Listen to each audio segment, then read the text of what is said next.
Bada bing. How are you beautiful people doing? I love it, like it. I want more of it.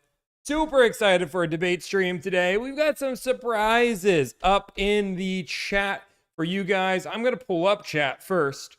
But let me pull this all up, guys. It has been an interesting 24 to 48 hours, to say the least. I'm excited to talk about it. Boom, boom, boom, boom. Let's get this all pulled up. Bada boom, bada bing. How is everybody doing today? We live, we ready, we in action. Want to make sure that we are ready. Get live chat pulled up on Discord.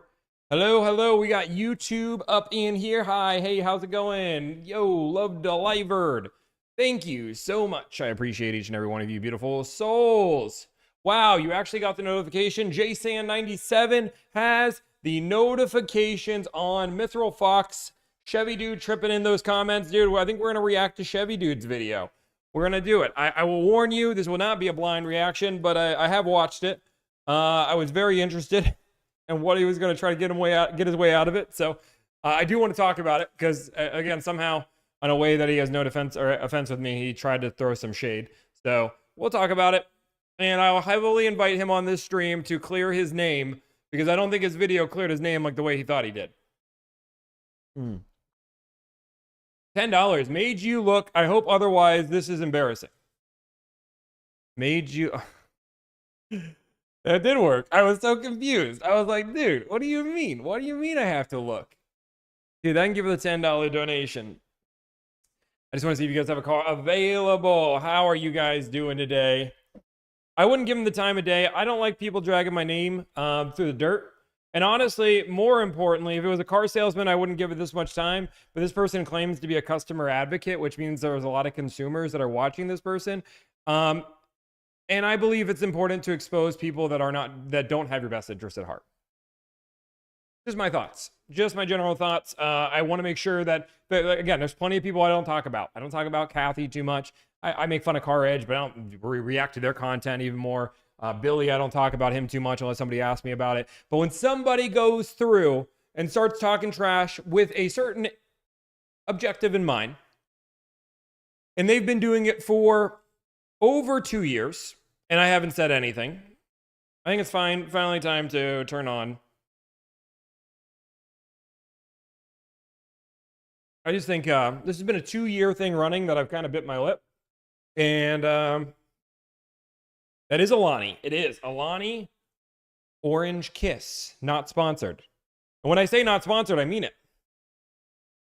But don't worry, guys. I think we're going to live react to it. Let me see if I can get the live react to work. This is going to be dangerous. Let's see what happens. Not bad. That's not bad. I can't live react on TikTok, but I can live react.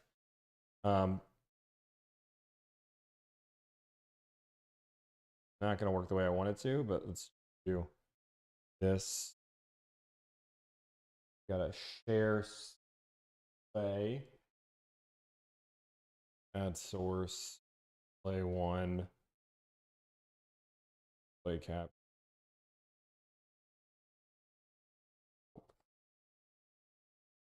That went through and shared.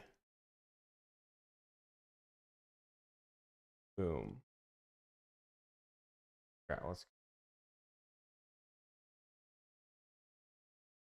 I just had my Discord up.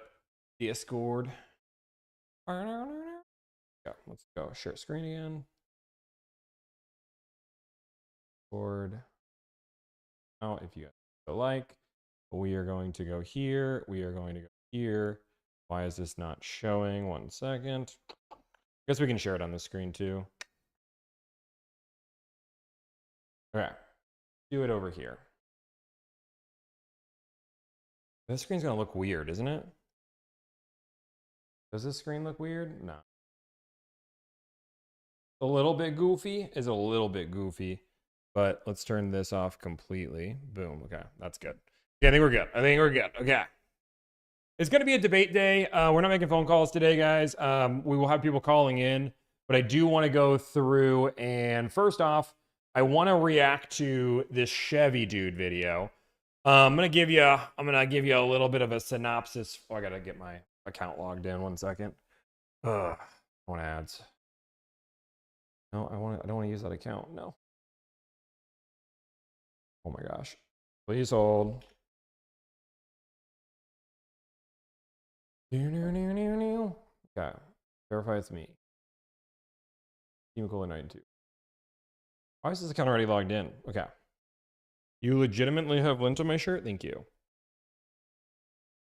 Okay, guys. So what we're gonna do is I want to react to this video because a little bit of things were a little bit of trash was thrown. But I'm gonna start reacting to this video. Then we'll go through and talk a little bit more, and then we'll open up to debates. I want to react to this video here just so you guys can kind of see what I'm seeing on this video. I'm not gonna make a separate video on this one. I'm just gonna do a live reaction to it. I'm gonna do an actual live reaction, and I invite Chevy Dude to come up to explain his lies, because I think I will call some of these things that he's saying are lies. Southern Indiana. Yeah. So, if you guys don't know the background, I'm going to give you the background real quick. First off, Chevy Dude is an online content creator that has been making content for, I don't know, like 13 years in the car buying space. He's kind of fallen off over the last few years. I don't know why. Maybe people just don't enjoy him. But general rule of thumb is he's been making content for 13 years. He is a car salesman turned into car dealership owner. That is the Chevy Dude mantra there, and he's been giving car buying advice to you guys every single day. Now, for the last 2 years, and I would say it's been over 2 years, but I'll just say 2 years. Over 2 years, this guy has made so many videos on me that I can't even find them all. I think I have 10 on videos of him just making things, calling my service illegal, saying that I'm ruining the car market, saying that I'm horrible for the industry, saying that you shouldn't listen to a failed car salesman. So, I've ignored this. I've shut it up. I haven't said anything at all about it at all. I've just kind of maybe made a comment on a live, but that's about it. It wasn't until a few months ago where he made a video on car. Well, I guess we'll go back through it. We'll go back his share screen. I'll show you. He made videos. He made I'm sorry, I had to advertise this. He made this video. He made this video 6 months ago. I tried CarEdge's AI tool, and it was a disaster. Now, I thought this video, I don't really watch Chevy Dude's content. Not many people are, but I thought this was interesting because I asked to review CarEdge's tool, and they told me no, I couldn't do it. So I thought it was interesting that Chevy Dude was able to. It's against their terms and conditions. You can't even do it, but I digress. So this was 6 months ago. 2 weeks later, he makes another video out of the blue. And when I say this video, he says CarEdge's tool is a disaster. It is a disaster, guys. When I tell you, like, this thing is horrible, like, it's giving out credit card information, it's confusing negotiations. It is so rough. So 2 weeks later, he then makes another video saying, I retested it and brace for the worst. And he ends up promoting it with a code Chevy Dude. For somebody who's promoting consumers, I was like, that seems weird. Why are you promoting? Sorry, Amy, confused me. Why are you promoting all of a sudden something when you shouldn't be promoting something? You shouldn't. Actually, let me fix chat real quick. Sorry, guys. You're going to go all over my face. That's even going to be helpful. I might just delete the chat. We'll see. So, I make a video responding to this. I think it got like a few 100,000 views. That was my first video I made from him. Fast forward in the future. He made this video. Stop wasting $1,000 on car brokers. Do this instead. Okay. Now, he's made a lot of short form videos about me. I'm not going to pull up every single one of those right now, but this is the general rule of thumb. I reacted to this video because this was one of the worst negotiation videos that I have ever seen. This is his, and then I made a video testing the dealership that I called. That dealership ended up telling me that they don't do deals at MSRP. So then he made this video in response of me calling him a liar. Now, I will say some things happened last night with Chevy Dude that I do think he needs to answer to. For example, he did link the salesperson's name, last name, picture, and call them out for a public hanging on his Facebook. Now, when I said how wrong that was, he blocked me and deleted the post. I digress, but I do want to talk about his video. I do really want to go through and have a conversation with Chevy Dude because this guy says he doesn't lie. I want him to prove himself. I'm just gonna get rid of chat here. And by chat, I mean not chat. Boom. Okay, so let's watch this video. Let's listen to it, and I'm gonna react to it live. And then if you want to debate and have conversations about anything, you certainly can. Anything you disagree with me today, we're gonna do that. If Chevy Dude wants to come onto this stream, he has first access. We will stop what we're doing to have that conversation. Salesman just told millions of people that I did not pay MSRP for a hard-to-find car, and I have the receipts to prove him wrong. I've been in the car business since 2000. I started at a Saturn dealership in Fort Wayne, Indiana. My entire career, I've never negotiated a car deal with a customer. I've always worked at a one-price dealership. I started at Saturn, I moved around just a little bit, and then I moved down to Southern Indiana and worked for Bachman Chevrolet, which they were a hybrid only price store. And we would move, hey, 100 or 200 on. So the first question I have, right, which is Chevy Dude has made an entire channel teaching people how to get a good deal on a car. Now, he said to negotiate before, but now his tactics have changed. We've just learned that Chevy Dude has never actually negotiated a car deal before. He didn't do it when he sold cars, and he doesn't do it when he sells cars now. And the latest video teaching somebody how to buy a car is just pay the listed price, whatever they say the listed price is. So I'm super confused why we should be listening to this person that has never negotiated a car deal in his life and hasn't sold cars to negotiated deals and is telling people that they should just pay the listed price. On a car deal, or hey, 90 miles to the east of us was Dan Cummings Chevrolet, who was very fast-paced dealership that was kicking our butts every single month. And if we had a customer that was there, we would move on price. But in a nutshell, we were an only price store. So for my entire career, I've only sold cars at one price with very few exceptions. I can say now, I left the Chevy store at the end of 2021 after working there, I think, for 15 years. And I started my own used car dealership. And guess what we don't do? We don't negotiate, because I know what's fair for consumers and I know what works best for you. So before anything else, I want to get one thing straight. I don't have a problem with Tommy. None. I'm not making this video because I'm mad at him or because I think he's a bad guy. I have fun in life.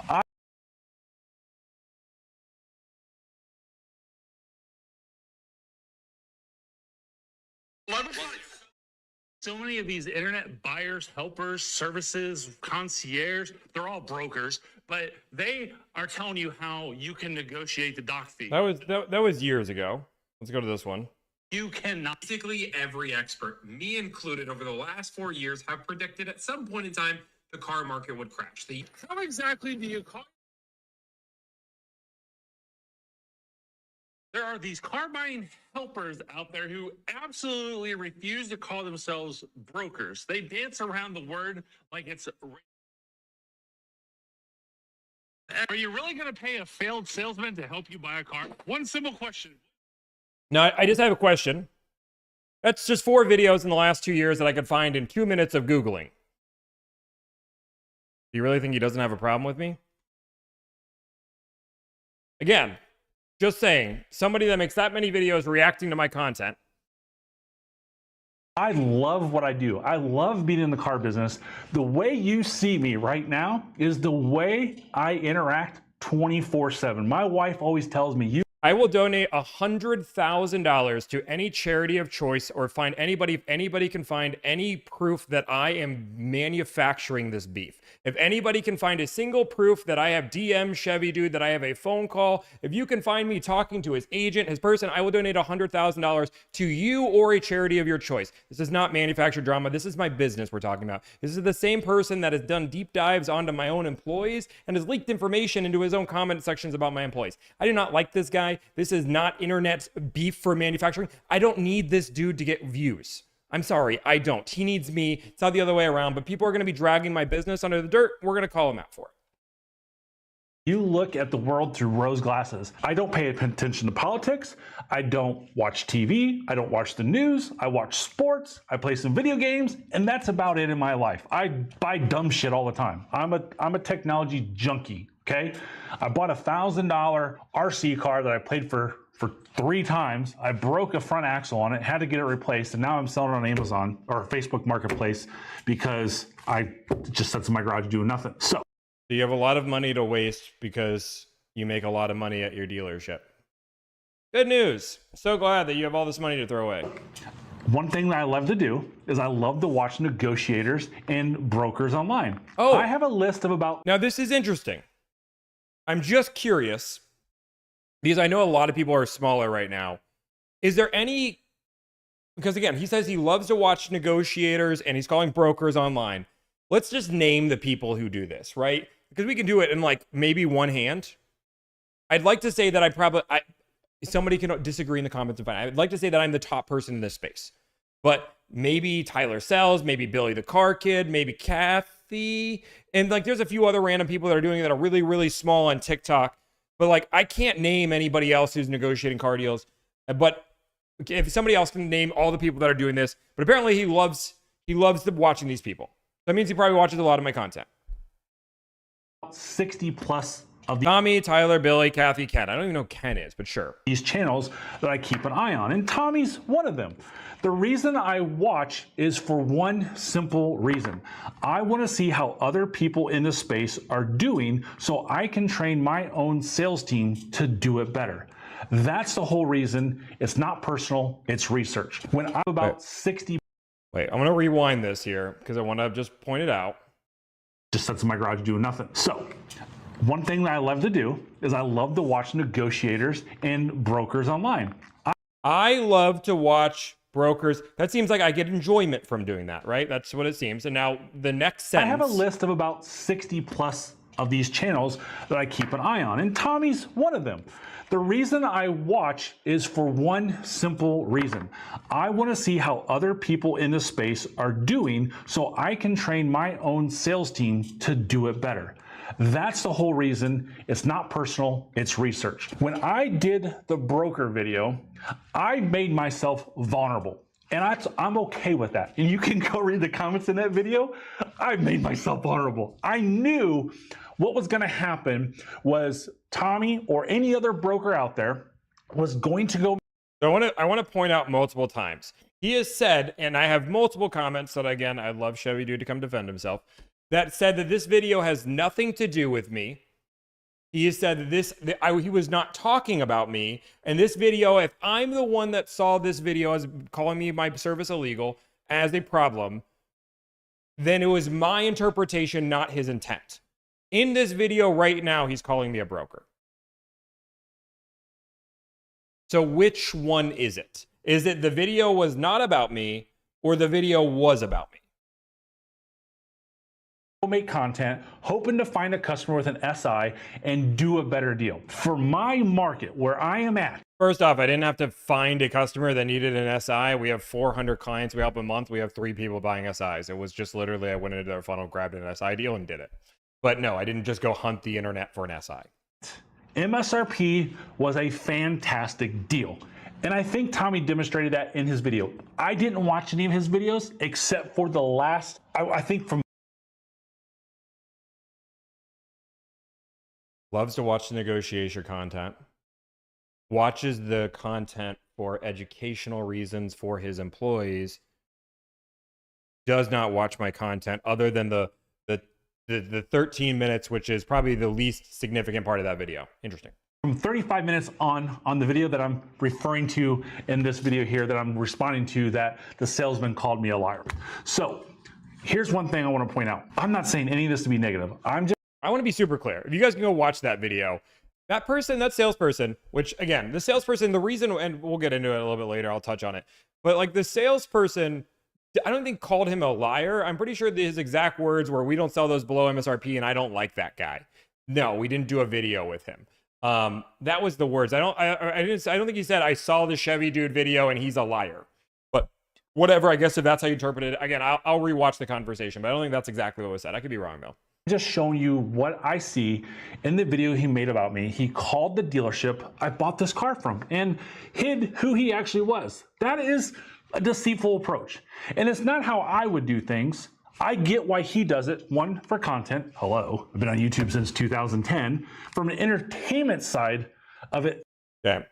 And this is why I think Chevy Dude is a pathological liar. And I'm going to say pathological liar. I don't think it's a one-off liar. I think he just keeps lying nonstop. First off, I don't normally say my name is something different. I change it maybe slightly as of recent because I'm more and more recognized. But I am calling a dealership that I'm secret shopping on a video about me, trying to figure out if they actually sold this car at MSRP. Of course, if they recognized who I was, then they might change the answer compared to a normal customer. The entire idea of that video was a normal customer calling, not Tommy from Delivered, but a random customer. What would they do? No, I don't change my name for content. I don't do it for clicks. From you as a viewer, and one thing I always talk about is who gets paid more, entertainers or teachers? And teachers should get paid more, but unfortunately, Tom Hanks is pretty well-to-do off. I can't remember who the guy in Top Gun is, but he's pretty well-to-do off. Got his own planes, does his own thing, does pretty good. So, because his whole model is getting you to pay him to negotiate for you, he wants to make these negotiations look difficult, and he does an I do this entire thing live. Every video you guys see, other than that little tiny clip, because I was doing it offline for the video, every negotiation you see is on live.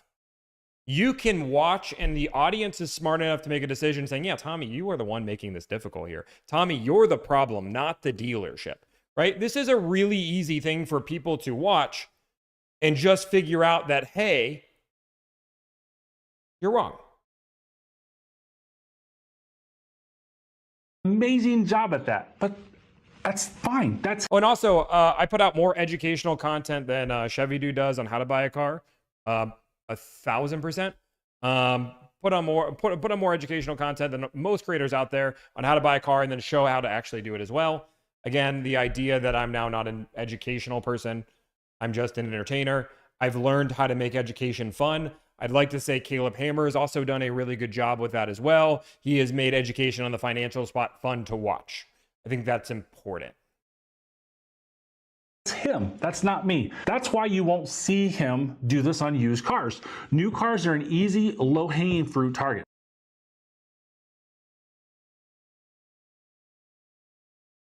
See if I can find this. How to properly negotiate a used car. That was the first video I found. Finding good deals on used cars. Learn how to buy a car. Literally, I have videos on used cars. I don't do them as much for multiple different reasons. But nope, we do teach people to do used cars. We've done used cars on live.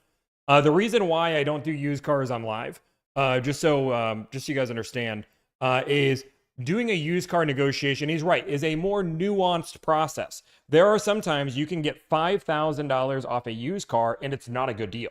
And there's other times where you can actually get $0 off and it's a great deal because you removed $2,000 of ads. If you don't watch from the very beginning to when we do analysis of the car to the very end, it's really hard to keep up with those streams, and those streams flop really hard and the videos flop really hard. So new cars, you can jump into any conversation and understand this is the target goal of what we're going for. That's why.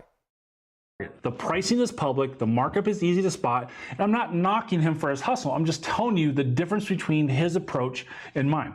And here's what I do instead, and I demonstrated it in that video that I did not articulate very well, and I take full responsibility of that. I call up and say, hey, can I speak to your #1 salesperson?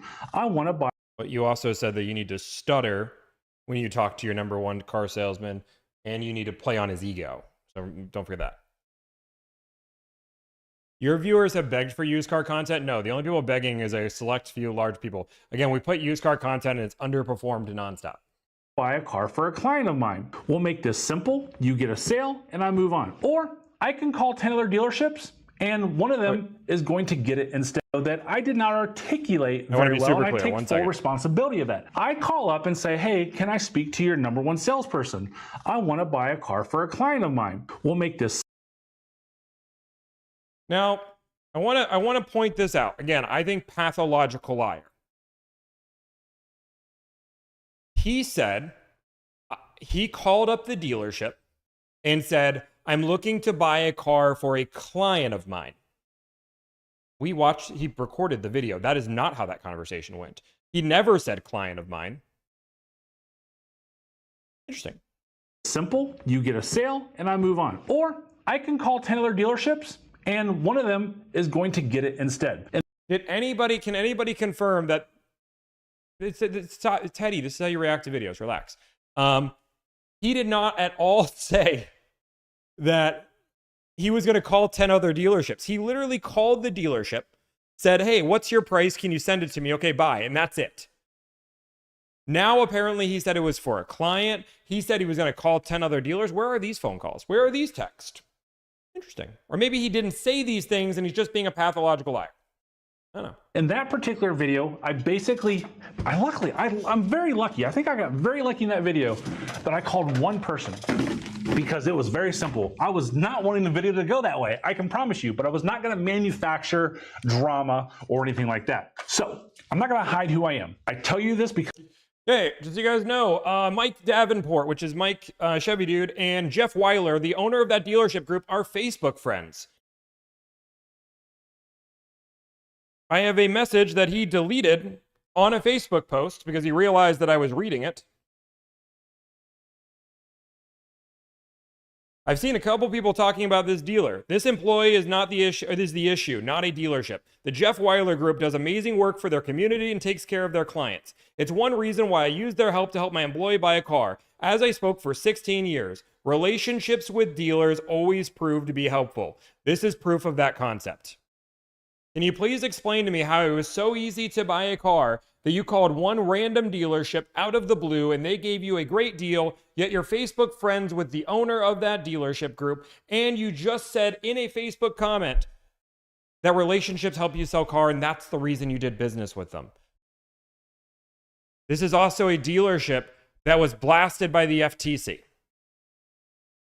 They were literally on the list for taking advantage of customers, which Chevy Dude should be against, right? Chevy Dude says no add-ons, but he's promoting a dealership that was literally warned as one of the dealership groups and did it to me. Okay. Because transparency matters to me, and I think it should matter to you, to who, when you're picking someone you can trust with your money. So I want to talk about why this happens. And here's something else I actually agree with Tommy on. As a consumer, you should not call or walk into the same dealership with two different prices and two different experiences. Now, I get that you might run into someone in a bad mood versus someone. Please hold. Sorry, guys. I know you guys are going to hate this, but I've got to. Facebook comment from April 27th. I saw a video the other night of someone going off about the automotive industry, saying it's wrong that two people can walk into the dealership and pay two different prices for the same car. Let's slow this down for a second. This isn't unique to dealerships. This is how pricing works in the real world. Here are 50 other industries that you pay different prices for the same exact thing every single day. List 50 other things. Airlines, hotels, car deals. He goes through it through the roof here, right? With all of these things, that plastic surgery, legal services, bail bonds, pawn shops, over and over and over. But he agrees with me that two people shouldn't, but he made a Facebook post calling me out on it on April 26th. Interesting. We're in a good mood. For me, it's game time all the time. You'll never see me in a bad mood with a customer. I may be having a bad day or a frustrating day or anything like that, but when I'm with a customer, it's game time and I'm always on point because that's just the way people are. But on a purchase this size, you shouldn't be looking at two completely different numbers depending on who happens to answer the phone or talks to you on the lot. Here's the thing though, and this isn't an excuse, it's just reality. This happens everywhere, not just car dealerships. Book a flight and two people sitting next to each other in the first class of the exact same flight from Louisville to Miami probably paid two different prices. I'm going to have to debunk some things because I know you guys are smart enough to know this, but I just have to put it on for the record. When you are buying a plane ticket, you are not buying a product, you are buying a service, which is transportation from X to Z. As time moves on, as spots fill up, of course the price fluctuates and changes because there's limited spots on a certain time. It is the same thing as like concert tickets, for example. As tickets go up or resales, this can happen. But the idea behind it is we're talking a car, which is if two people buy the same car, it's the same exact thing, compared to airline tickets, which if there's only 7 airline tickets, and airlines have actually been more and more transparent as more and more regulations, they have to actually announce when they're raising the price. So you'll see how many seats they actually sell before they raise the price. It's not just raising the price willy-nilly, but I digress. But again, I'm not trying to defend the airline industry. I think airlines have their own problems, but the idea behind it is we're comparing a service to a product. on the same seat. I just made that trip first class, and I bet the person next to me didn't pay what I paid. I don't care. So now he's showing off that he got first class tickets, which I don't like. Again, for cool, like I like first class. First class is good, but I don't know why you're throwing the weird flex in about first class, but sure. If it's higher or lower. I simply don't care. But I guarantee you it was a different price. Same with hotels. We just got back from a trip overseas. Every room in the building came with the same service, same butler, and I guarantee you we weren't all paying the same rate. Even homes, the biggest purchase most people make in their entire life. You went to the Caribbean, and now we're comparing Caribbean pricing to American pricing. Yes, different countries do different things. Crazy. 2 houses on the same street, same. And also, the butler flex is kind of crazy, right? Like that's like, hey guys, I went to a hotel and I had a butler, but not about that. We didn't pay the same. I only paid $10,000 for the butler, but I bet the people next to me probably put $12,000 for their butler. His butler wasn't. Same floor plan, same square footage, sell for 2 different prices all the time. That's just how pricing works in this country. I agree with. This is not how pricing works in this country. So basically how it works, and I don't know why you would avoid the example you used when you made a post about me yesterday about Best Buy. If 2 people walk in on the same day at the same time to buy the same TV at Best Buy, they pay the same price.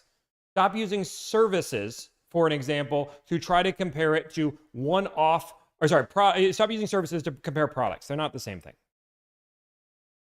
With Tommy that it shouldn't happen on something this big, but it also can't pretend it's not just how the world works. My broker video got taken so far out of context that people just wanted to come after me, and honestly, that's fine, I get it. But here's what people missed. The whole point of the video was showing you how to call in, ask for the top salesperson, and let the person's ego do the work for you. That's the actual tip. And I'll take full responsibility of that. I did not articulate that clearly enough in the. He started the video by saying it was illegal for me to do my service, then said that I've scare tactics and fear-monger you into using my service, then didn't negotiate anything, asked for the price, showed no proof for the price, said he purposely stuttered in order to get a better deal, and then also said that he wanted the best car salesman, and that's a tactic that's supposed to work, even though he's never once made a video ever that I can find. And I've been digging for 2 years. Dude, you don't want to watch this one, Chevy, dude. It's rough. But I've been looking for 2 years of content, and I've yet to ever hear him give this advice ever.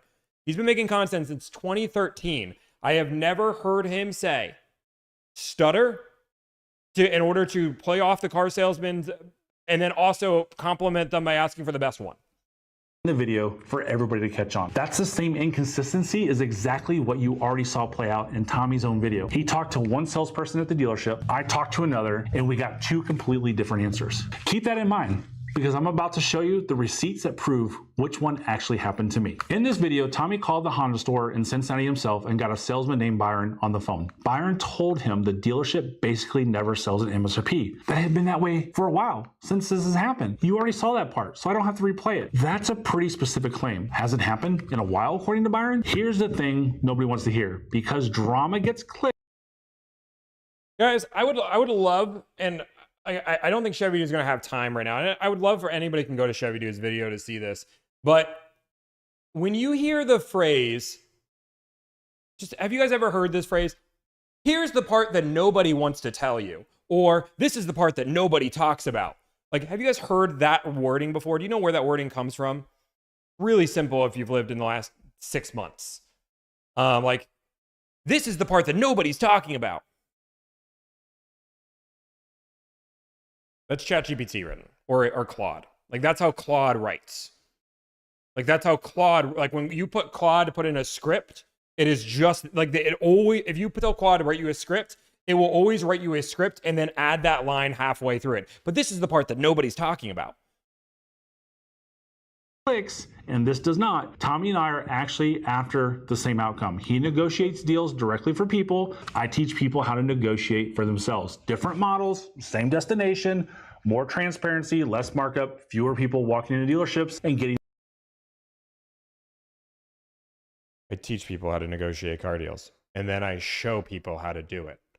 It's like I could go through and say, like, 1 + 1 = 2, or I could teach you how to or how to put on a hat, right?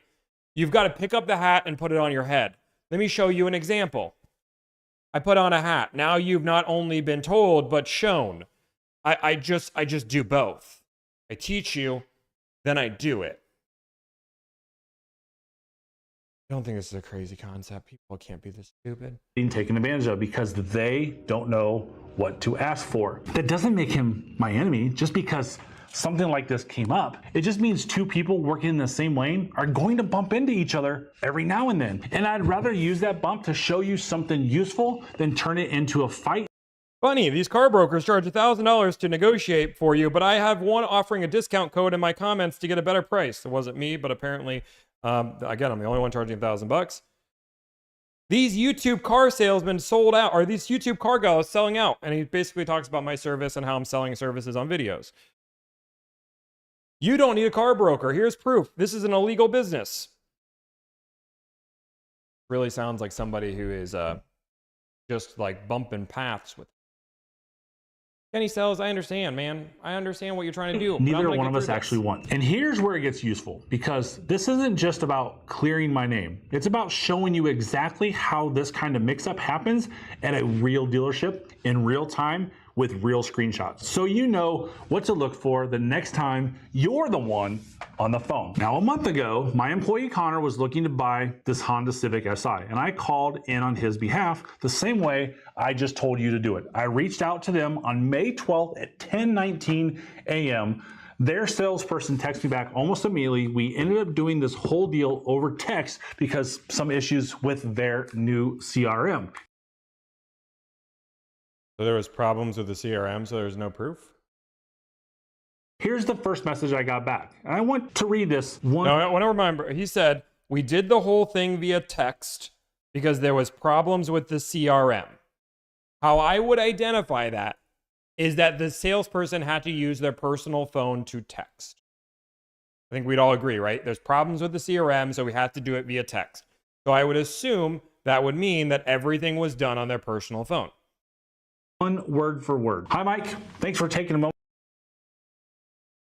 Now, I do think this is interesting. I know you guys can't see this on TikTok, but he jumps in the middle of a conversation. He blurs some of the phone number out, and he says something, is it to text? Okay.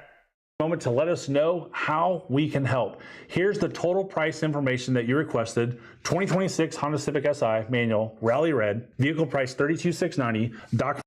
Now this is the other small problem I have, and it could be something small, but Indian sales tax.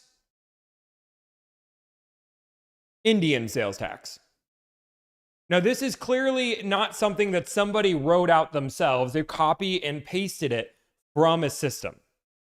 You're telling me they copy and pasted this, or they hand wrote this beautifully. And they did, like, again, they didn't do 2026 Honda Civic Si. They did manual rally red. They then wrote everything out. They forgot the $sign here. Indian sales tax. Okay, sure. Payment processing fee $398, sales tax $23.16 and 16 cents, government and license fee $97. Your total out the door $35,501 and 16 cents. That vehicle price right there, straight off MSRP, no markup. Now remember, he is friends with the owner on Facebook. He said he had a relationship with him, and he's only showing one text. I'm not even saying that the dealership didn't do this, but like this idea that this is proof is also insane. Added before taxes and fees. Now here's a tip while we're at it. Once I had that number, I went ahead and airdropped them Connor's trade-in information. That's a trick I tell you in pretty much every one of my videos. Get your numbers locked in first on the vehicle you're purchasing, then layer the trade-in after, so you're not negotiating two things at once. They got back to me within a few minutes with the AC vehicle. Now, again, just for YouTube, there's zero visual. I just have a guy doing this a whole bunch, right? Like, he could just be showing the text. He could just be showing the text. This is not hard to, like, you know, if I want to show a text here, for example, and I have a phone number on here, I can just name this contact, create new contact, delivered, and now I can show you guys the entire, like, this would be a good way to go through and just show you guys the entire thread, right? Like I can now show you the entire thing, easy peasy lemon squeezy. That would be a really good way just to, hey, let me show you there's nothing to hide. It's interesting, he just took one screenshot of one text, and then apparently he was negotiating the trade. That's not here all of a sudden. Connor's car. I asked them twice to send that number to me in writing, and they never did. So I did exactly what I teach you to do in every video. I sent them a message spelling out the deal exactly the way I understood it. Now here's the problem is none of this was described in your first video on how easy it was to buy a car. If I remember correctly, you called them. An hour later, they sent you numbers. You then gave them the trade. 2 minutes later, they sent you the numbers, and we wrapped up the deal. If I'm wrong, they're going to be quick to correct me. If I'm right, they're going to confirm it either way. I get it on record, which brings us to screenshot number 2. So to confirm, this is out the door number with trade ACV. Okay, so MSRP. This is another screenshot of the text later. So you're showing a second text of them just breaking down the numbers. Now, what I think is interesting is if you see here, this is all changed because he's texting it out, which is whatever. That's fine. Okay, cool. He's now texting this all out. I don't know why it's changed, why we're not copying, pasting, whatever. That's something too small. But now he's doing this. I also want to point out that this is on May 12th. That'll be important later if Chevy Dude ever decides to come on live. As he says in this video, he wants to talk. 32,690. Trade ACV negative 22,794. Difference price of $98.96. Tax on the difference of $720.58. Doc fee of $398. Title $97. Out the door $11,111.58. Now, I sent that text message at 8:15 that night. I don't know what time their store closes, and I told you $11,111. I sent that text message at 8:15 that night. I don't know what time their store closes. And I told you in that video that I was crazy busy that day with magnitude of things. I run 3 different companies, and we have somewhere right around 70 employees between these 3 companies. I'm a little bit busy. So when I didn't hear anything back, I'm calling a pathological liar. I'm sorry. You're now telling me you have 3 companies with 70 employees. Your YouTube channel does not need 70 employees. We run this YouTube channel with a team of editors, like 4 people on that team, a producer, that's 5. And I put out way more content than he does. He puts a video out once a week. I'm putting out 3 videos plus shorts. His dealership maybe sells 50 cars a month, has 1 car salesman. So you're telling me that there's a secret business that Chevy Dude has never talked about ever in existence that has 60 plus employees that he runs? And just to give you the comparison of like how big a 60, 70 person company, Delivered does 5 to 7 million. It's going to probably do right around $5 million in sales this year. We have 23 employees. Now ours is a service-based business. We pay decent, but I'm not going to say we pay hundreds of thousands of dollars for every employee, but like, I mean, I don't know. Like he'd have to have a $20 million business and revenue to be able to pull these numbers. I put a reminder on my phone to follow. Diamond Auto Detailing is if it's Diamond Auto Detailing and they have 70 employees, then I'll stand corrected. That's insane. I've never heard of this business, but if he has 70 employees at this detailing business, that's insane. I'll stand corrected if he has an auto detailing business that has 70 employees. But I don't even know how he's doing that many car washes. Them the next day. I waited to 9:40 intentionally because I know car salesmen. I just know car salesmen, right? They're all bullshitting, getting their coffee, going to the bathroom, doing all sorts of stuff. So I figured I'll wait till 9:40. So I said, as you can see in the text message, touching base to ensure you saw this last night. Please confirm and we can wrap this deal up now. And I want to point out something here because it matters and it ties right back to the broker video. I want to point out, we're learning a lot of things that happened in this. Remember, how he said in the first video is he made 1 phone call and it took 3 minutes. We've realized that he had to throw in a trade. He had to text the dealership. Dealership was not texting back, had to keep reminding him, had to keep confirming. This was no longer a 3-minute deal, even if they knew exactly who he was. Interesting. They got chopped up and taken out of context. I use the word now on purpose, not today.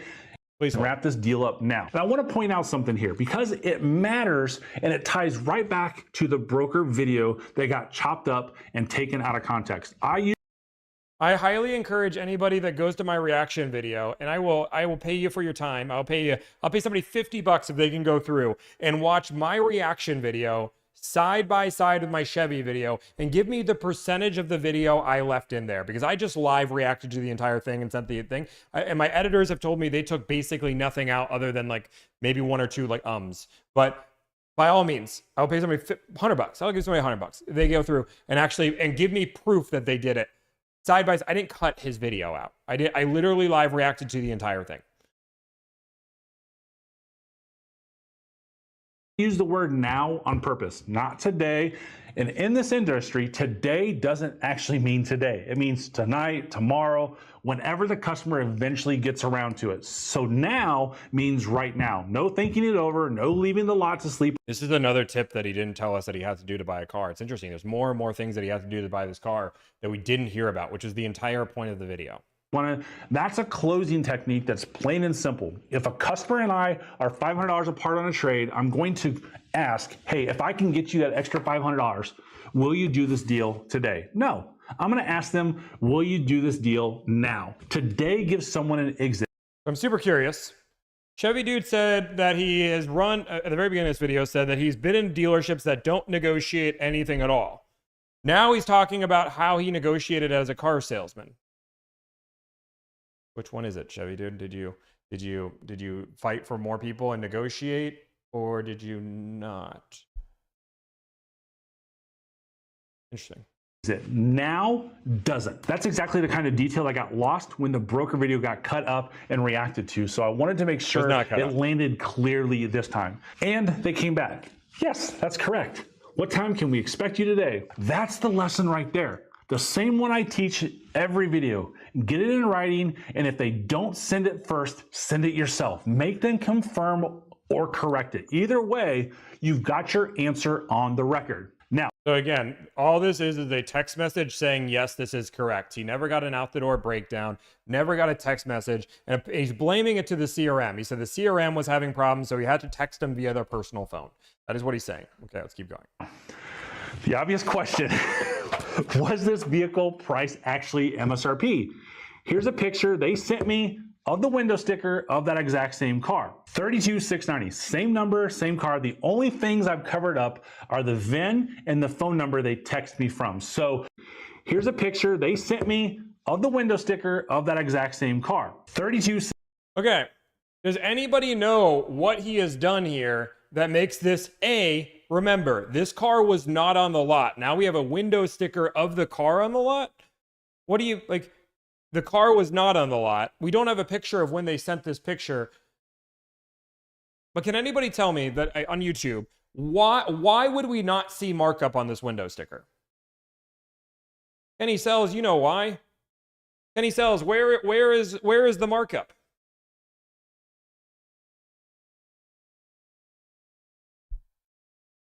Kenny Sells, I think, left. Okay. Let me show you guys window sticker addendum. I just think he thinks people are stupid. This is an addendum. It goes right next to the window sticker. It looks something like this. Cool. Garbage. That's like the worst. It looks something, we'll just give it like this, right? I have to order them. It is a window sticker addendum right here. This legally has to be on it. It is right next to the window sticker.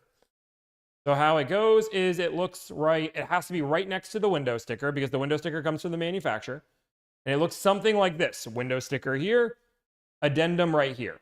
And clearly some people handwrite them because they're insane. This person hand wrote an addendum. Sure, I don't even know if that's legal. What do I know? I'm not a dealer lawyer. I digress. So of course we're not going to see on the Maroni, on the window sticker, the markup because it's not there. Nice. $690, same number, same car. The only things I've covered up are the VIN and the phone number they text me from. So there's no confusing or misuse. Tommy, if you're watching this, you can check the area code in the last 4 digits against whatever number that dealership used to call you, since it's probably the same number they text customers from. Okay, so I will check it real quick.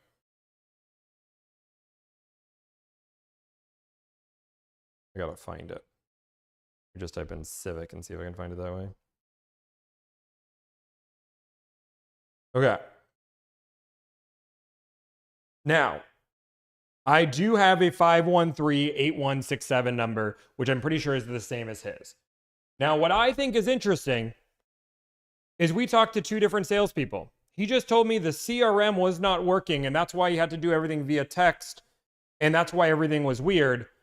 But now we're getting text from the same CRM? Interesting. I assume. I don't know. I've only dealt with this person one time. That would confirm that this is the same store, no questions about it. Sent my full video to my editing team last night, and this morning I realized I left out probably one of the most important pieces of evidence. So I'm going to cut this. Now, I want to point out, he did evidence this way. Yes, we're asking you to prove the communication. And so what's been bugging me is for 16 years on the internet, and the rules have always been don't trust car salesmen. I see comments in my section, why should I take advice from a car salesman? Why should you can't trust a car salesman, right? Blah, blah, blah, blah. So it's mind-boggling. The second another car salesman gets on the phone, everybody believes them. No questions asked, same profession, same incentive to sell a car, but suddenly he's right and I'm not. The reason why is we watch me make, again, it's not about trusting a car salesman. It's called evidence, right? It's not just, again, you skipped and didn't watch the entire video. We watched 5 hours of calling dealers where the only way I was able to get a deal because I was recognized, and that's why I got a deal on that car. Compare that to you making 1 phone call, calling a day, and then when I confirm, they call it out. So you combine the evidence with this, and now all of a sudden, at least it raises some eyebrows, right? It raises some, and even in the video, I said, maybe you got lucky, but at least you can admit that not everybody is going to call a dealer and it's going to be MSRP first time. Literally don't know what world we're living in. It's insane. So here's the piece I forgot. This is the actual deal worksheet, the paper Connor had in front of him the day he... So I want to say this is really important. We are now finally seeing a T-sheet here after everything is negotiated. He tries to use this as proof, but the trade is here. In the middle of these negotiations, we would have T-sheets throughout the entire experience. He is showing the final one that they signed. He is not showing all of the T-sheets. He is showing the final one that they signed after they got to the dealership. And this could be just the final one in total. I'm not even disagreeing that he got a deal at MSRP, but are you friends with the owner and told them that you'll make a video on how easy it is to buy a car? And that's why you're saying how great Jeff Weiler is, even though you've never met this dealership before? Again, you've called this dealership out by name. You've said how great this dealership was to work for. You said the amount of great work they've done for their community. You've said the dealership isn't the problem. It's just a bad car salesman. You are defending this dealership that you have never met, that was on the FTC list for bad pricing. And all of a sudden, this dealership is amazing. I've never met them before, never talked to them, never did that. I know I'm Facebook friends with the GM, the owner, and the owner's son, but I promise you I don't know them. Did you call up one of the GMs and say, hey, dude, I want to make a video. It's going to be this great thing. It'll be good publicity. It's going to show how easy it is to buy a car from you. Maybe. Again, I never disagreed that you didn't get the deal at MSRP. What I disagreed about what it was, the story is what it is. And the story still doesn't add up. He sat down at the dealership. As you can see, your price, $32,690. Same number as the text message, same number on the window sticker, third confirmation. And I also want to point out, we know nothing about this trade. So again, there could have been markup on the deal. The trade was thrown in. He doesn't, we don't have a VIN. We don't have any verification. I'm sorry. Every dealership out there understands that you can under allow or over allow on a trade to make the MSRP of a car look good.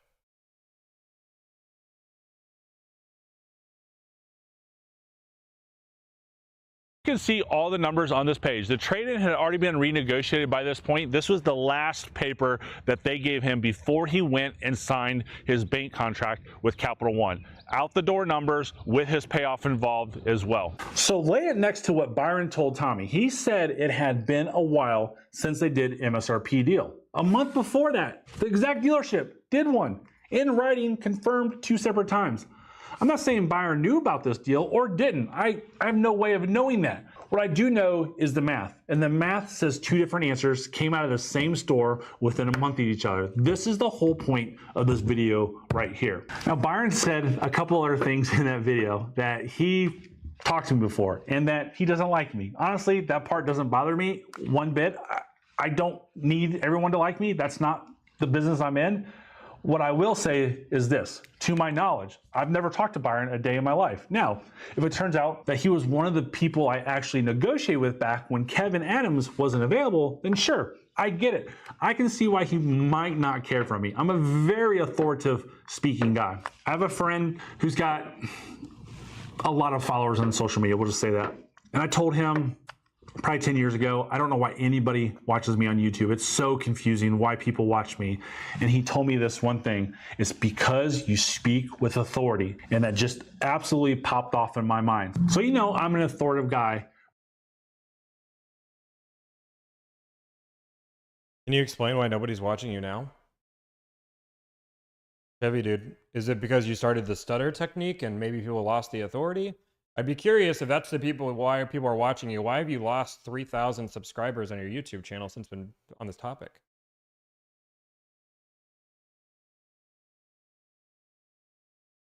Guys, I have friends with a lot of YouTube authority.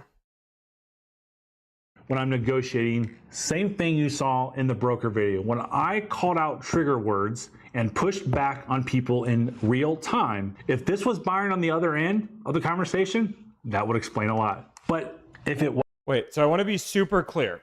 I just want to remind everybody, negotiating a car is super easy. I made one phone call, it took 3 minutes. Now, it was Chevy Dude's authority in putting a car salesman in his place in person to the point that he wouldn't like him. Again, I want to go back and repeat that because again, the original video he said it was super easy to buy a car. Anybody can do it. I'm gonna show you do it in 3 minutes. Now he had to use his YouTube authority voice to the point they wouldn't like him. You saw in the broker video. When I called out trigger words and pushed back on people in real time, if this was Byron on the other end of the conversation, that would explain a lot. But if again, of course, none of that is there, and buying a car is super easy, but we didn't see that part either. If it wasn't him, then he never has spoken to me, period. And I don't know the man at all. I want to take a little extra time here, longer than I normally do at the end of my videos, because I think it matters. I've been making videos since 2010. From the very beginning, the one rule I set for myself was be careful what you say, because I'm a car salesman and nobody trusts car salesmen. We're in the industry. If I told you the sky was blue, you'd look up to check. And if I told you it was going to rain today, you would probably pull out your phone to check your weather app and see if I was lying about that. I get it. I've built everything I do around earning trust back for an industry that doesn't have a lot of it right now. That's why I've never deleted a car buying tip video in my life. And I'm not going to delete the broker video either. Last night, dude, I just love, this is why I say he's a pathological liar. I am not going to show you this. I will show you enough. Because I'm not going to leak this for.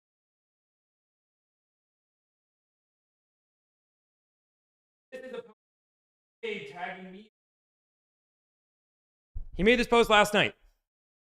Why is it now that everyone believes a car salesman, Mr. Byron, you have some explaining to do about your lie you told about me in undelivered that made it on YouTube.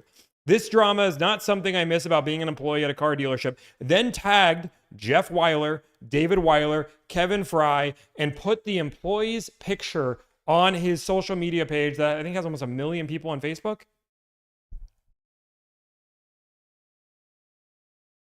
Now, I wrote a comment on there. I'll show you what the comment wrote on there. I wrote this comment. Wait, let me get this straight. Number one, you didn't know the dealer, but you're Facebook friends with them and you did business with them, and that's why they do amazing work and why you use them. Two, instead of posting proof of the deal on your Facebook page just to clear this all up so there's no more drama, you decided to out an employee and create a manhunt. You could have easily just shared screenshots of your communications, but instead you blame a random salesperson that told what they thought of you. Three, you made a post about me and keep denying it. You said it wasn't about me, that I'm fear-mongering the public and sharing the post that's saying my service is illegal and using my name in your comments. Four, you said you took a 4-week vacation and that's why you haven't responded to any comments. Though there's proof multiple times you were responding to comments during that 6-week time period. 5, You said I was fear-mongering people, and I asked you for proof saying that I was fear-mongering people, and you still haven't shown that, and you deleted that post as well. He then blocks me and deletes that post. He also made a post, which is on my computer, I can't show it right now, talking about me directly, saying that it's $1,000 a waste to hire me, and compared it to trying to have somebody pay to negotiate a car on TV. He also deleted that. So, like, I want to be, like, super clear. Which one is it, Chevy dude? You don't delete things or you do? Even though, with everything that's been said about it, I've got another video coming out in a couple weeks that I'm going to dig back into this and those tips and make sure the actual point lands the way I'm supposed to have it on the first time. I may end up reshooting a few things of what I originally had planned after all that. And I'll address this just so we have this clear. This is not about two people that have internet drama and internet beef. This person is attacking my business, which has 23 full-time employees. They're all W-2, that my responsibility to protect them. They are saying that my service is illegal, and by hiring me, that you are doing illegal activity. They are saying it's a waste of money, and then saying that I'm fear-mongering the public. This is no longer about being petty. This is a person with 500,000 subscribers that does have authority, and as he calls himself Mr. Worldwide, I am going to defend my business. I'm sorry. That's who I am. I'm not going to just ignore this. I have other things coming for sure for other people that have done this, but I'm telling you, this is about defending my business because, again, if it was just about me, this would be a whole different thing. But you're calling my business illegal, you're telling consumers not to use it, and you do have authority in the space. And that's fine. That's just how things work. Maybe I'll never post it. I don't know. And a little bit of behind the scenes of me, I shoot videos once or twice a month, and I'll shoot like 12 or 13 and have those all loaded up for months to come. So when you... This is one of the laziest content creation things in the world, just behind the scenes. Anybody who's making 14 videos and then not filming for months on end, the market changes so quick. I don't even repost videos. I know that he posts videos back from when he was at the dealership. I don't repost videos at all. We use the clips from the videos and put them on short form and cut those up so you go watch the long form and go watch the live streams. We don't repeat and cycle through content. We'll do 2 different videos with slightly different styles at the same time to test the styles, but we are not going back from 6 months ago pulling content or filming content from 8 months ago and using that content and cycling through. It's a lazy way to do content when it's educational content. Yeah, that's all I'll say on that.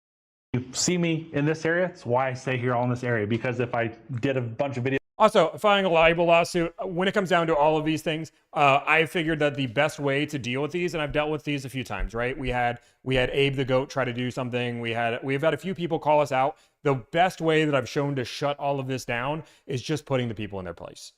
Showing that Delivered isn't somebody to mess with. There's a reason why people, when they call us out, they get ratioed on. He's gotten ratioed. He hasn't stopped. So we're going to now call it out and call it a day. This has been a better route, just calling out his lies. Videos in December and it's snowing outside and that video gets put out in June, you'll be like, why is it snowing outside, right? So I'm reaching out to Tommy right now. I want to see if we can do a live stream together. Not a yelling match and not a one-up each other situation, because that's not the way I operate. Just 2 people in the space who, from what I can tell, want the same exact thing. And because I know so many YouTubers in Gold. Where did it go? Yep. Am I pulling up more content? Please. Chevy receipts. Are you really going to pay a failed salesman to help you buy a car? One simple question. Would you hire a broke stockbroker to handle your investments? Then stop paying failed car salespeople to shop for you. Let's talk about these so-called buyer's helpers, agents, concierge, whatever they want to call themselves. They're all brokers. They claim they're going to save you money and protect you from shady car dealers. The problem is most of them used to be shady dealers themselves. So I want to be super clear. This is the person that apparently we're on the same side. We're on the same side. Like, we're on the same side, remember? But that is what he's saying to me. From what I can tell, want the same exact thing. And because I know so many YouTubers in the space, I've been doing on YouTube for 16 years now, which is insane to me. And I know a lot of people in this space, including the #1 guy on YouTube. And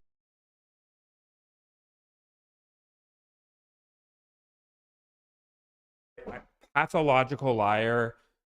Like, what is the word for somebody that's ego is, and I have a big ego, right? Like, I get it, but like, there's a word for this. Like, somebody who just like is in their own head and believes they're the most important person in the room. The dude can't, like, I'm sorry, you're not friends with Mr. Beast. Show me Jimmy's text. You're friends with Mr. Beast. Narcissist, that's it. Pathological liar and a narcissist.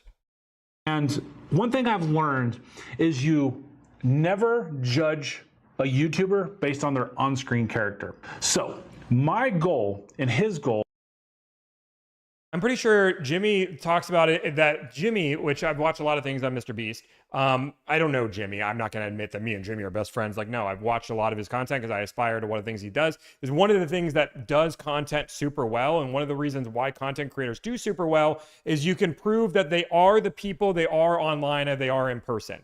That is why content does so well. It's why social media does so well. The general rule of thumb, unless it's like a prank channel or something, and normally those people are assholes anyway, but like, they are, like, I've never heard like, don't judge somebody how they are. No, they're normally a pretty darn same people. I think, are the same. Change the damn business for the better for the consumer. That's been my whole focus this entire time. Empower you to walk in and get the best deal possible, plain and simple. More than anything, I love people. I love supporting people. So if that is your mission, truly, why are you so anti somebody standing up for consumers and doing the work for them?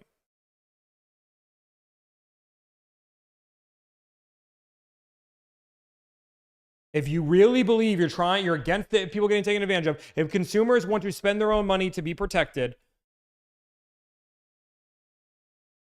why are you so against that?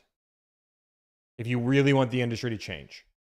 People, I want to empower people. I want to see people successful and making as much money as they possibly can. That's my number one goal in business. I focus on execution and not the results. When you nail the basics first, the results take care of themselves. One thing I've never done in 26 years in this business is put money before people. I know if I treat people right, walk them through the process to buy the right vehicle at the right terms, the way it's supposed to be done, the rest follows on its own. I have got an amazing loyal customer base, I can't tell you that much. You'd be surprised on how many of my customers reach out to me and they're pissed. This is not meant to be political, but he's starting he's starting to sound like Trump. And again, I'm not saying good or bad things about Trump. That's not the whole point of here. He's like, I've got an amazing fan base, the best fan base. People talk about my fan base. Mr. Beast is, I can't do the accent, right? Mr. Beast talks about my fan base. Mr. Beast told me once he was jealous of my fan base. He looked at my channel and said, wow, Chevy dude, how are you? You guys know, like, I could imagine if somebody could do the impersonation,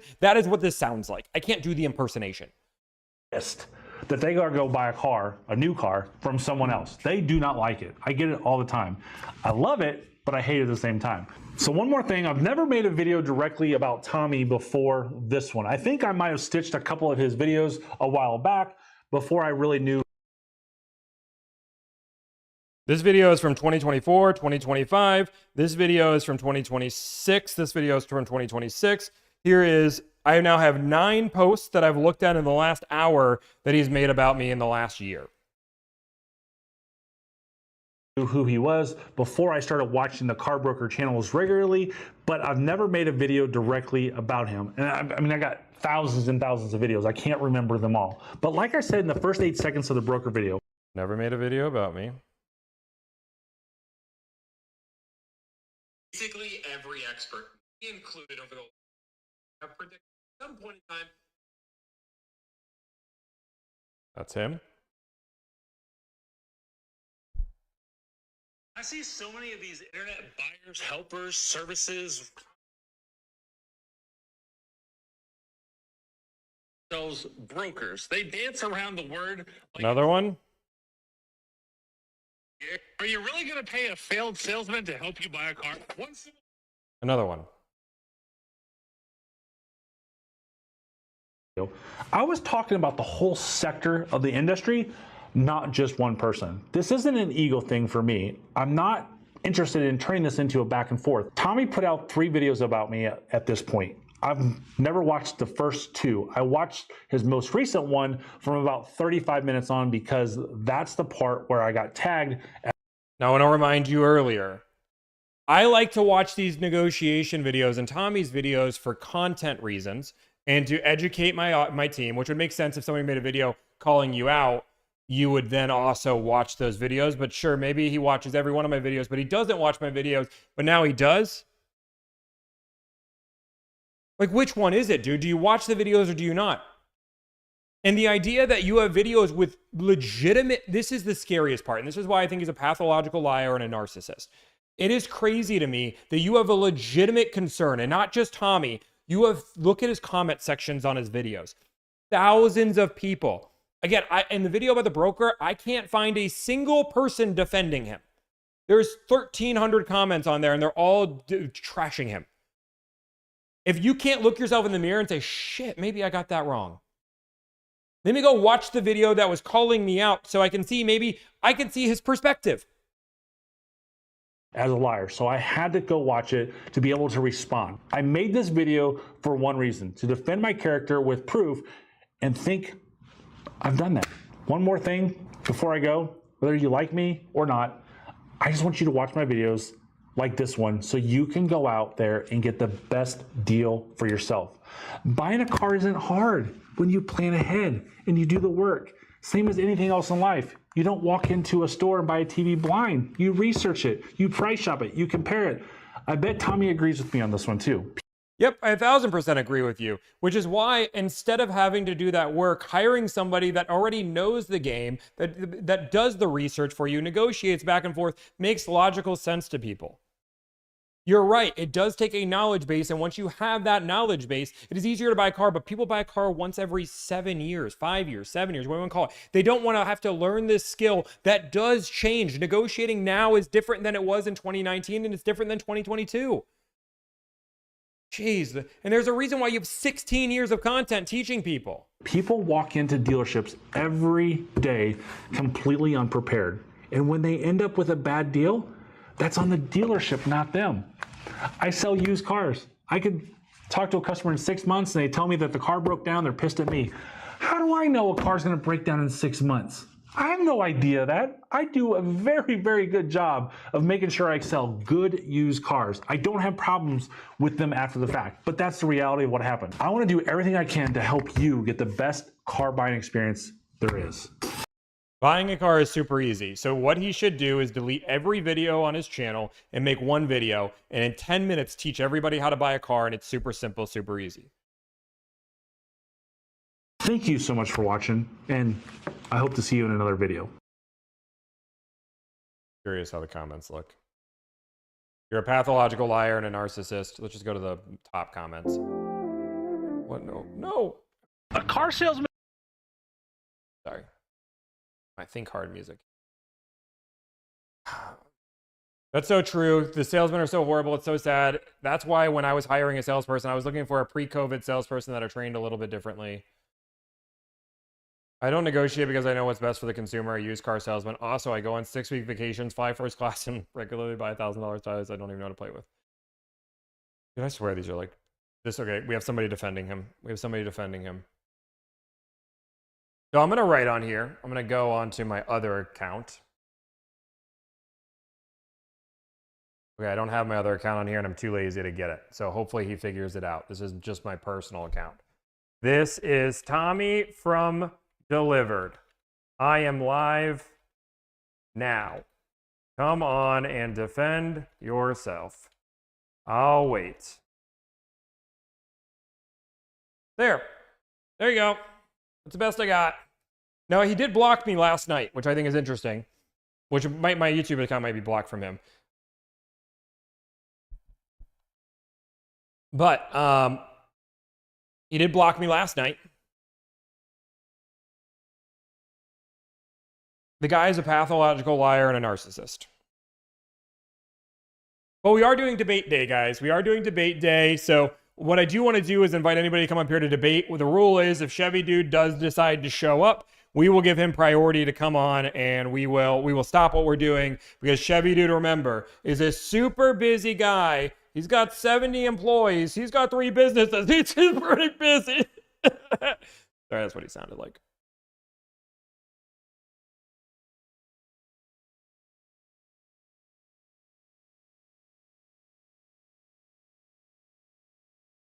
He invites you to debate. No, he invites me to debate and then blocks me. Yeah. He made a post about me saying my service was illegal and saying it was stupid that anybody would hire me, and then deleted that post too. DM me on Instagram. So if you want to debate, you can debate me on anything in the car market, right? So one of the things I do every single week, I'm going to press this out, is I like to have conversations from the other side, right? I want other people to come on to say, hey, Tommy, I like this. I don't like that you say this. Whatever that answer is, I'm okay with it. So like, for example, I believe commission sales should go away. I believe direct to consumer is a better business model, and if that became efficient today, it would fix the car industry. I believe Chevy Dude is a pathological liar, and I believe he's a narcissist that can't get out of his own head. And I don't think he's good for the industry. What else? I believe marking up rate should be illegal. And I want people who disagree with me, right? I'm giving you a whole bunch of stuff. I believe Tesla's business model is better than the current business model in the current stadium, though it's not perfect. One person I'm not going, just for the mods to know, there's some dude that's trying to pay me to advertise to you. So one thing, guys, I don't take advertisements. There's some like guy that keeps like spamming me, and now he's like spamming my comments. He's a car buying advocate, and he's like, I want to pay you.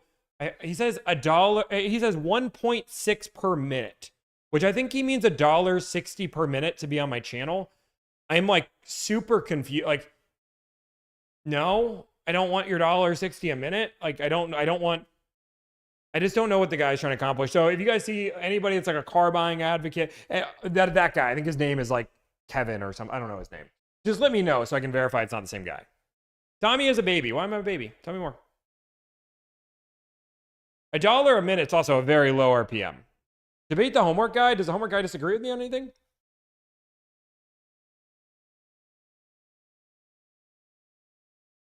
Need proof of life? Is the dog okay? I don't think he's here. He only gets paid in his energy drinks. $1.60 a minute. Is it? I don't know. But if you guys want to tag Chevy Dude, again, I've let Chevy Dude know that I'm here and I'm ready. He can certainly come on here, and of course he's going to say I don't want to do it in front of people. But IQless, the person that's saying that I'm whatever, he can certainly come up here. DM me on Instagram. If you really don't have Instagram, then you can DM me on TikTok, and I'll check if we don't have anybody. I'm just making sure I don't have any messages from him. I mean, again, you can argue anything, right? I give you if anybody's been on here, Kenny Sell's been on here. I don't cut you off. I don't like make this about me. I give you the full reign, and if you start cutting me off, I normally just let you talk. Not to the point where you do it like 10 times, where eventually I'm like, okay, bro, I'm gonna get my word in. But like, I'm okay with anybody saying anything.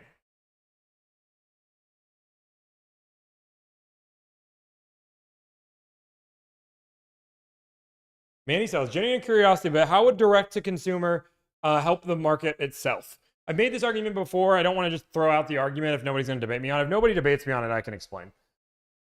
What else? I believe markup on dealership should be illegal.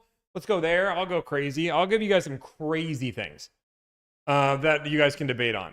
Yeah, I think commission on gross profit is one of the worst things in the industry, and it is destroying the industry as a whole.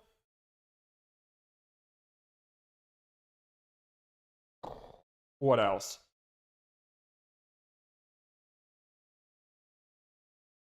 What else?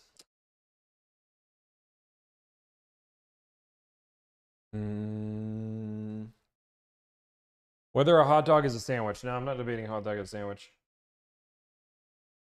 I'm not debating if hot dog was a sandwich. This right here. Oh, yeah. Okay. And then again, Chevy Dude gets priority if he wants to come up here so I can have a conversation with him. I imagine, again, he said yesterday that he wanted to have a debate, and he said in his video he wants to have a conversation. I'm inviting him on his live to have a conversation.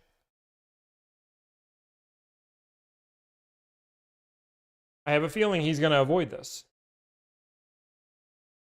Paying people a $100,000 salary would make pricing even worse. LMFAO, I disagree.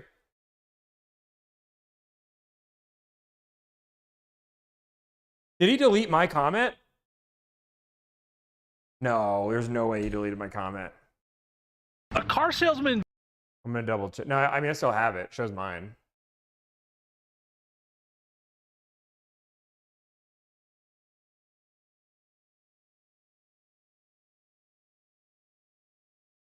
Did he really? I mean, I still show it on mine. I'll check on my YouTube. I went on YouTube to do it. We have 2.8 thousand people watching on YouTube. Is that correct? That's crazy. Okay, let's go to Chevy Dude's video. I'm gonna pull up my other account because I have 2 accounts, guys. Just so you guys know, like when you have a business, it's cool. I'm kind of a guys. I don't know if you guys know this, but I'm kind of a big deal. I'm kind of a big deal. I have 2 accounts. I've got my delivered account, and then I have my personal account because my personal account, Chevy Dude. Am I a liar?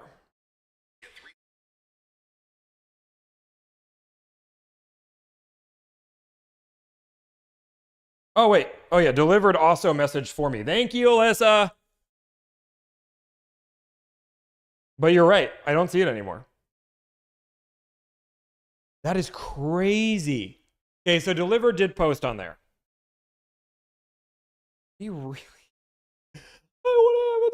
I want to have a conversation, yet hides. Dude, you're a pathological liar, dude. I have so many lies I want you to address.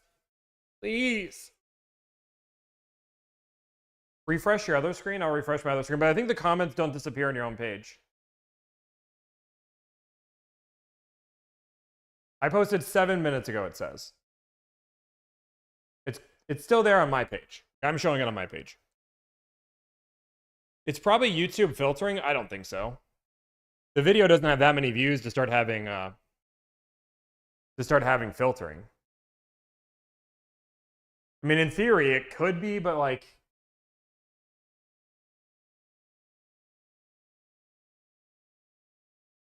I mean, I could call his dealership. If Tomas wants to be on there, certainly can. That was Amy. Both delivered and... Oh, wait. Did he delete the delivered comment too? So you're saying the delivered comment's not on there either. How do we get his attention? Is he actually... Do you guys actually think... Do you guys actually think he's deleting? What up, Brandon? Yeah, just real quick to let you know, you can be hidden, and if you are hidden, then no one else can see your comment, but you can still see your own comment. And Brandon, you are a big YouTuber, a big dude. You're a big YouTuber. I mean, you got lots of subscribers, big deal. Mr. Beast and you are basically like neck and neck, right? So he was talking about me. I don't think he was talking about Mr. Beast. Oh yeah, he was talking about Brandon. That's who it was. Yeah. Oh, dude, that's funny. That's all good. Right, hey, thank you, brother. Appreciate it. Yep, that is all. Bye. Oh my gosh. Okay, I'll message him on Facebook because I have my personal account on Facebook. So let's go, because he didn't block my personal account, and he's shared the video. Is it Mike Davenport? You have to go to his personal. I'm ready for a debate. ... I'm live. Okay, if he blocks me at this point,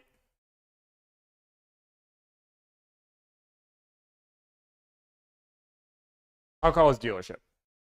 I'll call his dealership if he does. You can't go out and say you want to have a conversation, and then when I offer to have a conversation, you block me.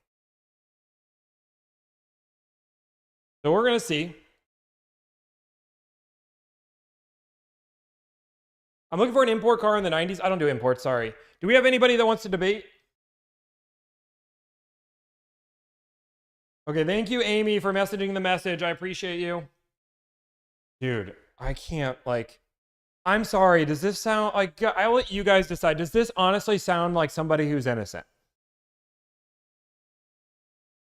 Somebody that in a 20-minute video for 12 minutes tells you how great of a person he is, shows you 3 screenshots and says, you know what? Dude, it's just... And the reason why I'm going so hard, if this was a car salesman, I wouldn't. I'll make one video on a car salesman. I will never give a car salesman, unless something crazy, a YouTube video. I'll give him a short or a TikTok. But this guy is supposed to be a car advocate for consumers. Like that's what he's trying to be. Did he block me? Is that what we got confirmed? See? Still not blocked.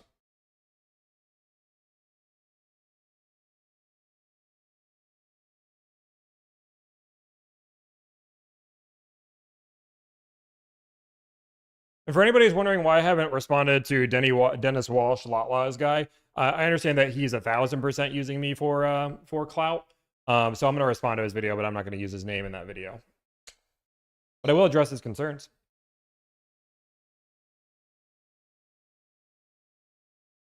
And that is Brandon. Car questions asked. Car questions answered. Car questions answered. Please comment. I think DTC would make a salesman even worse and cutthroat because they will get desperate due to the loss of dealership business due to DTC. I disagree 1,000%. Do we have anybody that wants to debate me? Guys, I'm literally open to anybody who wants to debate. So if you want to debate me, right? I understand the Chevy dude's getting all the heat right now. But if you want to debate me on any topic about car buying, I have so many people. Like one thing that I said recently, I'll do this one. There is no benefit to the consumer of ever trusting a car salesman.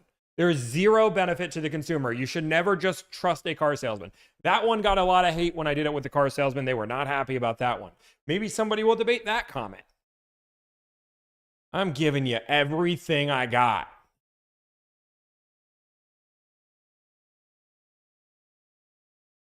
We just got to verify you work at a dealership so things are fair. Guys, I'm not going to accept friends on here. Sorry. You can follow my other page. Doesn't say anything. Maybe he's super busy with his 78 businesses.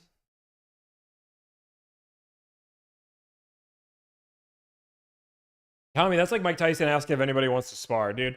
I just want people, like, people say so many, like, dude, if I go look at my Facebook page, and I think I'm not even logged in on Facebook. I'm not logged in on Facebook over here. If I look at my Facebook comments, the amount of things that were said about me was insane.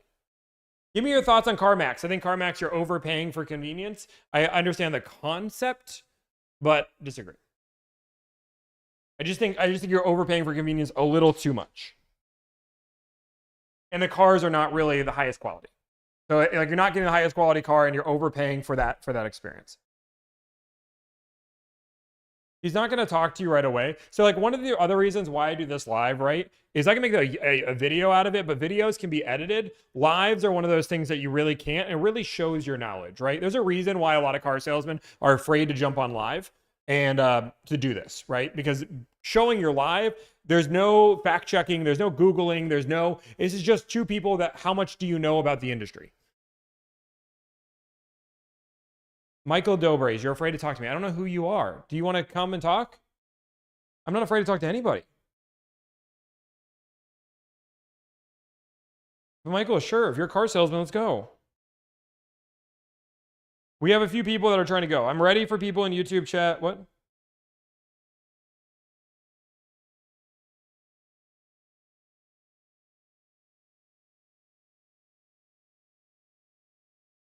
I'm going to check the YouTube. So you're saying my YouTube comments gone for sure. Both of them.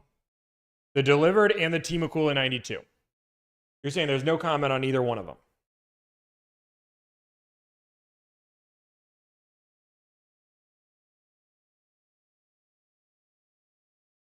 They're really... They are gone. Interesting. Interesting. Okay, guys, this is what I'm going to do. I'm going to go to the restroom. By the time I get back, I think we'll have somebody that wants to debate. And then we will keep debating. And I'm gonna try to stay on pretty long.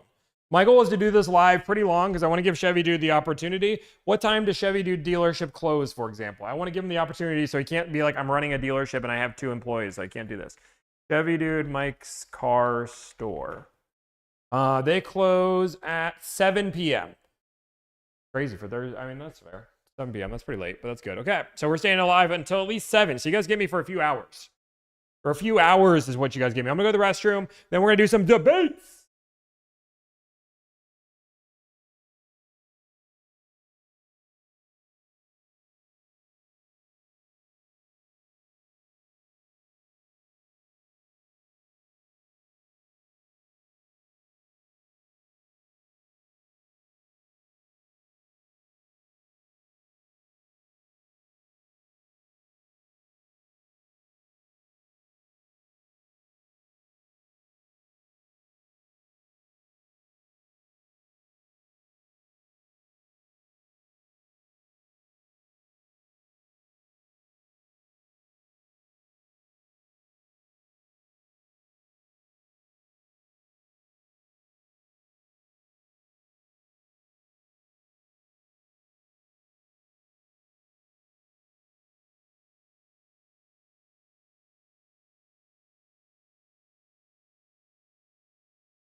I'm back. I'm assuming you didn't come here while we were gone. Imagine he changes. Needs somebody wants to do profit sharing. I'm not disagreeing that could be something. You're saying no debates? We have nobody that wants to debate right now. I thought we had multiple people. So guys, if somebody wants to, dude, that was not fast. I have a small bladder. Michael Dilbray, if you just DM me right now your phone number and I'll call you.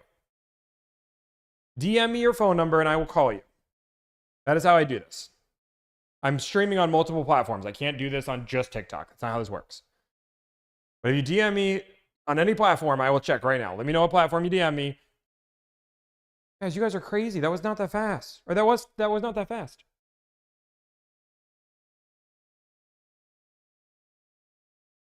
Slide in his DMs, little bro. Dude. Kenny, you're ridiculous, man. Okay, debate me about anything. This guy wants to debate me. I'm waiting for this guy to DM me. Does he DM my phone number? I don't leak phone numbers. I didn't leak. 8. Okay, request. I have 38 requests that I haven't checked today. Okay. I don't have anybody DMing me right now. At least not on TikTok. I'm making sure it didn't go to spam. This guy's pretending to be me. Yes, I understand people are trying to be me. I did a while ago. Okay, so you're gonna make me look you up. Okay. Okay, Michael Doe. Okay, I can't like make Doe. I'm looking you up, dude. Like, there's nothing in my DMs. Request. You're saying you don't have Instagram, you don't have anything? I got A Gator. I'm trying to get this one dude.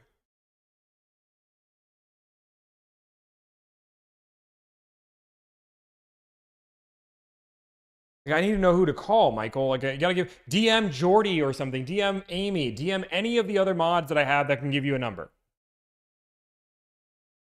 Like, give them any number that you have. Like, Michael, I've seen you troll here before, so you're more than welcome to come on here. He said, you want me to Facebook? Facebook? You DM me on Facebook. So if I go check my Facebook right now, I'm going to find you. I don't even know how to do Facebook. DMs. I got, like, my personal one or... Yeah, give it to Kenny. Kenny will do it. Anybody. Guys, I wanted to beat somebody. I don't even know how to check my... Okay, now I'm on my business one. Now I'm hitting the DM button. I got Will, I got Kelly, I got AJ that DM'd me today. This guy just trolling? Is that what he is?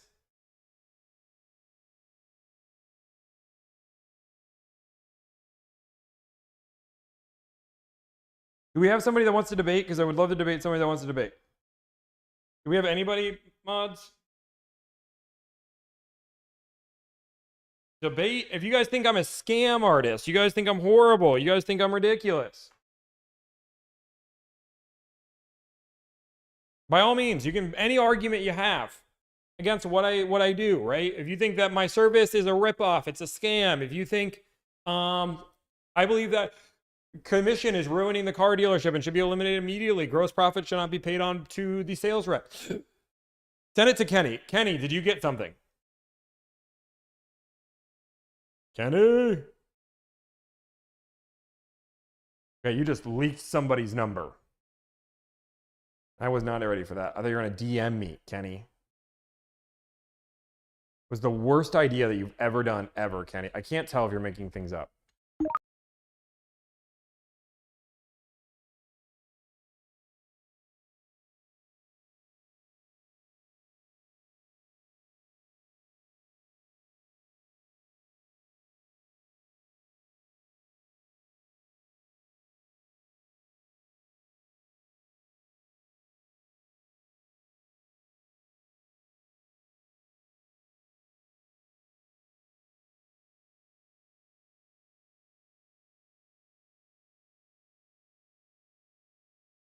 To talk to you about finance. Okay. You spent what, 5 years in finance? Yeah, 5.5, yeah.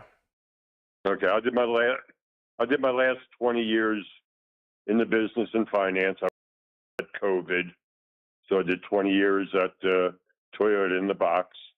And I remember one of your posts about leg and points. That should a dealer get the points? Should they write the deal at buy rate?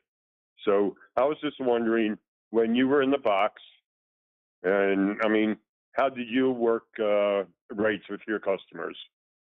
Yeah, I mean, a few different things. So first off, I will stand off, and I've said this from day one, what I did in the finance office doesn't necessarily mean I was the perfect employee. I ran $3,000 a copy, and I do things that I don't recommend. Again, I was on the other side working for myself, doing what I do. Now I'm teaching consumers how to beat it. But that being said, we generally didn't mark up rate. It was pretty rare. We were heavily credit unioned and a high chargeback risk because we had very aggressive credit unions, Green State, Collins, all that were trying to get as much financing as they could. So it was very common for people that were members to refinance on us quickly if we tried to charge a high rate. So we just had to be competitive and go hard on products. Okay, that makes sense. But you do believe in products, which I know you talk about, which I appreciate. But again, I also see where you're going with your philosophy these days. I got in the business in 1975.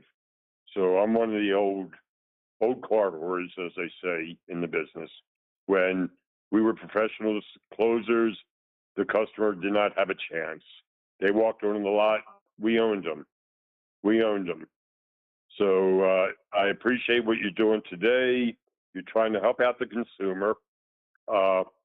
One thing that twists me a little bit, now I brokered in 1988. I took a year away from retail, worked with a buddy of mine. And in California, as a broker, you are licensed. We would get the car from the dealer, turn around, resell it, or sell it for resale. So we were tied in with DMV. We did the registration. Basically, we acted like a little dealership with all the laws, and we were under their eye. So I understand what a broker does, and I understand what you do. You're out to help the consumer. Somebody wants to pay for your service, God love them. You are saving them a lot of time and effort. So that's a big plus for you there. The one thing I don't understand, and you said you have made some videos on it, which I unfortunately have not seen. When I brokered, I dealt with a manager. I called the fleet manager. I called the sales manager. I would never call a salesman to try to get a price on the car. My thing was a salesman is there to work with a retail customer to make a paycheck.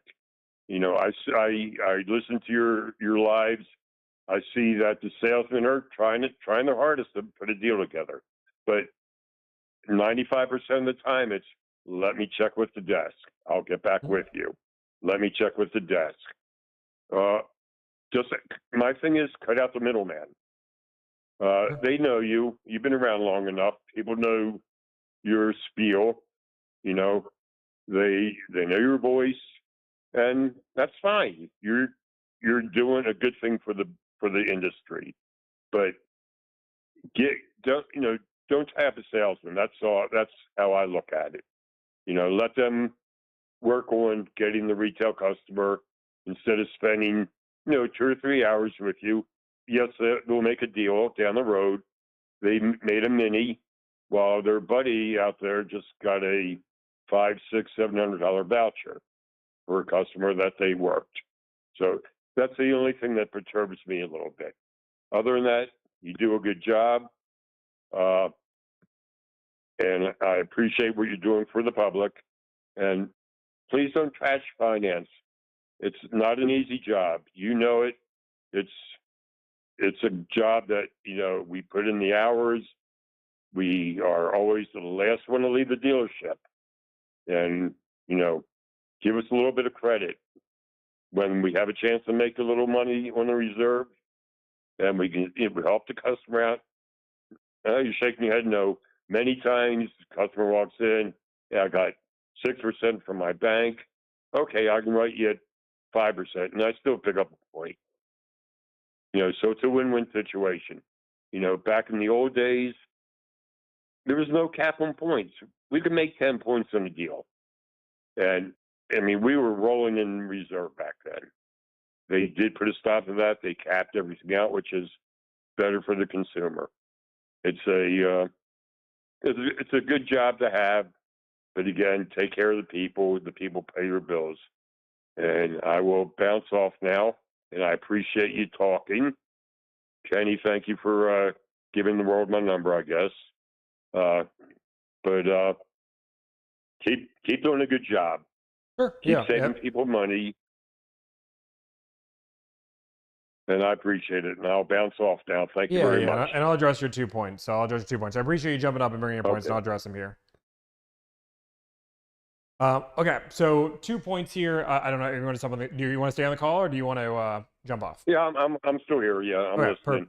Perfect. Awesome. So jumping on the 2 points that he brought up. So point number one, which is why do I not talk to just fleet managers and managers? And the main reason is, and I've done videos testing this, I've done actual work to do this, is general rule of thumb is getting a hold of a sales manager at a dealership when you call in is about a 10 to 20% success rate compared to a car salesman, which is 90%. Secondly, car sales managers are some of the busiest people out there. They're multitasking, they're doing multiple things. The chances of me actually getting the numbers that I need is a way less reliable rate rather than a car salesman that is fighting for that deal, but will sit in front of a sales manager for hours on end until they get the numbers they need rather than getting distracted. Secondly, when it comes down to fleet managers a lot of the times are only working with brokers. They only do one set pricing and that's it. That pricing is normally less aggressive than we normally get to negotiate. So it doesn't make sense for us to just always go to the fleet manager because it stops negotiations immediately and the deals aren't that aggressive. There's plenty of people we've tried with. Sometimes it could make sense, but most of the time it doesn't. Negotiating normally gets a better deal for the client, which is why we're working for, not trying to make the easiest deal for me, but instead actually working for my client. Now, when it comes down to finance, I would disagree entirely. Yes, I agree that finance is a tough job. Finance is a tough job, though, because you hear no 90% of the time, and your job is to overcome that. If you took out the sales aspect of finance, it is no longer hard. And that hard aspect is taking advantage of people that don't know better, because that is what you're doing in finance. You're selling the same product to two different people or the same financing to two different people and trying to make as much money as somebody you can without them noticing. Like, that's it. Like, if I tell two people side by side, hey, we sold you both brand new Subaru Outbacks. You both bought a 7-year, 70,000 mile warranty. One of you paid $4,000. One of you paid $1,200. Like, there is no value that I can add that's $3,000. I'm just convincing you to spend more, and that is not a good thing. It is not a good, and again, if you have one set markup that you do, that's fine, right? If you're like, hey, we mark up warranties $500 and that's what we do every time, take it or leave it, we don't negotiate. And if you want to mark up rate, then by all means, you just need to disclose that you have no fiduciary responsibility to the client and they can go get their own financing. People don't expect the rate to be marked up when they hear, we have the best finance business in the business. We work with so many banks. My finance manager and director works so hard to fight for you. When they hear that kind of language, that's fiduciary language. They assume you have their best interest at heart. They do not know you secretly are trying to make money on them if you don't notice.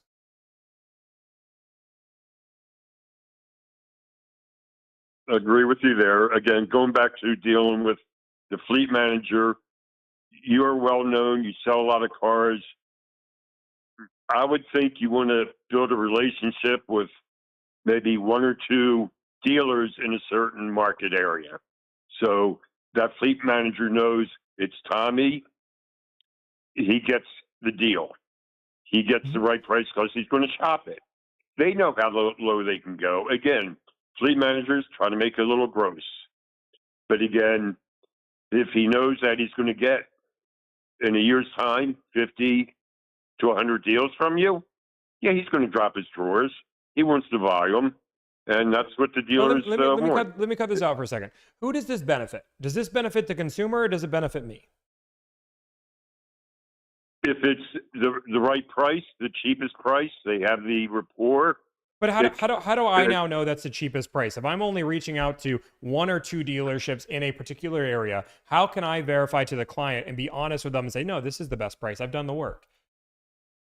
What you're describing is exactly your business model, which is a broker, right? A broker has a relationship with one or two people. They use that connection, calls it a day. They don't really ever have to fact check if it's a good deal or not. They think they have the best deals, but I'm telling you, we go through this, and I've done it time and time again. I work for my clients, which means I'm going to show them the work and show them what I've done. And if I'm relying on one or two people to do that, I am no longer working for the client. I'm working for myself in order to make my job easy, not work for my client. Okay, I see that. Now, say a market area, Dallas, just to pick a point, just pick an area. You have a lot of customers in Texas. Mm-hmm. Go with Hyundai. Sure. Okay, our friend Texas TG, Texas Car Guy, whatever. But, I mean, there has to be a dealer in all your dealings that you've gone back to 6, 7, 8 times. Am I right or wrong? Sure, but that doesn't mean they're always that answer and we always shop them. I'll use an example. Ryan now works for us, but he was our top Toyota guy that we did business with. There was a certain point in time where if I only went with him, I would have believed the market on Siennas eventually crashed and MSRP was a good deal. I kept shopping, called other dealerships, and realized that Ryan ended up doing so many Sienna deals with me that they had no inventory, so they had to up the prices for it to make sense. But when I looked around, I found 10 other dealers that were willing to give me the same deals Ryan was. But if I didn't look, I would have just trusted Ryan, called it a day. It's my job to work for my client and figure those out. Texas Car Guy is a good example. I've never done a deal with him. We've tried multiple times, but his pricing just isn't as aggressive as other people. My job is not to get the easiest deal that makes me the fastest $1,000 possible. My job is to represent the client, do the research, and show them what's available. Yes, we reach out to dealers that we've done 50 deals with before. Absolutely. I did a lot of deals with Ryan. I think he averaged 10 to 20 a month out of the 100 plus or 150 Toyota deals we do. But he always got shopped with the local competition. He always got shopped with other dealers, and he always had to compete for that business because that's my job, is to work for my client. But what you're describing is what a broker would do, which is there is benefits to that. You get a faster deal. If I did that model, I would have deals in 2 minutes, right? I have a line of 300 people that are waiting for their deal. It's about a 2-week wait for us because we do about 150 deals a week. We negotiate. So because of that, if I could do it that much quicker and just instantly do that, yeah, it would be a lot quicker and a lot more efficient. But it would not be working for the client, which is what I've always told myself I'm going to do. So I'm going to keep shopping the market, and this is a reason why our deals, I believe, are the most accurate on the market. Okay. I can't argue with that. I see your point. You're there to save your client as much money as you can. And save them time, energy, and really the most important thing, and I don't think people miss this, is not only just to save them the most amount of money. My job is to tell them what the actual market is and give them confidence that when they say yes to a deal, they know for a fact it's a good deal. But if I showed them one deal for 10% off and said this is a good deal, I'm asking them to trust me. Rather than me showing them 27 dealers that have all reached out, that have all given me offers, I can now show you, hey, let me give you all the information. So now they're like, oh, I never would have called 27 dealers. And I agree, this is a fair deal. And that's why they feel so confident in it. And not every deal we get 27 deals, but what I'm saying is that we want our clients to feel confident they got a good deal, not just trust Tommy, because that's what car sales is. Trust me, I promise you, it's a good deal. Like, I want them to see the evidence and be like, I never would have done this work myself. I 1,000% agree. Rock and roll.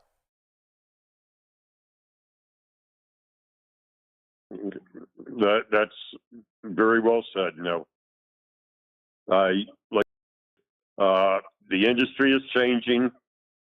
It is more consumer friendly now, and because of people like you. Now I'm on a lot of these lives, and I hear people trashing you, and I was a little bit on the fence. After today's conversation, I'm leaning a little bit towards your side now.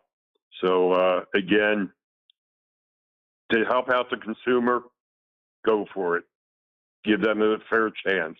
Otherwise, they walk into the dealership, you know, they're going to lose. They're going to lose because I'm not sure how it is today, but I'm going back when I was on the line. We were out there to take no prisoners. The old days where you throw the keys on the roof. Oh, gee, we lost your key. Hopefully, you have another one if you wasted 3 hours of my time. We pull the coil wires, pull spark plug wires as they go chugging off the lot. A lot of the stupid things we used to do.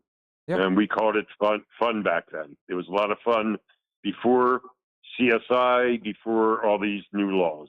Yep. But it is a much better industry these days. And I'm glad I'm retired. I probably couldn't handle it. Yeah. And these computers and all this high-tech stuff, it blows my mind. I just started playing with TikTok a couple of weeks ago. Sure. And I see all these guys out there, hey, you're supposed to be selling cars, not making videos. But I guess it works for some people. It does. So yeah. God love them. God love them. Whatever it takes to sell a car. Okay. Well, Tommy, I I'll let you go. appreciate you jumping on, man. It takes courage to do that, and I appreciate that. And I'm glad I'm a little bit more on this side. Maybe we keep watching. I get you all the way over. Yeah, well, I tried to come on when you were talking to Dimitri about a week ago. I was up on the board, and somehow I got dropped off. No, So, that sucks, man. Yeah, and Dimitri's more than willing to come on this live too and have more conversation. And anybody, again, we invite everybody up there, regardless who you are, as long as you in the car industry to some degree. But I appreciate the time, man. I really do. Okay, thank you very much, and All right, I'll be sounds watching. good. Hey, thank you. Bye. Okay, bye now. Okay. Bada boom, bada bing. Again, so we are debating car salesmen. So if you're like, hey, Tommy, I want to debate you. If you're a car salesman, manager, principal, and you disagree with something I say, by all means. If you think I want to debate you stealing and bullying car salesmen, well, who's this guy? Is this person real? This Tomas person?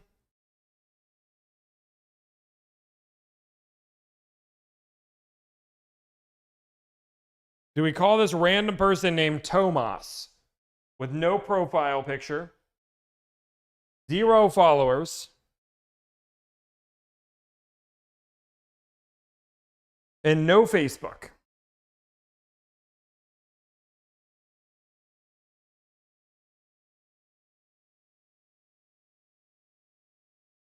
Why not? I mean, there's a world. Can somebody, well, can one of my, I don't actually want to call him.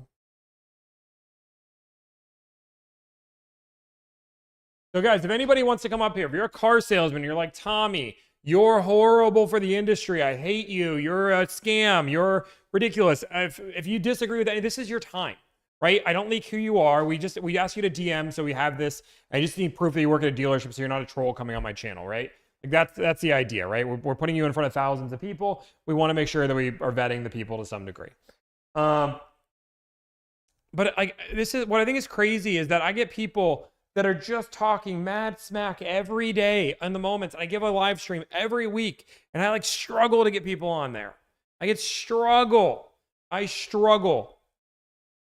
But if you anything you disagree with, by all means, please jump on. I'm all for it. You can DM me on Instagram. As long as you're in the car industry, that's all that matters.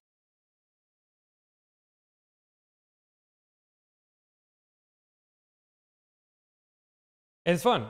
Bet, let's hop on. DM me on Instagram. My mods check you out, verify you're real, and then we go from there. Let's go see if Chevy Dude has responded back. Obviously, he probably has, or he's banned me, one of the two. Mike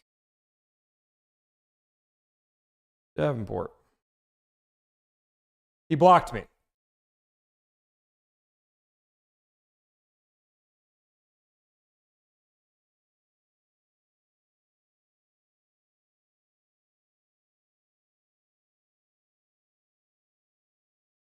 Oh wait, never mind. I'm on my. No, I'm sorry. I'm on my personal account. Sorry, I'm on my business account, which he blocked. So just so you guys can see, I'm on my business account. If I type in Mike Davenport, it doesn't show up there because I'm on my. He banned my business account. I have to go to my personal account and then see if he shows up because he banned that other one last night. Just see if he comes up here. I stand corrected. He has not blocked me on my business account or my personal account, whatever.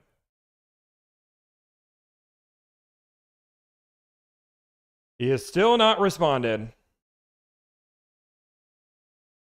He is hiding and not responding to any comments, even though he was responding to comments like crazy. Dude, you guys are still talking about hot dogs and sandwiches? Do we have anybody trying to debate? Instagram is the best way to DM us, guys. That is the best way to go.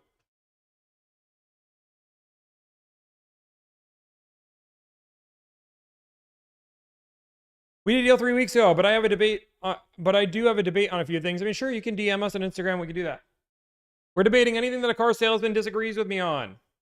I think I am blocked from Instagram. LOL, just kidding. AZ Fleet Broker, if you want to debate me on something, you certainly can.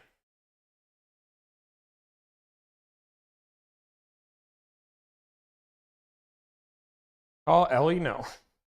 Why, dude? I give the plot. We're staying live for a while today, so anybody can debate.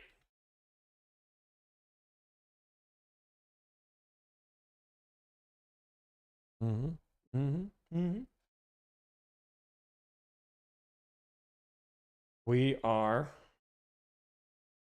Let's go through and yeah. I think this Fleet Broker guy wants to debate us, which I'm all for. If that's something he wants to do, sure.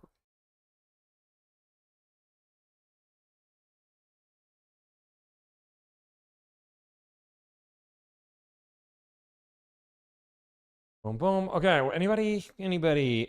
What's your Instagram handle? Just type in delivered in the Google thing. You'll find it really quick, I promise. I mean, we have some people that are in our chat. We got 1 or 2 people. I know AZ Fleet Broker is real, so I will call him up and we will have a conversation. So this is a broker that wants to have a conversation. I will just jump him in the line because I think he's been on here before. We will have him on. So moderators that are moderating this know that I'm now putting the Fleet Broker dude on. Is that his number? You said I don't trust it. This is somebody different. Sorry, not the Fleet Broker.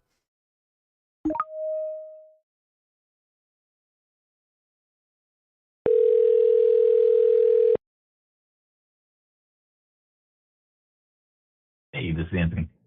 Hey, Anthony, this is Tommy. Hey, Tommy, how's it going? Hey, doing well, man. So the debate format's really simple. You get to pick anything you disagree with me. Everything's on the table. By all means, rock and roll. Whatever you disagree with, I give you the floor.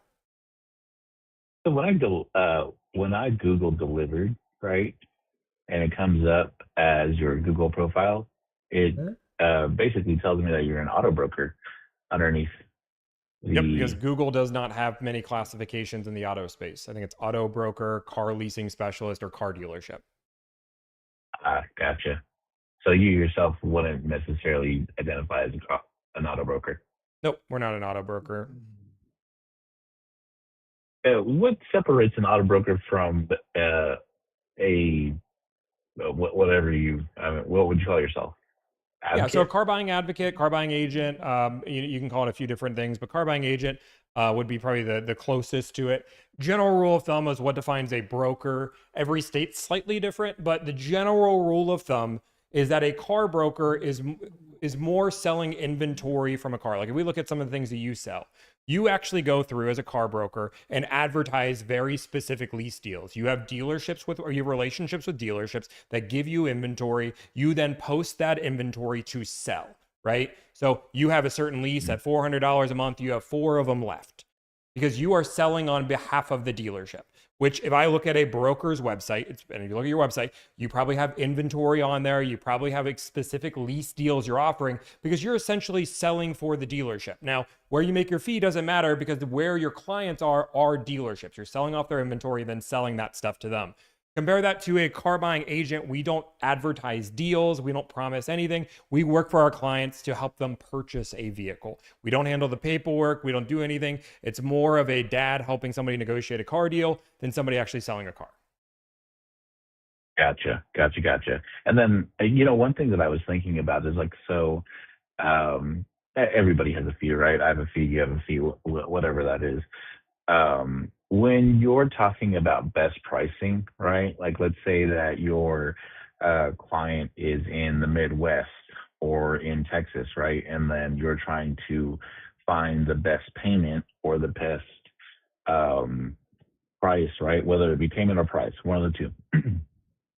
And you're calling into a California or out-of-state dealer that's out of state of your client, right? And the shipping along with your fee and the lowest price that you find is going to accumulate or would possibly accumulate to what they would get it locally. Would you say that that's fair? No.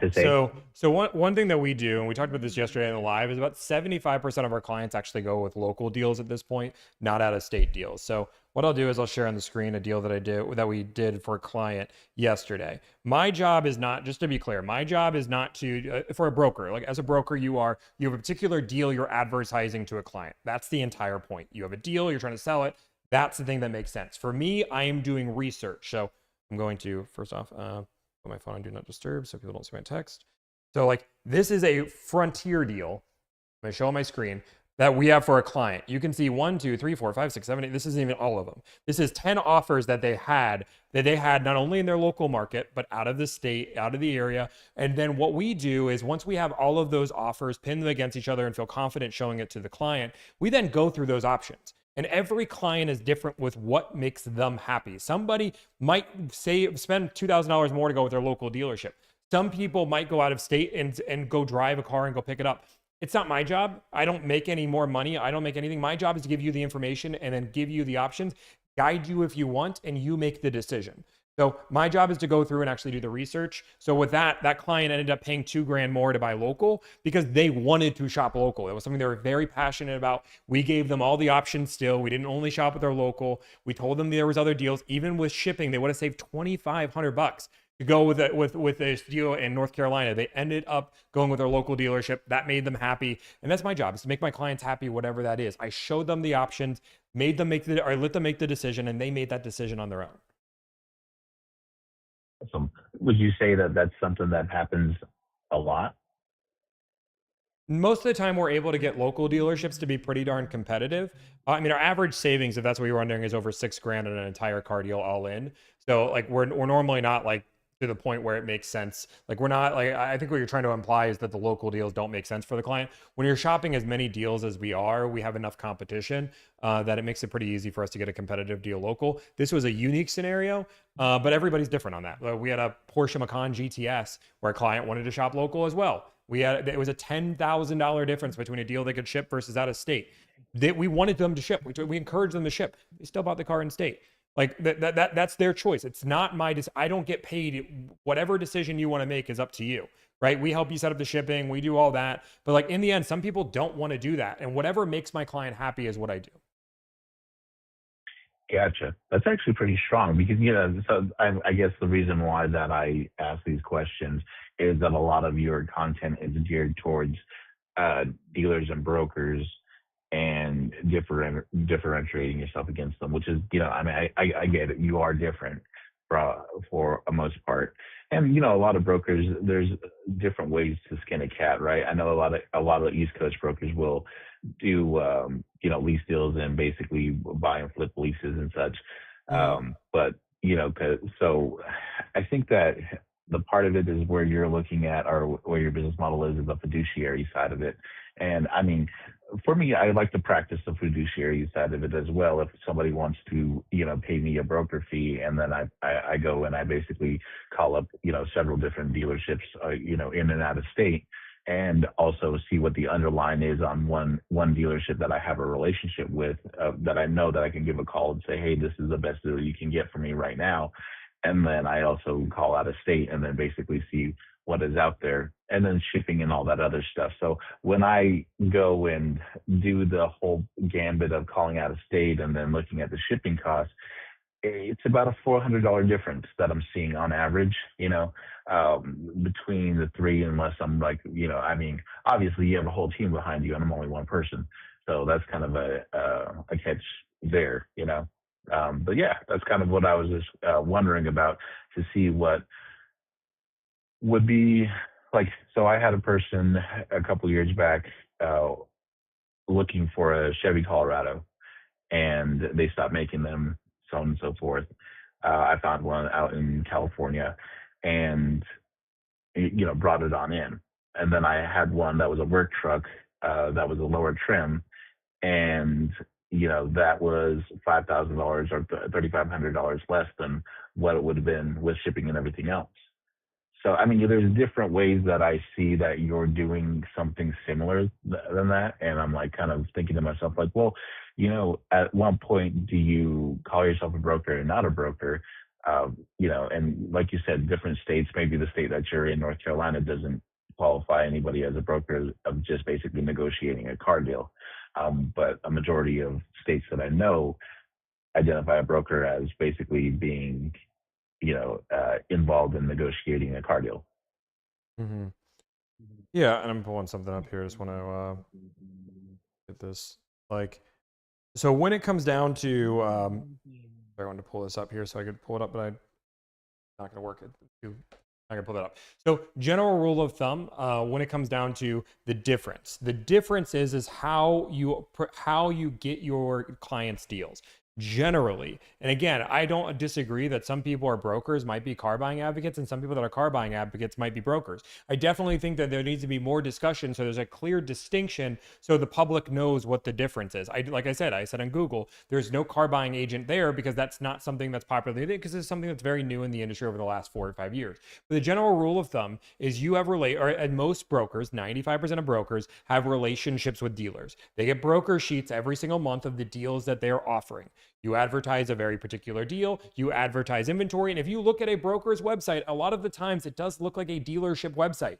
You can see cars that they're selling, what lease deals are doing. If you go onto Lease Hacker, you're going to see, I have 4 of these cars left. I'm selling this lease payment. This is very particular of selling inventory. And that's why brokers have the licenses the way they do, is that it does, for a consumer looking at it, you could easily confuse a broker advertising a particular deal for a dealership. If they don't know any better, they would be, okay, well, this person's selling me a car. It's the same as a dealership.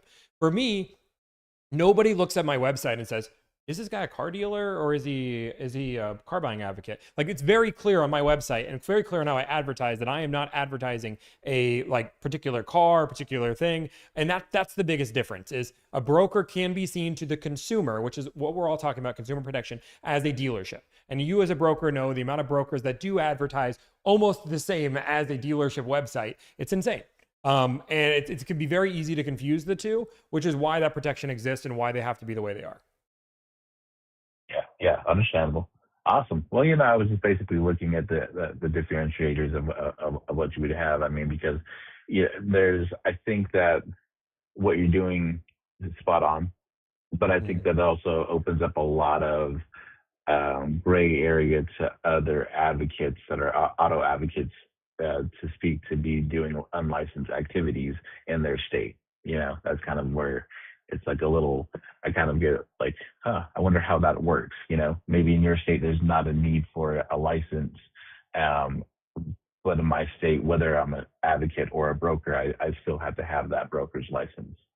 Yeah, so and a broker's license, to be clear, having a license, it will mean, again, every state's different on what their license is. A lot of the time there's a bond associated because you have inventory and you're handling titles, which is why that bond makes sense. And there's a license that you're a car dealer because you can have the option to sell inventory. And again, you even said you can do paperwork and do these other things. You don't have to, but you can. Like, there's a reason why those things exist. If I am some person that is going out and making phone calls and doing research on your behalf, the licensing and bonding requirements are completely different to what it would be for somebody that's a broker. Again, a broker broker, you can literally go pick up the car, drop it off, and like you said, in the Northeast, and go through a moment where you can literally skip the entire dealership process. It would make sense why they need a dealership lot, right? You can't just deliver cars in the middle of Wendy's, right? So like it makes sense why that has that. For somebody that's calling from their house and having a remote team that all we do is make phone calls and talk to clients, that same procedure doesn't make sense. It doesn't make sense on the eyes of the consumer. There's no consumer that's looking at us and saying, yeah, Tommy does need a dealership lot.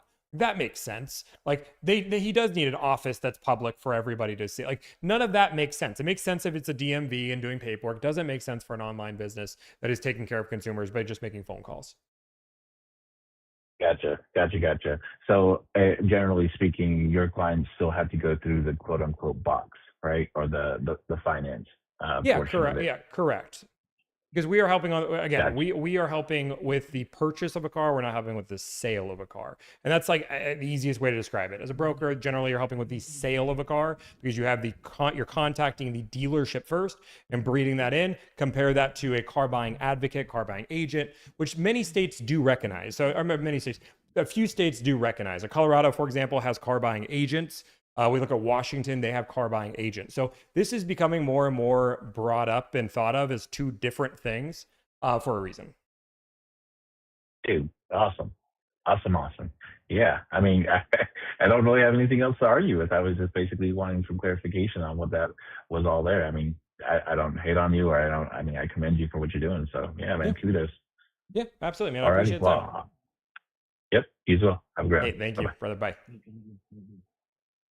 Okay, guys, again, we are debating. Anybody who wants to debate, anybody who wants to come on here and disagree with me, or if you have anything. So, for example, I believe commission on gross profit is unethical. I believe that Chevy Dude is a narcissist and a pathological liar. We're just bringing that one up there because we're waiting for him to come up. So he has Frontline if he wants to come on and debate. I believe that direct-to-consumer would be a way better business model, and it should compete with dealerships, would fix all issues. I believe that you should never inherently trust a car salesman. There is almost no benefit. I can't think of a benefit. I've been never told of a benefit on why trusting a car salesman without verifying is a good idea. Anything you want to debate on, you can come on. I know there's a lot of people that have been hating. By all means, you can jump on Instagram, DM me, and we can have a conversation. You just need to be in the car industry to some degree, right? You need to be in the car industry like Jim Rat. I know Jim Rat said some stuff. By all means, he can definitely jump on and have conversation if he wants. I know he's been saying a lot of hate. I can't imagine caring so much whether or not somebody is a broker or not. Yeah, the only people that do care are people that don't think of the consumer, right? Like there is no, like, again, if you look at every video that hates on me, that says our service is illegal, you have 99% customers defending the business model, and the only people that disagree are dealerships. So then you really have to think, is if this was a concern to the public and the public was worried about this and the public saw this, by all means, we would have consumers fighting it as well. Like, oh my gosh, that's crazy. That's illegal. Chop it up with lot law. I don't think lot law would actually come on live.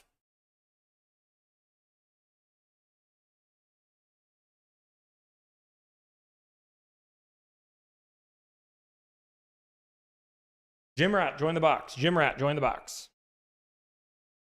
Check DC, LOL. Got what? Well, hard to move meeting. You guys available for 10 a.m.? Quick call, my friend. Yeah, we can do that.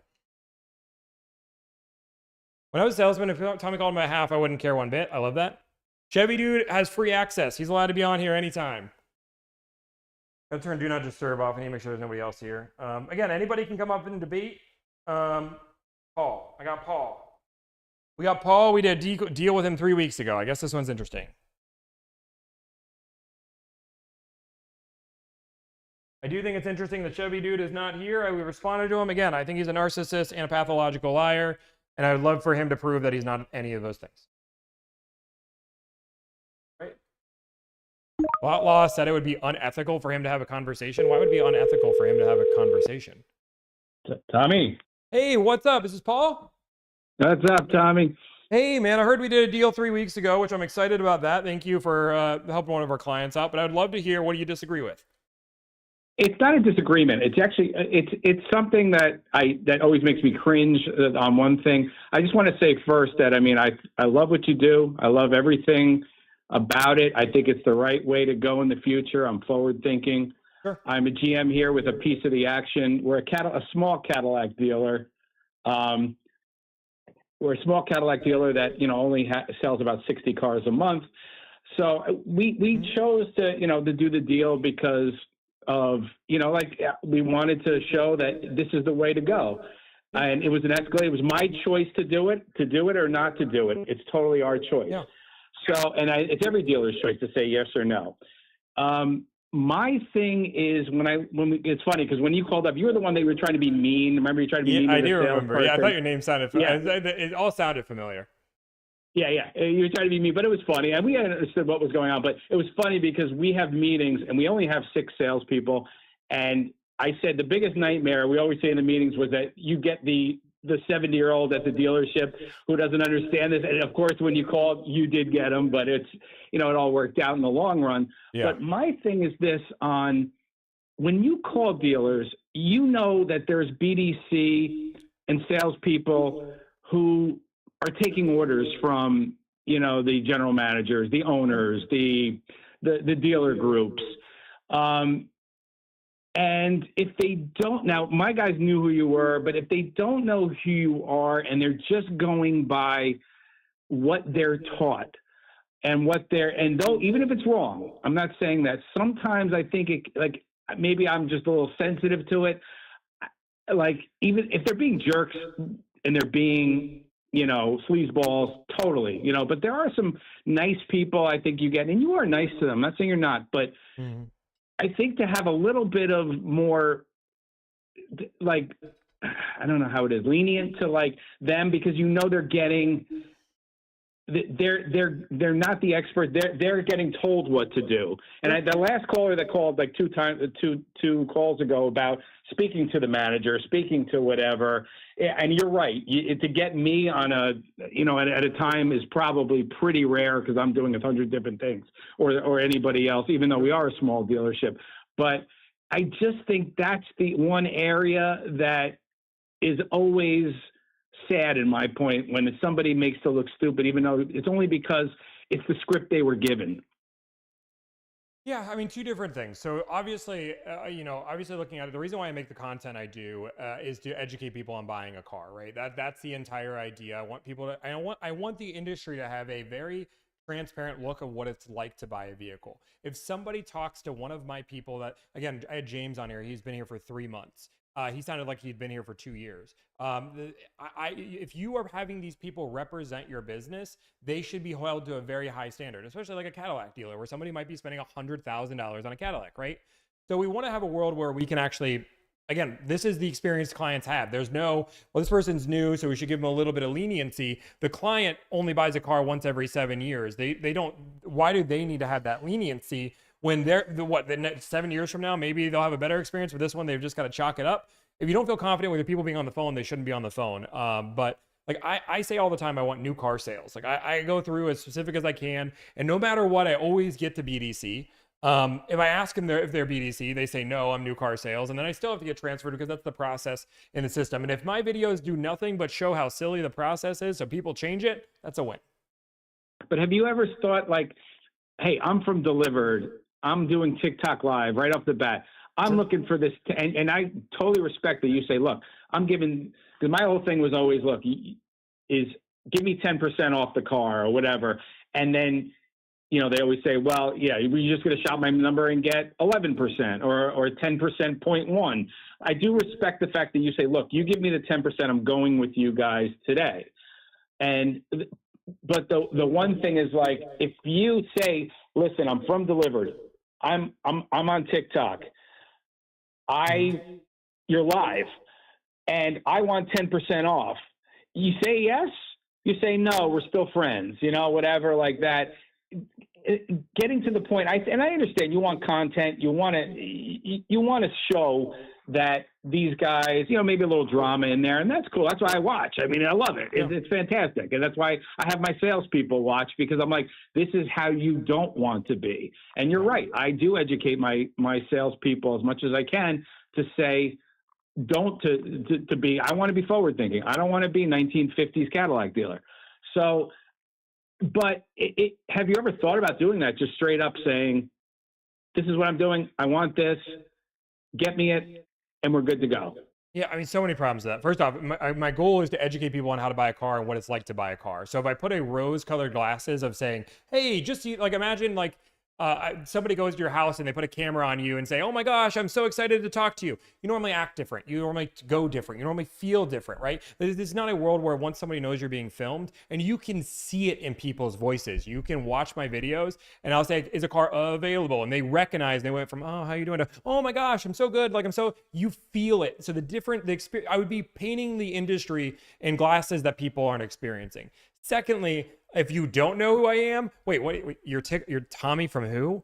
And you're live streaming me? Yeah, no, like I don't do that. Boom, hang up. Like there's not everybody recognizes me. I appreciate everybody in the world where everybody recognizes me. We have a good audience. But then third, then you have another group of people that I'm glad you didn't do this, but there are so many people that'll go on here and say, oh yeah, I'll give you 10 grand off that Escalade. Boom, then we hang up. I think the video is over. Then we try to close that deal and it falls through. We actually had a certain time where it was 70% of deals on stream would fall through because they would offer something crazy, couldn't do it. So now we have to be super careful with it. We have to like prep and train our clients. If you're a client that have their deal live, we have to let them know like, hey, just so because you see something live doesn't mean it's going to actually happen. We don't even advertise. We don't even post the videos of those deals because we don't want it to be dishonest.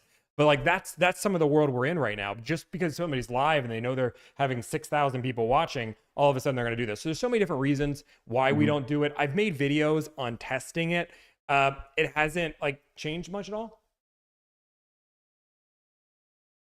But it doesn't educate. Then this all just becomes entertainment. There's no educational value. It's just all entertainment. It's fair, totally fair, and that's why it was just more of a question, not like you should do this. Like I said, I love this. If we were a Saturn dealer, buy it for this price, I would sign up for that in a second. I mean, all the headaches are just from all the crap back and forth. And I love the content. I hope this is. If I had 10 Tommies calling every day, I think my job would be a lot easier, and I could double my allocation. So it's. And I have no fear of going unless it's a Sport Platinum, as you know, with like, or a V series, it's my choice to say yes or no. So I listen, like I said, keep up the good work. We watch. I love it. Everybody, there's a lot of people in the business who love it. And that was just my only thought. And I hope we can do deals in the future. That's all. Okay. Yeah, man, I appreciate it, man. Let's keep doing more deals together. I know we have a lot of deals we're trying to make happen. I know not everyone will happen, but we'll put them together. Sounds good. All right, sounds good. Take care, Tommy. Goodbye. Okay, bada boom, bada bing. So if you're the type of person that wants to disagree with me, by all means, you certainly can.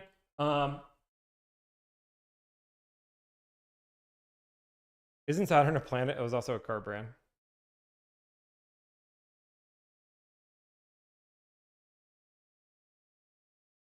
Boom, boom, boom. You receive overwhelming positive reviews and feedback. Can you share a time when you received constructive criticism or negative feedback? Assuming the feedback was valid, what did you do to improve? Ooh, that's a good question. We're perfect. We've never had anything wrong happen. There's so many times. We learn from clients all the time. I'm trying to think of a good example.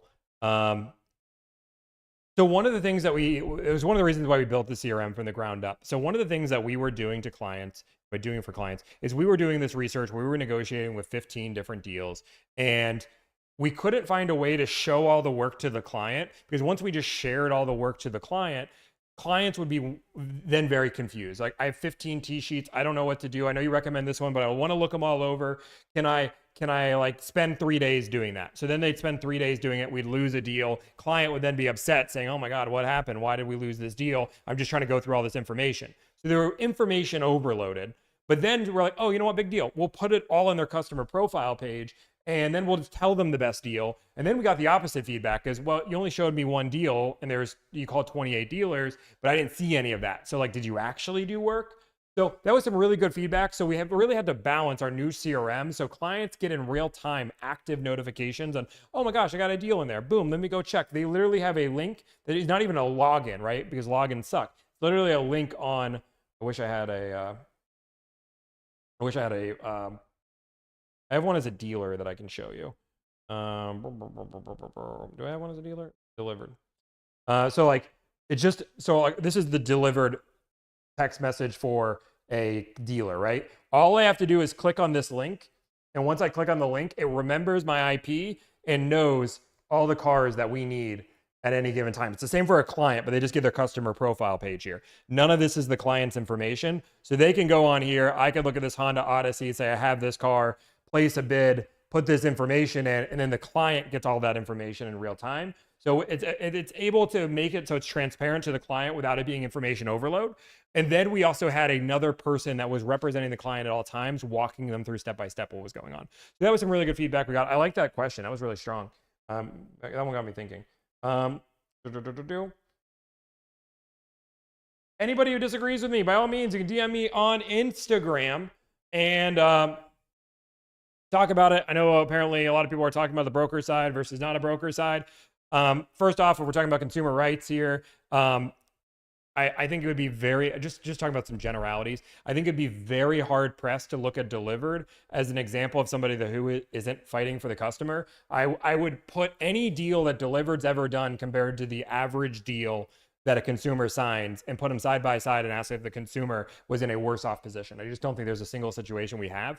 We do represent the client. That's what we're there for. The idea that we're not is insane. We do take on almost all of the risk. We don't handle titles. So like the idea that a client could get screwed over, the worst case scenario that could happen to a client is they lose. I mean, this is like the worst case scenario.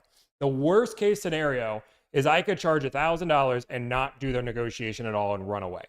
That's like the worst case that could happen to the client. So the most of a risk that a client takes on hiring a service like this is $1,000.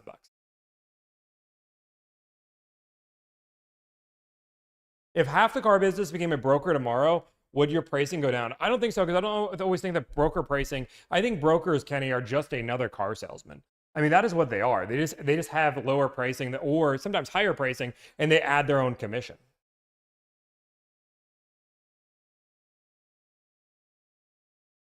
You should do a challenge where you do a free service with a client, be knowledgeable in your teachings, and see who gets a better deal.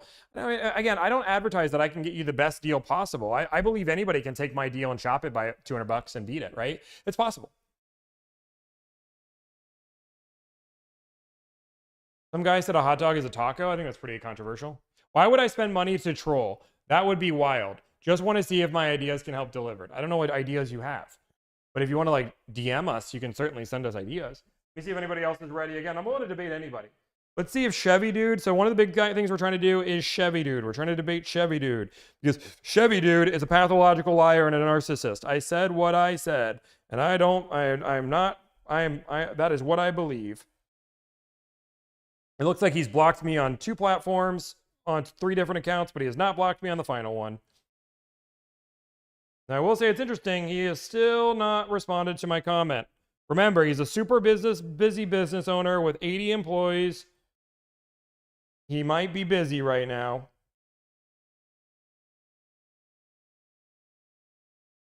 I don't know. I've called out a lot of the things he's done.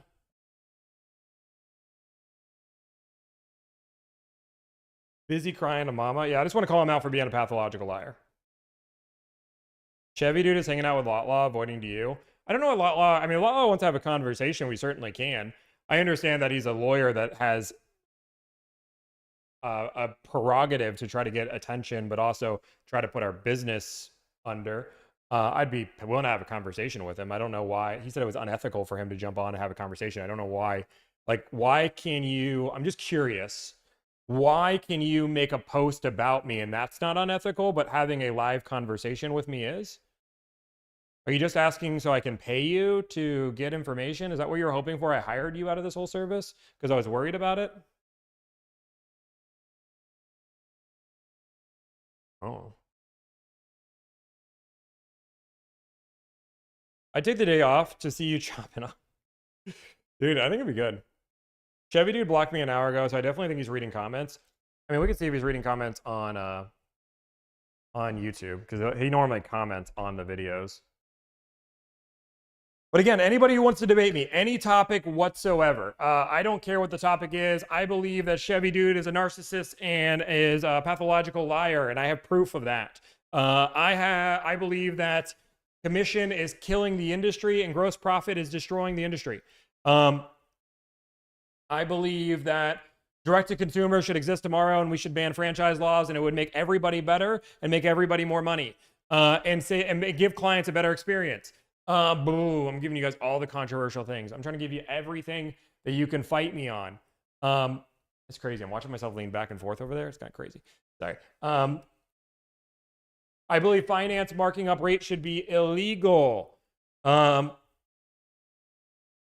mean, if we want to keep going, I'll keep going. What's your opinions on add-ons? I believe add-ons should be something that isn't mandatory. Boom, boom. But what else? Why does every car salesman have to talk to a manager? I believe car salesmen should be able to do their own pricing. A manager shouldn't be a thing. I believe managers are overpaid and shouldn't be, and basically are, yeah, I would say car sales managers are overpaid, unnecessary, and are hurting the customer experience more than car salesmen are. I'll go and say it. Boom. We'll see if we can get a sales manager to disagree with that. Dude, I'm giving you everything. Oh, we have somebody. Maybe. Tommy, you have one more here. I'm so sorry. We have one more. We have Cameron. Cameron on the law. Dude, I love how the lawyer was like, I can't jump on. It'd be unethical. But let me make 7 videos about the service. I do think it's interesting, law, and again, I think you're watching in the background. I do think it's interesting where, like, you're just waiting for me to make a video about it. Maybe because you're hoping to get, like, me and my video to go viral so you get more views, but you, like, won't talk about it.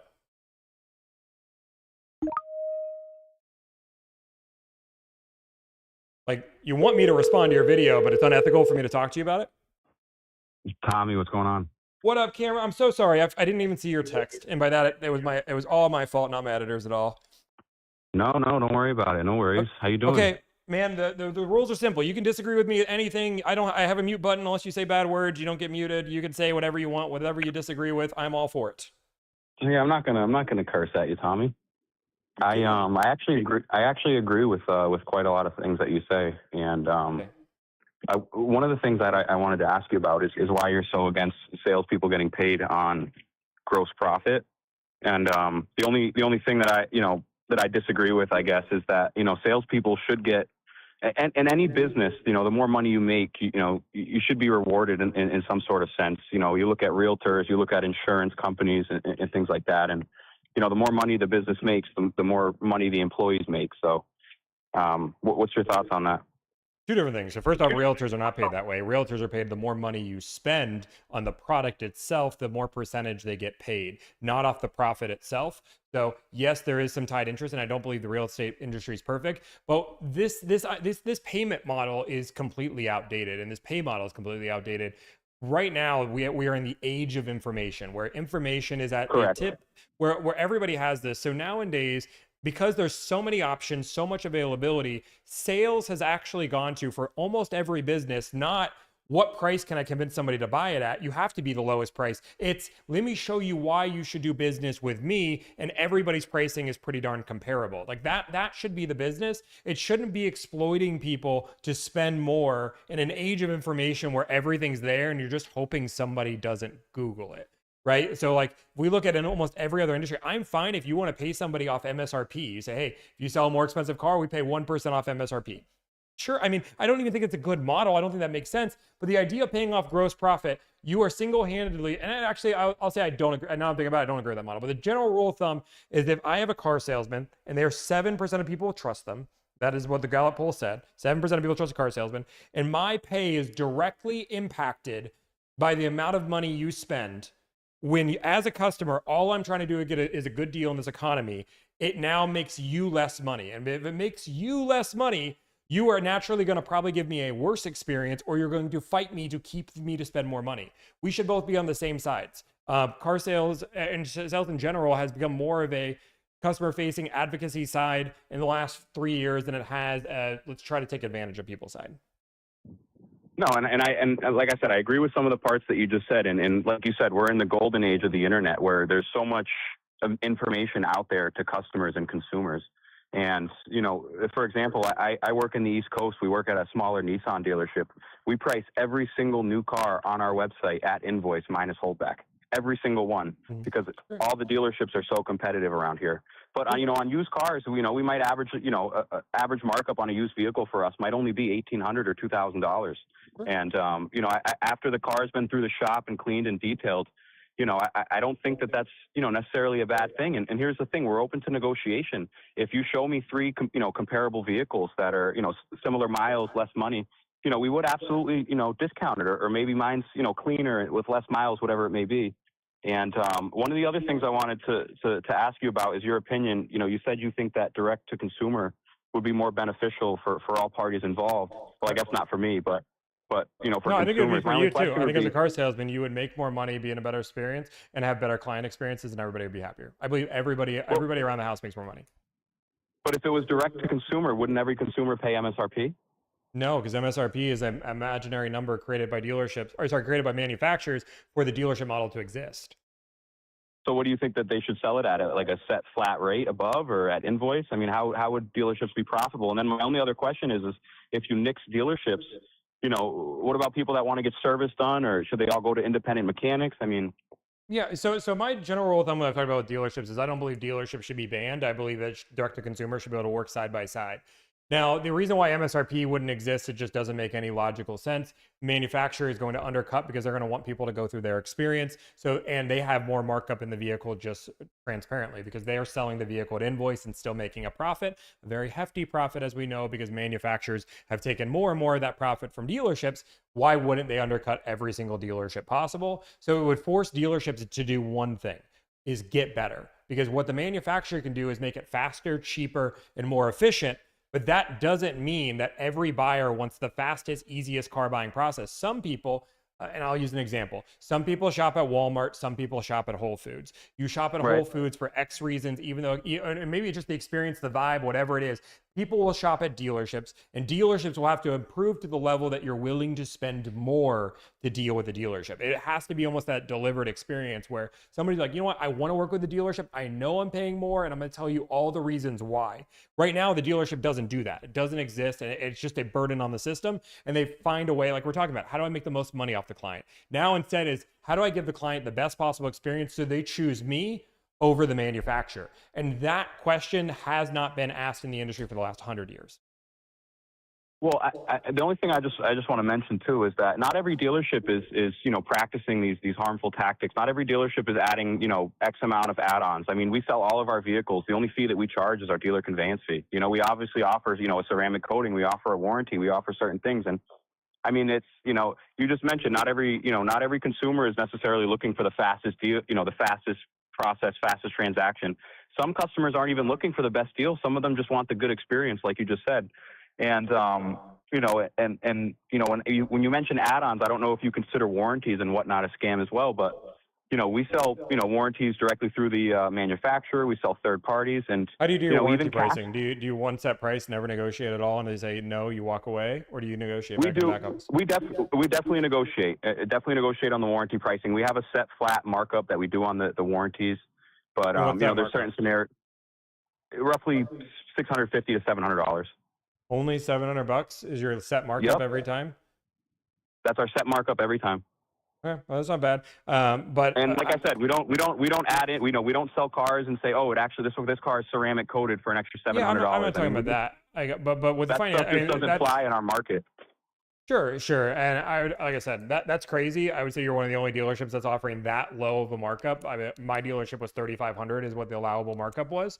You have to put something on a piece of paper. You guys putting $700 is the max markup you start with. Your finance managers probably don't get paid that well, which is fine. Well, that's the thing is, that's our thing. Our penetration is so high on these warranties. I mean, we probably, I don't know what my finance manager was last month, but I guarantee he was about 65% warranty penetration. Sure. Yeah. And like I said, I'm not saying it's a good or bad thing. I mean, again, it's your market the way you're doing it. That's positive. But my general rule of thumb is if you're only marking up the warranty $600, why negotiate at all? Why not just set the price? You say that's a fair price. And if they say no, they walk away, right? The problem is even at a $600 or $700 spread, the second you start changing the price for one person, $700 is a lot of money, right? $700 is not a small amount of money. And if I don't ask the right questions, I spend But you more. charge $1,000 for just to negotiate the deal. I mean, Correct, but $1,000 is a lot of money. What Correct, takes but I charge away- what takes $1,000 away- no matter what. No matter if you ask me 15 questions, if you've never bought a car before, if you bought 19, you're buying a BMW or buying a Toyota, I charge $1,000 either way. My idea with the warranty would be very simple. It's the same product either way. So it should be, I'm fine with you making $1,000. I'm fine with you. One second. I just want to finish it and then you can go. I'm fine with you making $5,000 per warranty. I don't care, but it should be a set price either way. Sell the value. And if they say no, you move on. If they say yes, you sell it at that price, right? Then they saw the value there and every client got the same product at the same price. So, and the only question I have to you is, let's just say an educated buyer buys a vehicle. Couldn't they save, you said you average a $6,000 savings across the line. I mean, couldn't that educated buyer save $7,000? I mean, paying $1,000, like you just said, $700 is a lot of money. $1,000 is a lot of money. What's taking away an Go ahead. I'm sorry. Yeah, I don't advertise this as a money saving service. It's a time, energy, and anxiety saving service. It's similar to going out to eat, right? Like you don't go out to eat hoping you save money, right? There's no advertisement saying, hey, going out to Applebee's is going to save you, $15 versus your grocery bill. It's not an advertised thing. Yes, of course, I teach what I do. Anybody can negotiate a great car deal. So of course, but some people value their time, energy, and anxiety more than they do their money, and they don't want to have to deal with it. Like for example, like just to use your perspective here, for $1,000, all I have to do is get your warranty down to cost and make sure that I get your price down $300 and my service is paid for itself, right? That's how a client sees it. Like, oh, he's going to mark up the warranty at least $700. I want the warranty. So as long as he can negotiate that and I don't have to talk to anybody, it's basically a wash. That's how some clients see our service, right? It's that simple to them. They just don't want to have to deal with the car buying process. Right, and I just want to add that some consumers do enjoy coming to the dealership. We've had salespeople that sell the same family, 10, 15, 20 cars over the years. They know them, they build rapport. They have someone that goes over the features at a dealership level. They have someone they can call, follow up on and whatnot. If you take away that, I mean, people buy a car, directly from Amazon or direct to consumer, whatever it may be. You don't have that, person-to-person transaction, that face-to-face transaction. And a lot of people do appreciate that. Some people don't want to do everything fully digital. Well, that's exactly why I just said, like at the very beginning, like my goal is not to ban dealerships. I don't believe any government should go in and ban a business model, but I believe that direct-to-consumer should exist because the reason being is exactly that. I would agree that some people do want that hands-on experience, but I would say 95% of dealers, and I'm going to give 5% of leniency because I don't even know if yours is there because I've secret shop more dealers than I can count and I've yet to find one, but I'm going to say there are some out there, really don't understand what a great customer experience is. They think they do, but I don't think they understand why somebody would pay thousands more. And I think I would challenge if I showed you if I showed one of your clients a delivered deal and then showed them the deal they bought and said, hey, you spent $2,000, because I get $3,000 back of invoice on Nissans, right? So if I showed one of your clients, I said, hey, on the same day you bought the car in the same market, I got a client $3,000 less. Did you see $3,000 of value in the experience? I believe the majority of the customers that were quote unquote happy would be like, oh shoot, I didn't realize that there was that much money on the table. Or if they're at the same dealership, somebody paid a different price. Again, what that number is valued at, I think car dealers overinflate that consumers believe that experience is worth hundreds, if not thousands of dollars. I think it's there, but again, I believe that dealerships should exist and they'll get better because the consumers will have options. Consumers can go direct to consumer, and because they can, they're forced to get better. Right. And I mean, those $3,000 less invoice deals only exist because other deals are profitable. I mean, if we sold every new Nissan at $3,000 under invoice, genuinely, we would not make money, even after we get our kickback from Nissan. I mean, per car, we get significantly less than that if we hit our number for the month. So isn't it crazy that some people have to be screwed over just to get a good price on a car? No, and I don't say I agree with that. That's not what I agree in. And we sell a lot of cars. We steal a lot of deals from other dealerships because we do clean business. We don't stuff stuff in the deal. We don't itemize, a ceramic coating and $500 tint and $500 wheel locks. It's just not something we do. It's not something we believe in. And who in your area, did you think the most of your dealerships do that, or is every dealership honest in your area? What is your general? I would say it's probably 50-50. Like, we're in a smaller East Coast market, and it's not like inner cities where every single, you're not financing. We've charged $2,000 more, or every single deal has, a $1,000 security, theft deterrent on it and whatnot. We just don't do that. I mean, we wouldn't have customers if we didn't. And on our website, every single new car is invoice minus holdback. We itemize all of our fees even before the FTC started cracking down. I mean, we do clean business, and I don't think that every dealership should be under that same umbrella of super shady. And I do believe that there are some good dealerships still out there, and I think that I work for one. And I'm definitely younger than a lot of other sales managers out there, and I see a lot of your points, and I definitely agree with a lot of them. But there are some things that I disagree on, and yeah. Yeah, let me ask you this question. I am a big fan of you, Tommy. Yeah. No, yeah. Let me challenge this question here. Let's just say I agree, right? Let's just say I agree that not every dealership's slimy. There's some good ones out there. And I just say, hey, be careful. Just know that there's good dealers out there. And 50% of the time, I walk into a dealership, I might have a dealership that's trying to take advantage of me, that's trying to do crazy things. And I have 50% of the time where I'm going to say that the dealership's going to be honest and great. And I have no way to really determine that because there's no public data out there. The idea behind it isn't, and I say this all the time, not every car salesman is bad. There's plenty of good car salesmen out there. But if a consumer goes through and says, hey, I trust you wholeheartely, I've heard you're a good dealership, just give me a good deal. And I say that to you, and I say that to the slimy car salesman that's down the road, I'm going to overspend. It's almost a guarantee. It makes more sense for me to go through with a little bit of hesitancy and say, let me do the work. Let me verify this is a good deal with both of you, because now I've put the cards in my own hand, right? This is too big of a purchase for them to just go through and just trust. So the general rule is don't trust them. Make sure they're right. Do your own work. And if they are right, that's great. That's awesome, right?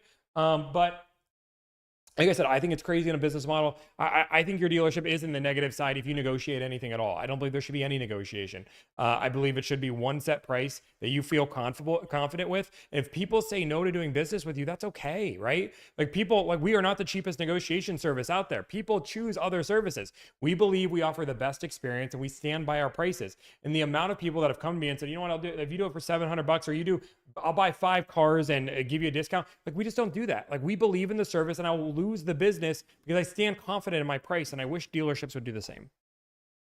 No, and I can see positive points to that, and I see negative points to that. And I guess negotiation isn't a bad thing. Profit's not a bad word. And, at the end of the day, consumers pay a price that they agree upon. And, I don't want to hold you for too long. I'm sure there's some other people that want to get on the calls, but. No, and I would say that profit, nobody said profit isn't a dirty word, but the idea, the idea of making a profit and hoping somebody is less educated to make that profit is unethical. And that's what we're in the car industry, because right now, the determining factor if somebody gets a good deal versus a great deal or good deal versus a bad deal is their education level. I'm fine if every dealership said, we're going to mark up our cars 25 grand and that is the price and everybody pays it. I don't care how much profit you make. You can make $1 million a car.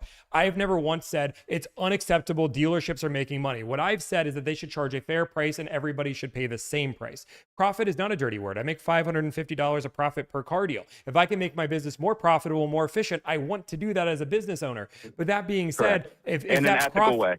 Yeah, but if that profit changes depending on the questions I ask and the education I know, now it's unethical.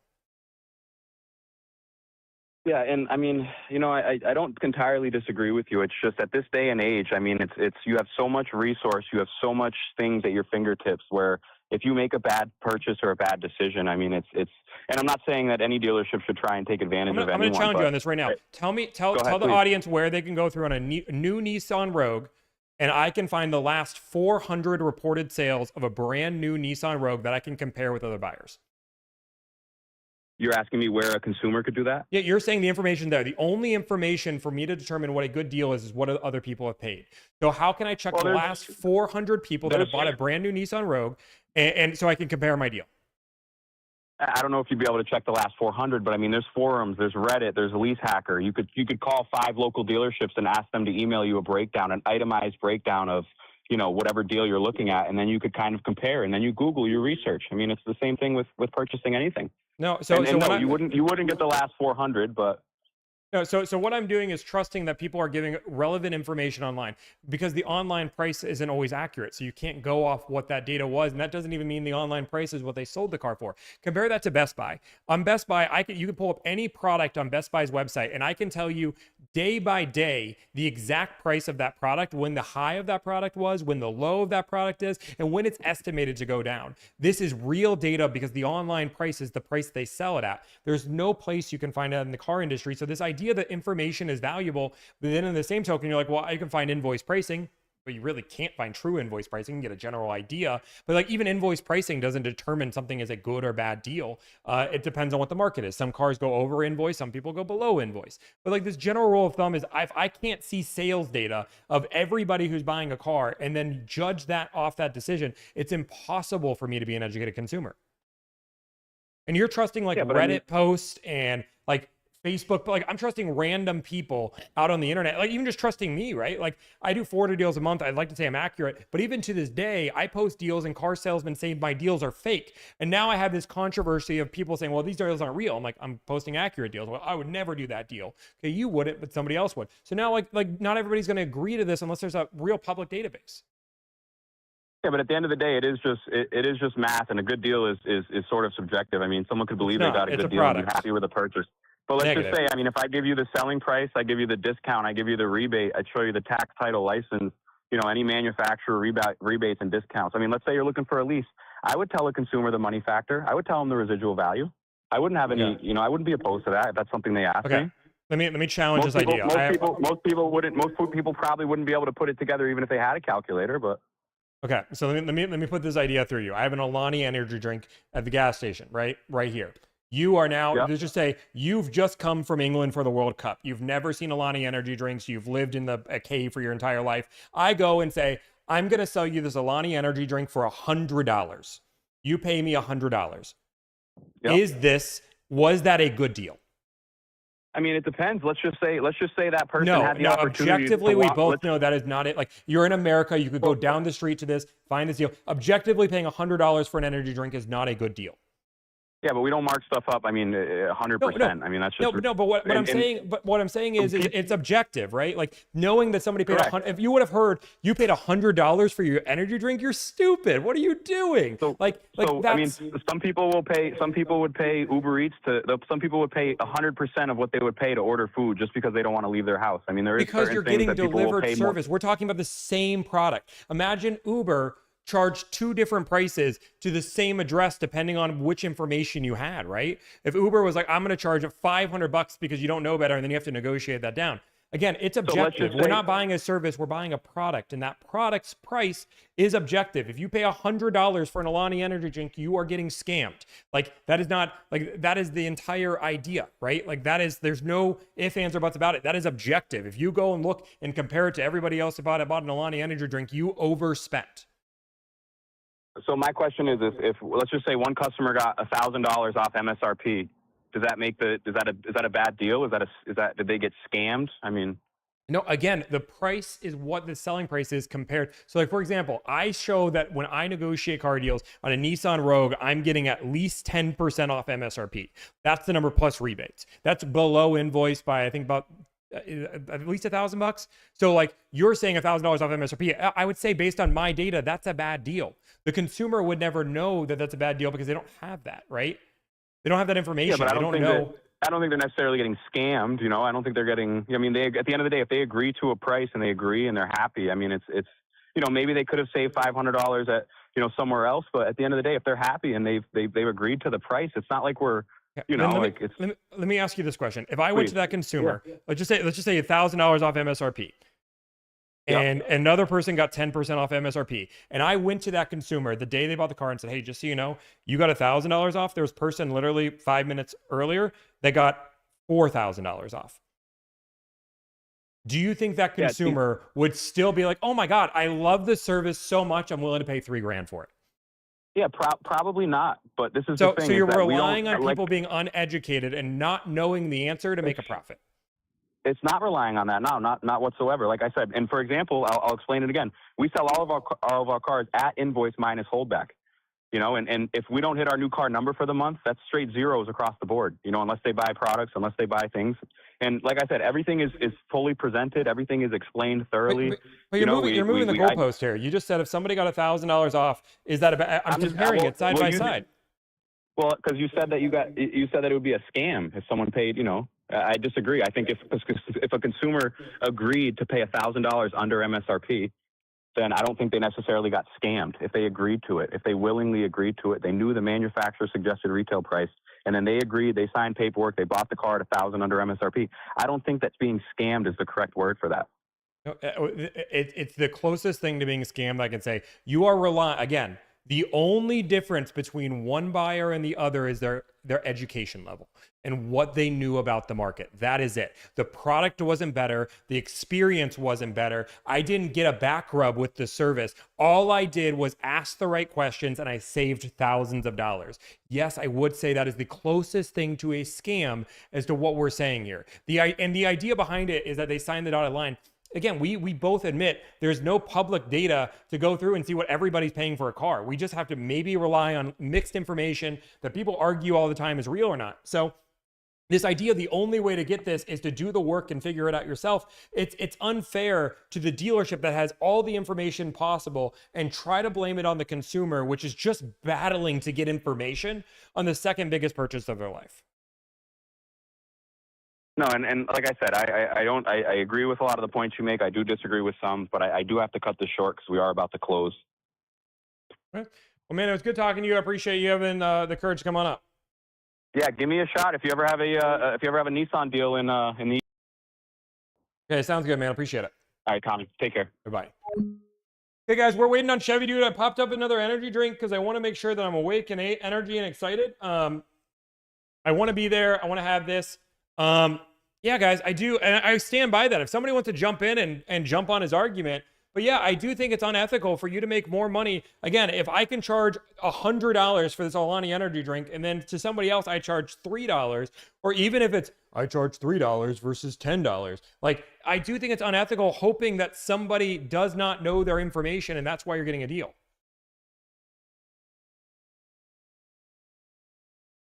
Yeah, I'm a fan, but not when Tommy is arguing like that. That's the whole point of today. We're debating on this. Like these, again, I want to go through and I want somebody to defend. Yeah, I do believe if you negotiate prices, it's a scam. I stand by that.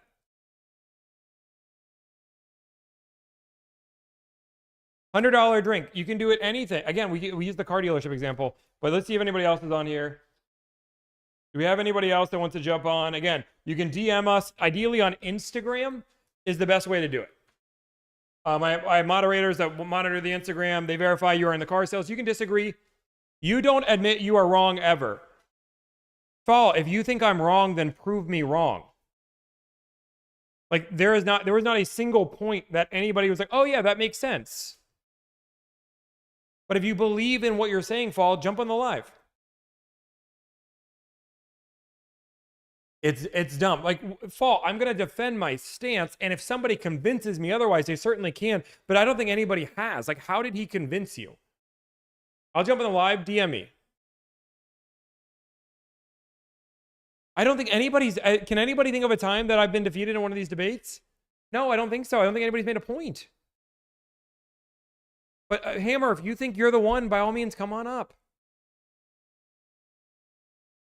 Yes, going through a world where you're saying that I should be able to charge the same product to two different people and charge different prices depending on their education level is absurd. Imagine if I changed education level to skin color. Gender? Age? Like we're changing one word and it becomes really bad, but now all of a sudden when I say education, it's okay? Like, no, you should not discriminate based on anything.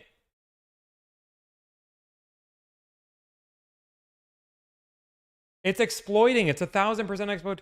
It's not oversimplifying.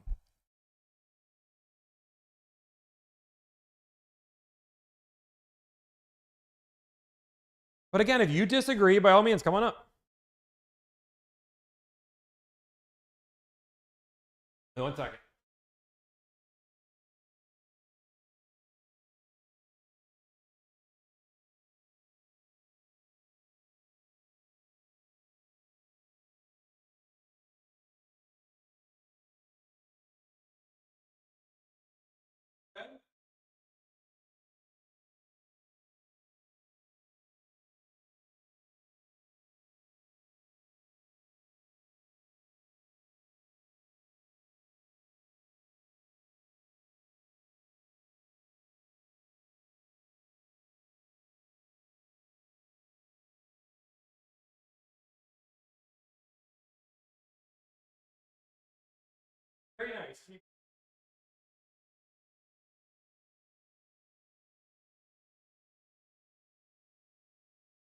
Sorry, guys. My dog was like falling down the stairs.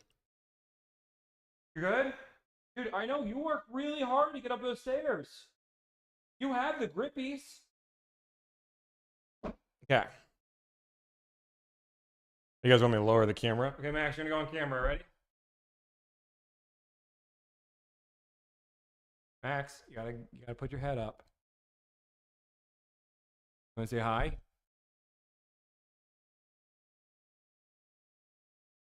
Wrong. Dude, you got strong hips. What are you saying? What are you saying, old man? Getting old. Hey guys, we are waiting for Chevy Dude or anybody who wants to debate. Let's see if Chevy Dude's responded back. I imagine he hasn't, because why would he? I think he's terrified. As a narcissist, he just doesn't want to be proven wrong. But good boy. Yes, that's such a good boy. Hey. Sorry. Best Buy price matches. No, it's not the same. But I'm sure we'll debate that.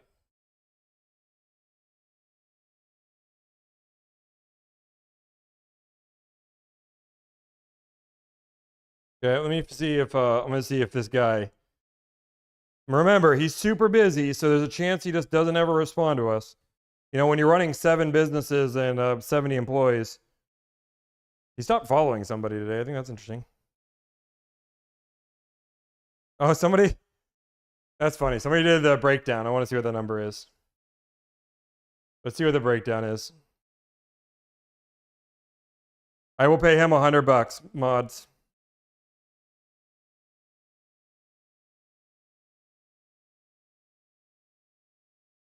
Okay.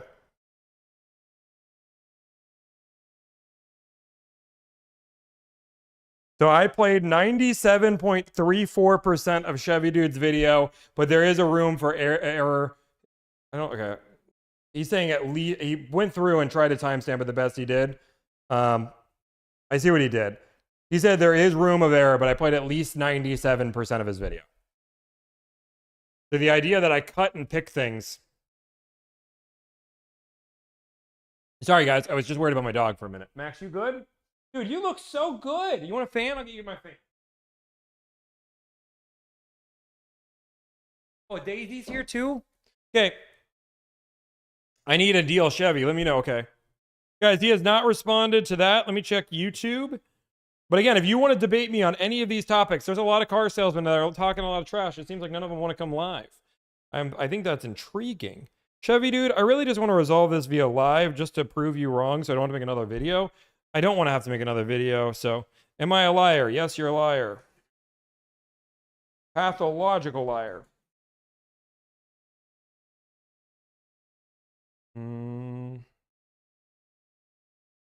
Oh, guess what? I can't see my post. My comment is gone now. I'm gonna keep scrolling. I don't see it, though. I see my delivered one, but I don't see my Team Akula one. And it's interesting that nobody can see it because I have 2 likes on it, which I know a lot of people came to see the video. Hi, Daisy. You gonna go lay with your brother? Yeah, everybody's laying with their brother. Okay. Do I have any other people? We got Paul done. Again, anybody can debate me at all. Right? Anybody can debate me at all if they would like. Chevy Dude, we are just staying live. We know Chevy Dude's dealer closes at 7 o'clock Eastern. So after 7 o'clock Eastern, he should be available. I can tell you, I know for a fact he was posting content at 10, 11 o'clock trying to dox a car salesman, which is crazy. What's the debate about? Anything you disagree with me on in the car market. If you believe I'm a scam, you think I'm horrible, you think I'm the end of the world, you think I believe, or I'll give you topics for me to debate.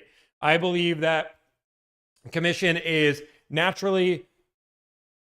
Commission in the car industry is ruining the car industry. It's unethical and should be abolished immediately. I believe that dealerships should be at a one-set price no matter what. I believe direct-to-consumer would fix a lot of the problems in the industry, make everybody more money, and also put us in a situation where consumers' experience were 10 times better.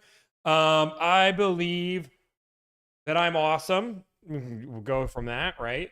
What else do I believe it's controversial? I believe dealerships are not entitled to a profit.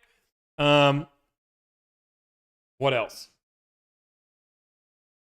Turn down the air for the dog. He just sleeps on a hot bed. So I heard there's no more too. I don't know what no more.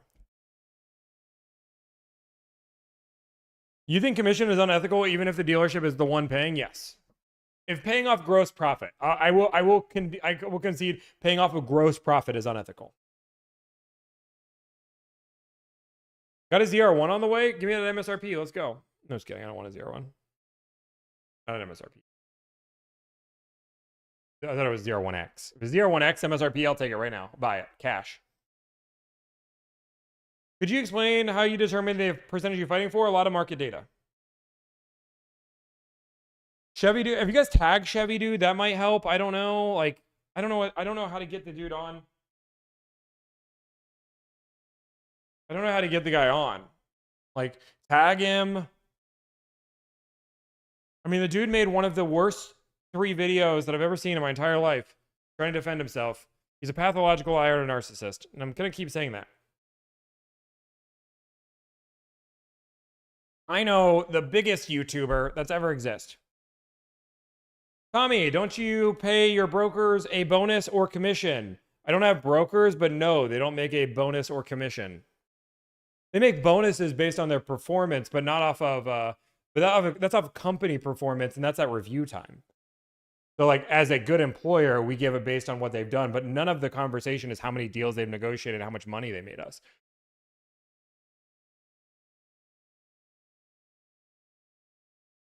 Chevy Dude is scared. Thoughts on Andy Elliott? He's rough.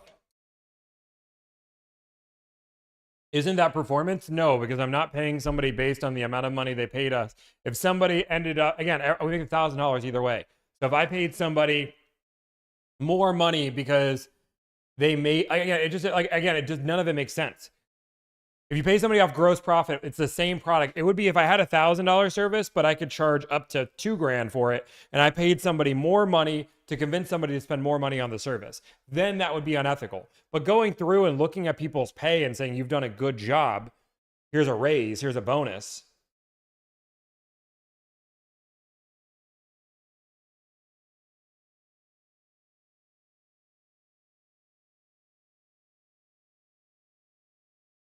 It's a bonus paid off customer satisfaction. There's so many things that it comes off of. Did you add to the company at all?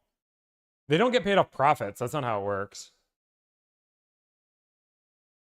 Most people aren't great debaters. Well, you should be able to sell your business model.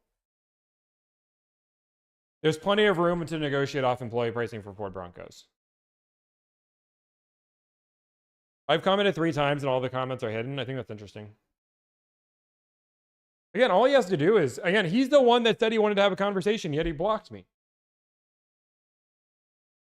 How can you say you want to have a conversation? Again, if you DM us, I will check on TikTok to see if there's anybody on TikTok. But if you DM us on Instagram, who is Austin? Is this Austin guy want to do something? If he's worth his grain of salt. This may be a little too... Oh gosh, this is so deep. Max, I don't want you walking down the stairs without help, buddy. Max. Max. Max, I don't want you walking down the stairs without help. Dude, turn around. Old man. Old man Jenkins. He wants to go down the stairs. Oh, 1 second.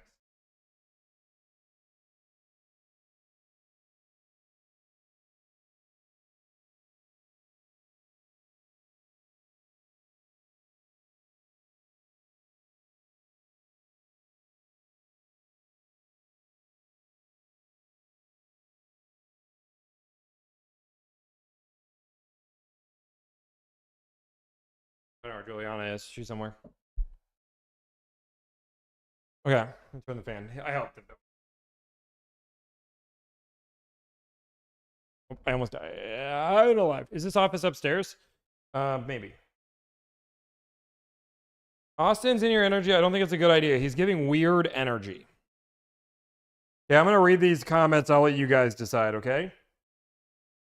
He is saying...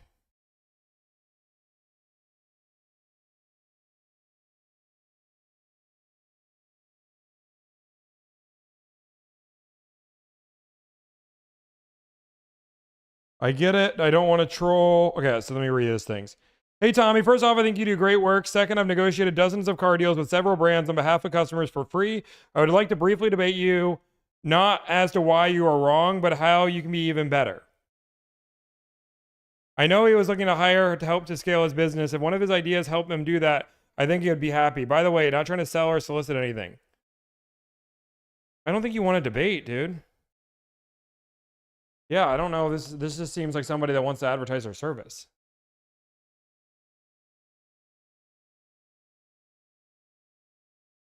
See if Juliana's home. 1 second. Dude, is he really trying to come up the stairs again? What are you doing? Dude, he's just walking up and down the stairs. I think he's hyper. Fine. What do you see delivered in the next 5 years? I believe we're going to reinvent this industry one step at a time. Advertising is getting annoying nowadays? What do you mean? I just don't know what you're trying to prove. Max. Dude, you're doing good.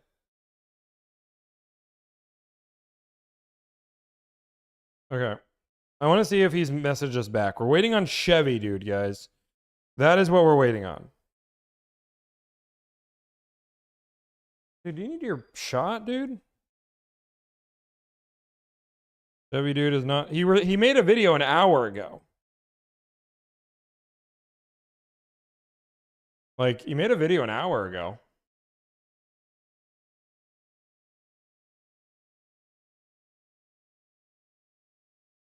Dude, okay, what are you doing? You're being weird, dude.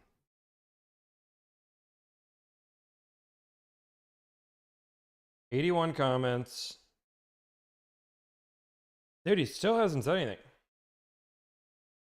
I'm seeing if he's responded to anybody else. I don't think he's responded to anybody else. Seeing anything.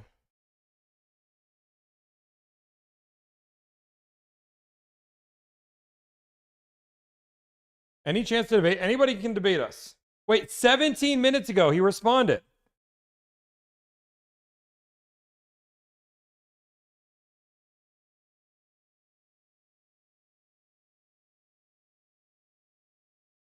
Dude, he responded to a comment 17 minutes ago. Where is he?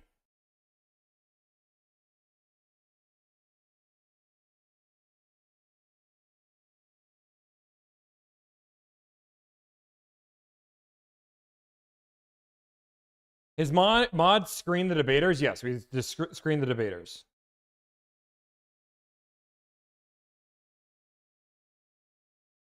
We are waiting, Mike.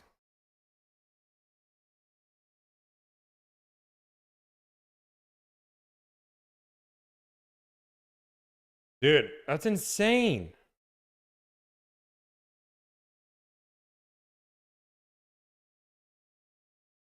Dude, he literally responded to something 18 minutes ago. Let's just see if he wrote anything on Chevy Dude. I'll see if he wrote anything. So we're trying to debate Chevy Dude here. That's the idea. Car salesman. Nobody cares about your video. I don't think he's responded to anything on his channel.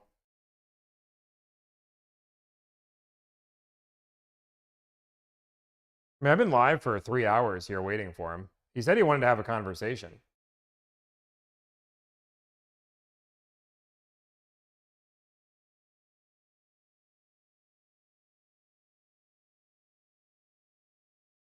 Crappy screen.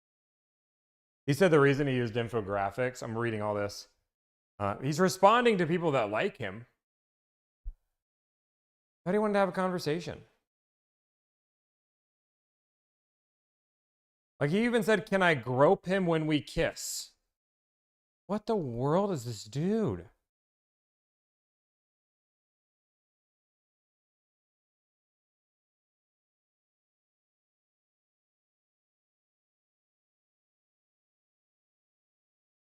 Dude, this Leonard Young guy is like the biggest hater to ever exist. Chevy, dude, you and Tommy don't want the same thing. You want to ensure customers have a fair, stress-free buying experience, one price model. Tommy wants to see direct-to-consumer sales, which would be a one price model, which leads to destruction of millions of jobs in America.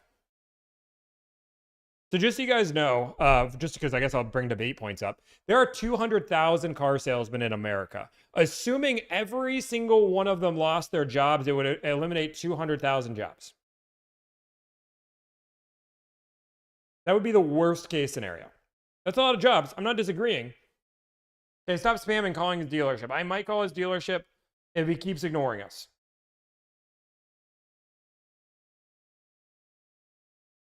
Dude, everybody wants to like advertise their service. Is that what everybody's trying to do?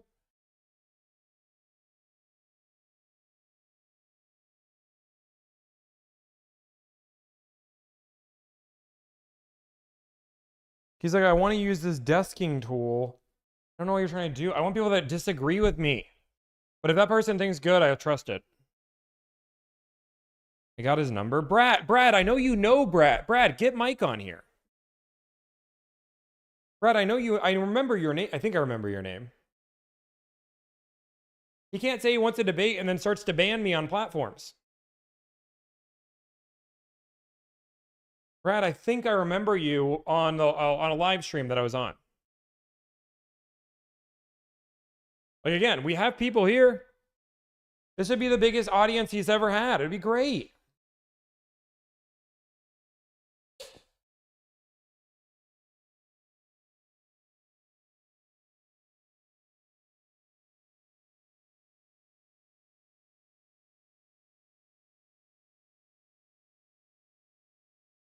Okay, guys, we are negotiating with anybody who wants to negotiate.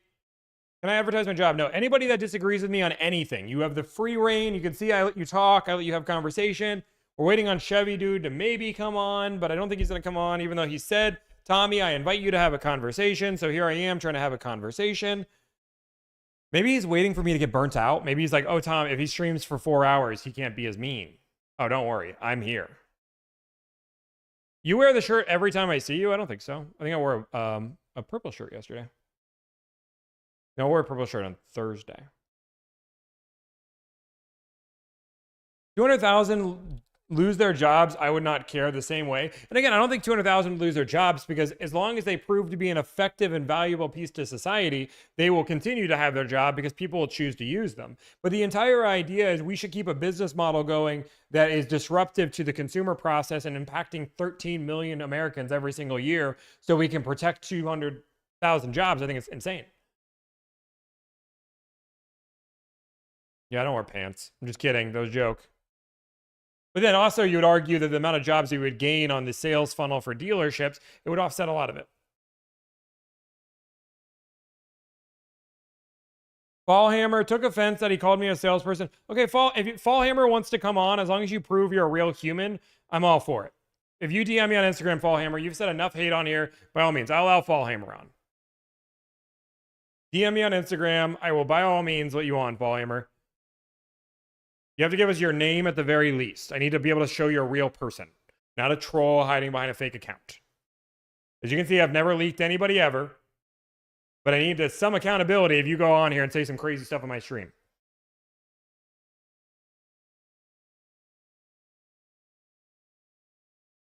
Max is sleeping now. He's tired, finally. Fallhammer. I was even a subscriber, Tommy. Okay, that's fine. Then DM me on Instagram, dude. Is he calling me or I call in? Dude, you work for the... dude, he works for the Cardone Group. Dude, let's get Paul on here. Wait, did I talk to Paul? He wasn't even a car salesman? I don't remember what he said. Wait, no, it's all different. This is a whole different Paul. Is this a different person? I want to call Paul. Can I call the Paul guy? He's on the Cardone Group. Unless you guys want me to call the AI car buying. Somebody wants me to be the founder. I'm a fan, dude, but have independent thoughts. Fallhammer FX. I'm saying if you want to speak your thoughts, you are allowed to not be a car salesman. Just DM me on Instagram. AI will replace you in 2 to 3 years. AI will be doing this and calling 100 dealers. I disagree.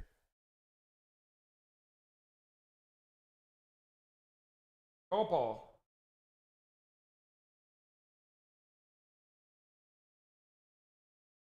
AI is not bad at sending initial messages, but continued conversation it struggles with. There's a reason why Anthropic, for example, went to saying that 70% of the workforce was going to be replaced by AI and is now backtracking like crazy because it can't have human conversations. There's also ways to push back on AI that's very simple and easy, and people are finding it every single time. And the idea of trusting something with limited memory to make the biggest purchase of your life, second biggest purchase of your life, is tough.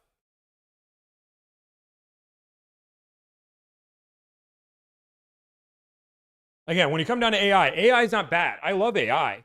Like we use AI to keep ourselves organized. It's a great tool, but a drill is not replacing a manufacturing worker. It's making them work faster.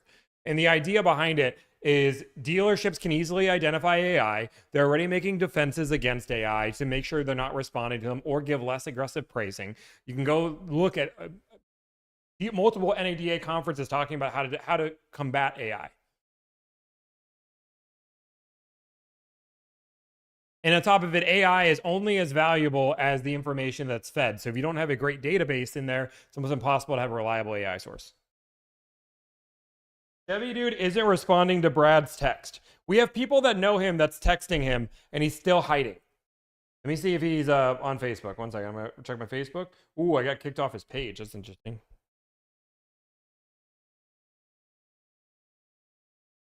No, I'm still not blocked on him. He didn't block me this time. Nope. Okay, let's see if he's responded to anything else.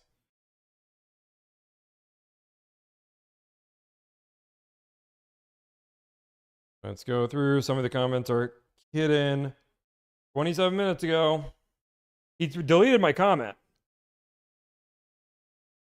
Wow, he deleted my comment.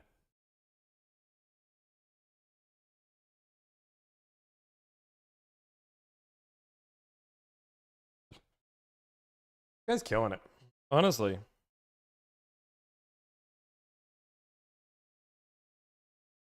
Okay, wait, we have somebody that wants to talk. Who wants to talk?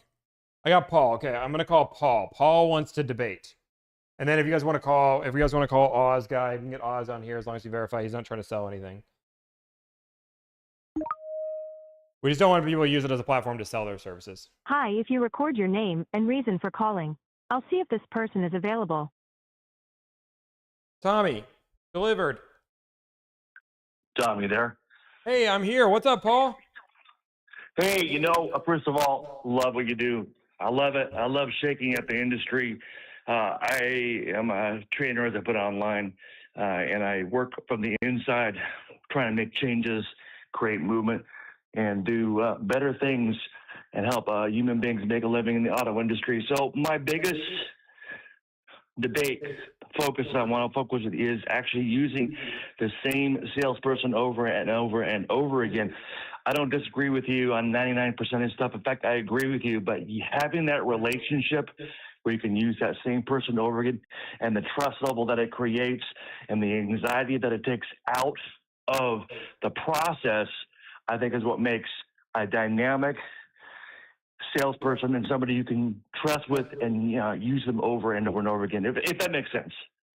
Yeah, I would disagree that having that relationship over and over benefits. I mean, we saw during COVID that meant nothing really quick when inventory got harsh, but it makes it less stressful.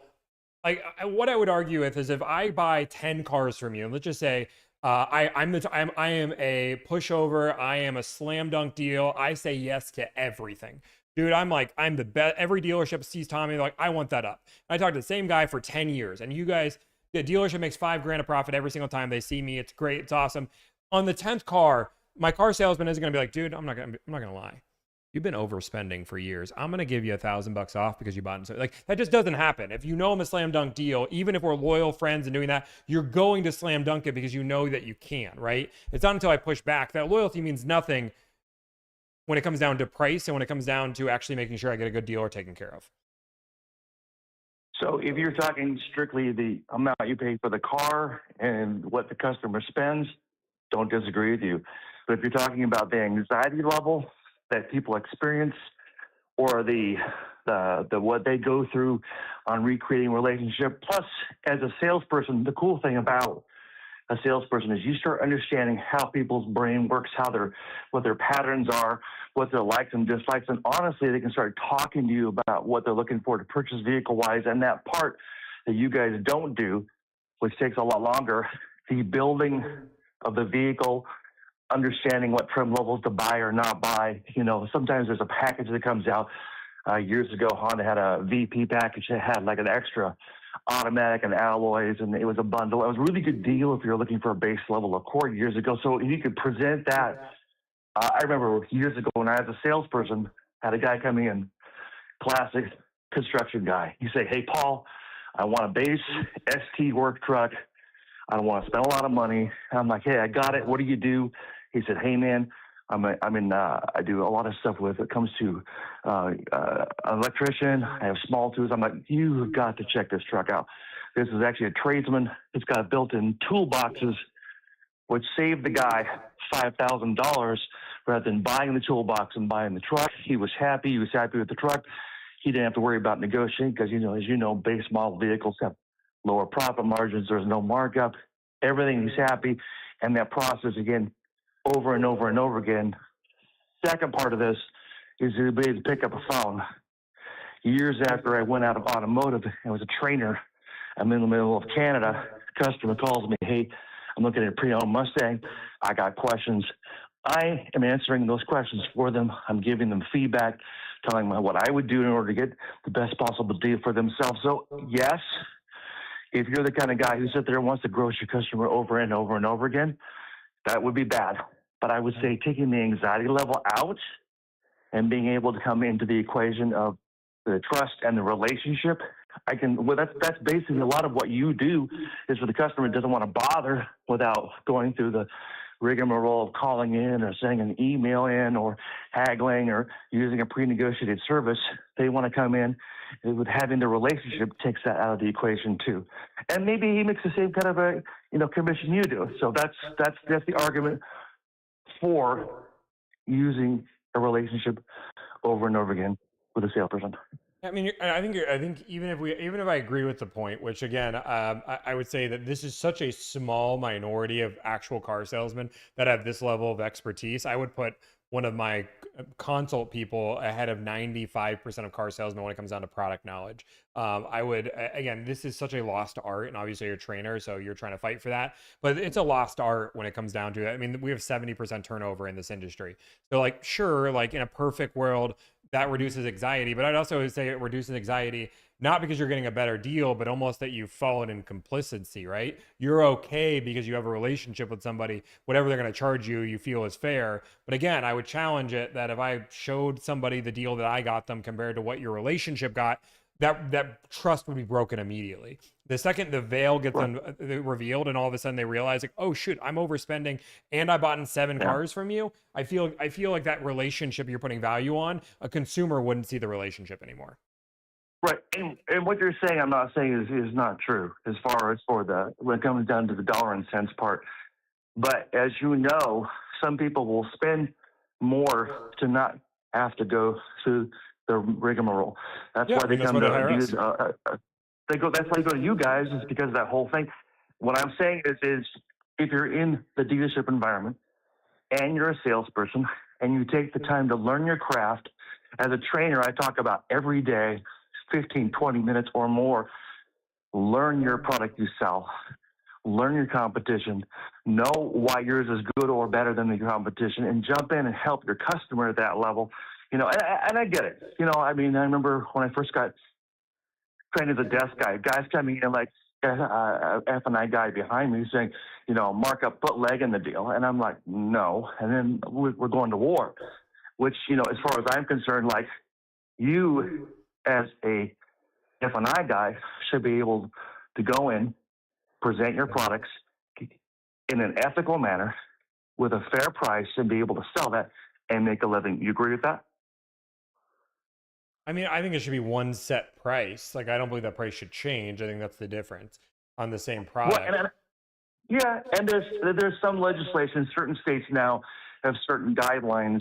You can only mark up certain things like warranties at certain levels, and I don't disagree with you. And But yeah, they can also you then know, go down. charging There's one- no legislation that can't go down, right? Florida is the only state that regulates it, where you only pay one price. But like general rule of thumb is, you're right. They can regulate the amount you can charge, but they can go down in price, which is what I don't like. I believe if there's value in the warranty, the price should be the price. And again, I don't disagree. And again, the problem is state to state to state. California, $85 dock fee. Florida, roll the dice, $1,200, $1,300. You don't know. But even just from state to state, I mean, that's literally a shipping fee that, you know, if you're a state or two over. But what I'm saying is if you step in an ethical manner, you learn your craft, you create relationship, you maintain relationship. The most successful people I've seen in the automotive industry that stay in a sales position for 10, 20, 30 or more years are the ones who develop that relationship. And the family, the kids, the grandkids, the friends, everybody comes back to that guy. And they're not the guy struggling, making $62K a year, which is the average car salesman's making. They're the ones who do make a good six-figure income, and the customers are happy, and they do it, and they sleep well at night. That's what I'm going. That's what I'm going to bat for. Is that guy or that lady willing to jump in and play that game in an ethical manner? 100% behind them. I want them to succeed, and I continue to fight on the inside to develop and grow that person. And I've watched a lot of people I've trained go promotion up through, you know, salesmen, go to sales manager, F&I managers, owners. I have two of my friends have become owners of stores. So that, and again, I'm not going to ever disagree, Tommy, that there's so much unnecessary. I want to say this in a way, when a person's not intelligent and they pay through the nose, or they have a hard credit and they end up hammering on rate, my heart goes out to them. You know, it really, really does. And I don't disagree at all in any way, shape, or form. I'm the guy who, like, I wish we could flip the script, and all the people who are the people who are, you know, I want to call them super hagglers, who just basically they don't care, just rip off the Vantage customers versus the really nice people. If we could actually flip the script and give them a better deal, I'm there, 100%. That's what I would love to do. My biggest thing is, though, is there is a place for an ethical, well-trained, well-educated car salesman who's there and has the customer's back and willing to have that customer being taken care of. I think there's a place for that person. Yeah, I've never said the dealership shouldn't exist, but my general rule of thumb is that I don't believe that person is ethical if they change the price of their product at all on any of their products. And for a dealership that's a one price model, including one price in finance, I think that's less than 5% of dealers. I just don't think, and I'm talking about all the way across trade, finance, I would say it's less than 5%. And that's the problem I have. That's why I believe direct to consumer solves the problem, because I agree. I think good car salesmen will come if there's better competition. The competition is just so rough right now. Agreed. And you said COVID, and you and I both know COVID is kind of the exception to the rule. I mean, yeah. And do I disagree? Do I agree with COVID and the, you know, paying a $2,000, $3,000, $4,000, $5,000, $10,000 markup? No. I mean, come on. It was supply and demand. Dealerships took advantage of it. But here's the problem now, Tommy. Those same dealerships are now dealing with those vehicles that are coming in trade right now, that somebody paid an extra $5,000, $6,000, $7,000, $8,000 for that, and now the customer's upside down, and they're having to deal with that on a regular basis now. Because, you know, if you bought at the end of COVID, you're now coming into that 3, 4, 5-year trade period, and I'm seeing that on a regular basis all around the U.S. because I train everywhere from, you know, East Coast, West Coast. I train everything from, you know, Mercedes-Benz, Porsche, Toyota, Honda, Ford. I train everything. I'm seeing that more and more and more. Would a one price help? I think what it would do, if anything else, what you're saying is it would create another level of competition. We've tried. I mean, you know, Saturn gave it a shot. Scion gave it a shot. Even now you've got, you know, Tesla, Rivian doing it to a certain degree. It's out there to a certain degree, but Saturn got destroyed by internally. So GM killed their product, even though it had one of the highest customer satisfaction rates that we've seen out of any brand. And I agree. They did. They killed it. And I think part of the problem, though, too, was, You were at that, 08, 09 crash. People, money was need to go different directions. It really went back to 1992 when the GM or when the CEO changed and they went to the one price, one rule model or one GM model. And then they went from, I mean, this was not 2008, 2009 that Saturn really, that was when it officially died, but funding got cut in the late 90s and they started only selling rebranded GM cars, weren't able to build their own factories anymore. And that, I mean, that's a whole Saturn issue, but like, it wasn't like 2008, 2009 is why it failed. It was funding that had been cut by a CEO that believed that was a one GM, one price. Yeah. No, and let me just say, from a training standpoint, Tommy, on a regular basis, I listen to your calls, I watch your calls, and a lot of times what I'm listening for as a guy who trains is how well did that salesperson do in creating a customer much like you, which is somebody who's direct to the point, looking to get to a good deal. I'm like, you go through a round or two of doing what you need to do to try to get the customer in without a number, which is what 99% of dealerships are trying to do. But if you need to, if there's a time where you have that guy looking for the bottom line price, you got to rip out the bandage and make the deal, then make the deal. Okay. I agree. Yeah, I will. Yeah, I'll agree there. Like I said, I think we have a long way to go in the industry, though. 100%, and I'll keep trying it from the inside. You keep trying from your side, and hopefully this will get better and better and better as time goes on. And I appreciate, again, keep doing what you're doing, man. I love watching what you do. Hey, thank you, man. Appreciate you. All right, take care, man. Bye. Okay, I'm gonna go through and see if Chevy Dude has responded to anything. And then we'll get, I think Oz wants to come up. Everybody seems to be excited about Oz. Boom, boom, boom. I don't see him responding to comments on YouTube. Let me check Facebook and see if he's responded on there. We have multiple people that are in line. I'm really excited for that. Buggy, it's okay, dude. I don't know what you're trying to do, you crazy dog.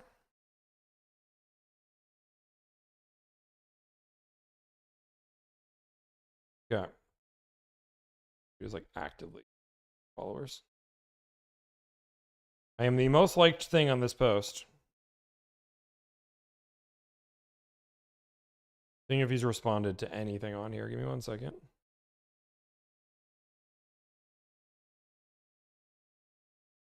He did delete my comment. One of my comments, not two.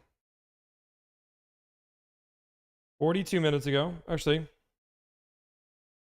my comment's there. I take it back. He didn't delete this one comment here. He deleted the other one somewhere else. Unless it's hiding on another platform. Okay, so let me... Oh, sorry. We have somebody else. Okay, so who's next? Ooh, let's go. Okay, we got Michael, which is... founder. Okay, I'm not going to give you a shout out on your business. And just so you heads up, I don't know what you're trying to do here. If you try to give your shout out a business, this is not an advertising.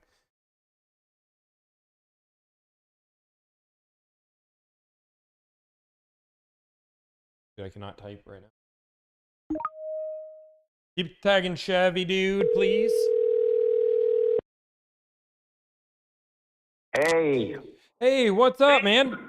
What's going on? How are you? Hey, man, I'm doing well. So I think you understand the premise. You can disagree with me on anything you want. You don't have to say how great and awesome I am. I don't need any more ego. But tell me what you disagree with. Tell me what you don't like, and we'll have a conversation. No, I think that we're on the same team. Just kind of, I think we have the same point of view, just different ways of doing it. Okay. So I kind of want your feedback on, maybe I should ask you questions because I know you don't want anyone advertising. It's just tough because I want to talk about, how we do things and how you do things. Yeah, just don't use any names. But yeah, I mean, yeah, you can talk about like what's the general idea. Okay, so I've been an auto broker for going on 13, 14 years now. And we changed our model up about 5 years ago, where we started doing 100% online, where the customer can see the transparent pricing and, then basically call us from there or fill out a form. Now, we just launched a new site, and now we created the first 100% online where you can actually check out, but the customer sees everything transparently. So the difference between our model and yours is that our deals are already pre-negotiated and advertised on our site, and the customer can see the live inventory and actually choose his own car, build his own deal, and then check out online. Sure. So kind of want your feedback on, from that perspective, because it's basically, let's call it direct to consumer, but with somebody in the middle. Yeah, I mean, like I said, I think the general rule of thumb is even, and this is me included, I think a middleman having to fix a middleman's problems is only adding a strain onto the system and cost the consumer more. And that's my service included, right? Your service, my service. I believe that's going to be an issue either way. But, I mean, I think the general idea is good. The problem that we have is because they're all pre-negotiated, I have no idea if it's a good or bad deal. I just have to trust that it is a good deal based on the relationships you have. And it's really hard for me to go through and be like, okay, well, you're paying a fair price in that car. No, not necessarily. So what we've implemented with AI is where we actually can show deals also based on percentage of MSRP. So a consumer can go on our site and say, okay, I only want to see the deals that are less than 1% of MSRP. You're talking about 1% lease payment. Correct. Okay. Yeah. I would say that probably 85% of our business is new car leases. Yeah, no, and that's totally fine. I understand what you're saying there. But what I'm saying is that two different things. So first off, when we're talking about the model as a whole and being able to see inventory, that's great that 1% lease is the general rule of thumb on a lease is a good deal. But I don't know if that's actually a good deal to the market, right? Maybe a 0.5% lease is a good deal. Maybe 1.3 is a good deal and I'm getting 1%. I'm trusting you wholeheartedly based on the sale that you're giving me that it is a good number and I have nothing to reference it to. But why is that? If the consumers always have a way to check pricing, right? I think at the end of the day, I have the same type of customer as you do. They've been through the dealership process. They hate it. And it's not just about a deal. We're not advertising as well that we're the cheapest around. We are all about actually providing a service, getting the car delivered to your front door, saving you the hours of having to go to dealerships. And most importantly, how does a customer even know if they have a $400 a month budget? Where do you start? Do you go to Honda? Do you go to BMW and get kicked out? You don't know. On our platform, they can see live inventory from dealerships around the country, and they can compare every single make and model. And using filters in AI, they can actually guide them through the process and help them find the best possible deal for their money. Now, yes, is it the cheapest out there? No, but nobody wants to spend the time to go save $15 a month. It's just not that important when you have a service like this available to you. And I'm not the only one. I'm sure there's others that are, that are out there as well. And, your service as well being included. Nobody knows that they're getting the best possible deal with you either. But again, I think we can both agree that the customers are just sick and tired of going through the dealership process. Yeah, I mean, this is one of the reasons why I didn't go the broker model. Because, I mean, right now, the way that you do deals, you have a relationship with dealers. Dealers give you deals. You then post those deals and you call it a day. The benefit to that is that you get deals almost instantaneously. You can buy a car. It's instant, it's quick, it's efficient. The negative side to that is that you don't truly know what the market is on a car. You have limited information on the dealers you have a relationship with, but depending on, again, I don't know if are you making a broker fee or if you're taking that all from the consumer? No, we don't charge a broker fee, and that's the difference. The way that, what the problem is with the broker model? You have a lot of bad actors out there. You have a lot of brokers. Like, I'm down in South Florida. In South Florida, it's a completely different ball game than the Northeast. I started in New York, where I'll call those the OGs of brokering, where I do believe that they do it right. They do fight the dealers down nickel and dime to the bare bones on every single deal. So I would say that we do have amazing pricing compared to other brokers, especially down in the Southeast and other parts of the U.S. But you have a lot of bad actors that they do what you just said, which is, they'll get a cheat sheet from a dealership. They'll say, here are some of our deals. That's not how we work, though. In our system, we actually know the cost of the vehicle. We know what triple net is on the vehicles. And we negotiate as close as we can down to that price. Yeah, but how do you make your money then? We include a markup. So okay, is that markup standard on every single dealer? It's standard no matter what. You make the same amount of money per deal. Absolutely. We have a pricing index on the back of our system. I go in the beginning of every month. I put in how much I'm buying that vehicle for this month and how much profit I need to make on that vehicle. See, that's what I mean. Like, a lot of people kind of misconstrue on what a broker is and how they work because you have different types of brokers out there. And that's the part I hate about the business of being a broker. And that's why I've pivoted and kind of went this 100% online car dealership route where the prices are there. Everyone does pay the same price.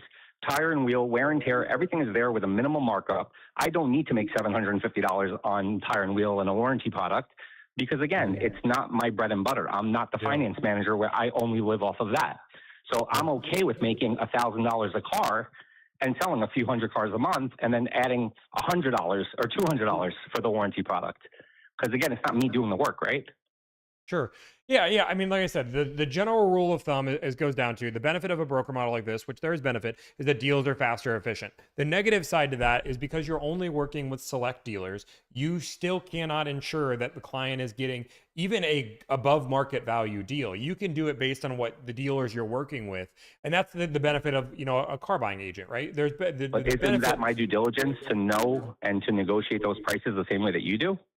But again, you're only working with select dealers that you have a relationship with. So there's only a limit. 390 something dealerships. Like if you were to visit our site, that sounds like a large number in the grand scheme of things. We have 3,000 dealers that just know who we are, and that's like our network of dealers that are in our system. That doesn't include the thousands of dealers we negotiate outside of that. 690 sounds a lot to the public.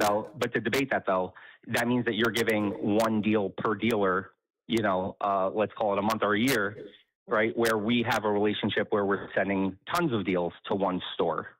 But you also make an argument how many dealerships absolutely hate that they're attached to brokers and don't like the broker model at all. So like the idea that just because you do business with dealers multiple times, that automatically gets you better pricing. I don't buy that. I know brokers that do similar. I know brokers that do deals with the dealers we do, and they give us better deals because we're not charging anything. And the client, and to be frank, like one of the things that you just said, and one of the reasons why a dealer might give us a better deal is they have a shot at finance. They might not get finance, but they have a shot. For you, you're selling the products, you're doing that, you're taking the entire experience, including the repeat and referral business later. They have the full client experience later. So I believe dealers value that.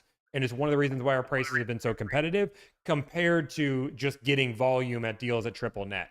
Now, again, there's benefits to the broker model. It's a faster model. You could do a broker model deal and get it done tomorrow. That's great. But I will challenge that 80 to 90% of broker deals delivered is doing better deals. I would love to challenge that. I don't know how we can challenge that together, but I think that we have, what kind of discount are you getting on what kind of discount are you getting on Toyota Sienna? Toyota Siennas, I would say that we're probably around 3,000 off, but to be honest, that's not my bread and butter. That's not a car that I would move a lot. I see the deals that you get and the deals that you're getting. Most of the time, they're hard to get cars. Okay, what about a GX550? Can you get one of those right now? Yeah, absolutely. You can get a GX550, and how much are they paying? If I'm getting a GX550, I'm probably buying it $1,000 to $2,000 off sticker.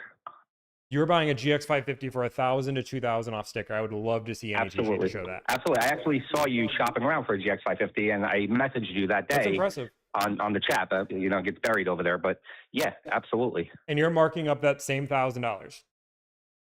No, not every car is $1,000. I go based off of the market value of the vehicle, right? Okay, so I want to be competitive. This is like this is why people don't like the car. Like in the world, like I make $1,000 either way. It's very simple. I know what price. Like, yeah, you can advertise you're doing $3,000 off if you're marking the rate up and making $2,000 on the rate, or $1,000 on the rate, or $800 on the rate. Mm-hmm. Like this is where numbers move.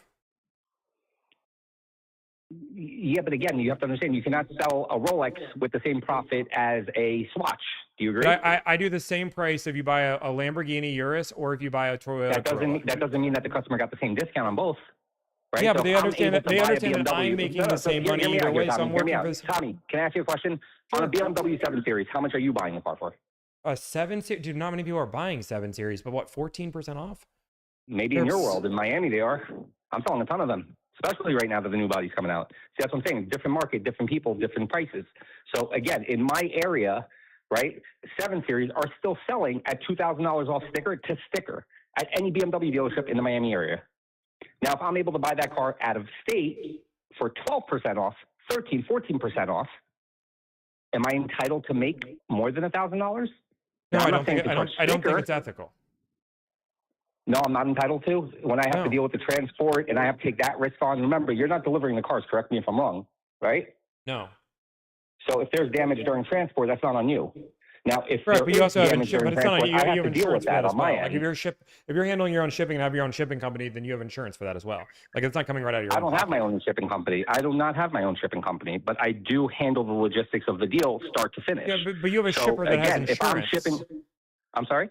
You have a ship, then you're using a trusted broker and a shipper that all have it. Everybody along the line has shipper. Tommy, have you ever shipped a car and dealt with a problem? 1,000%. Yes, we ship. Dude, I don't know how many deals you do on a monthly basis. We do 400 plus deals a month. We ship hundreds of cars. Okay, so that's what I was asking. I don't know your model as far as after the phone call goes, if you're handling the logistics as well.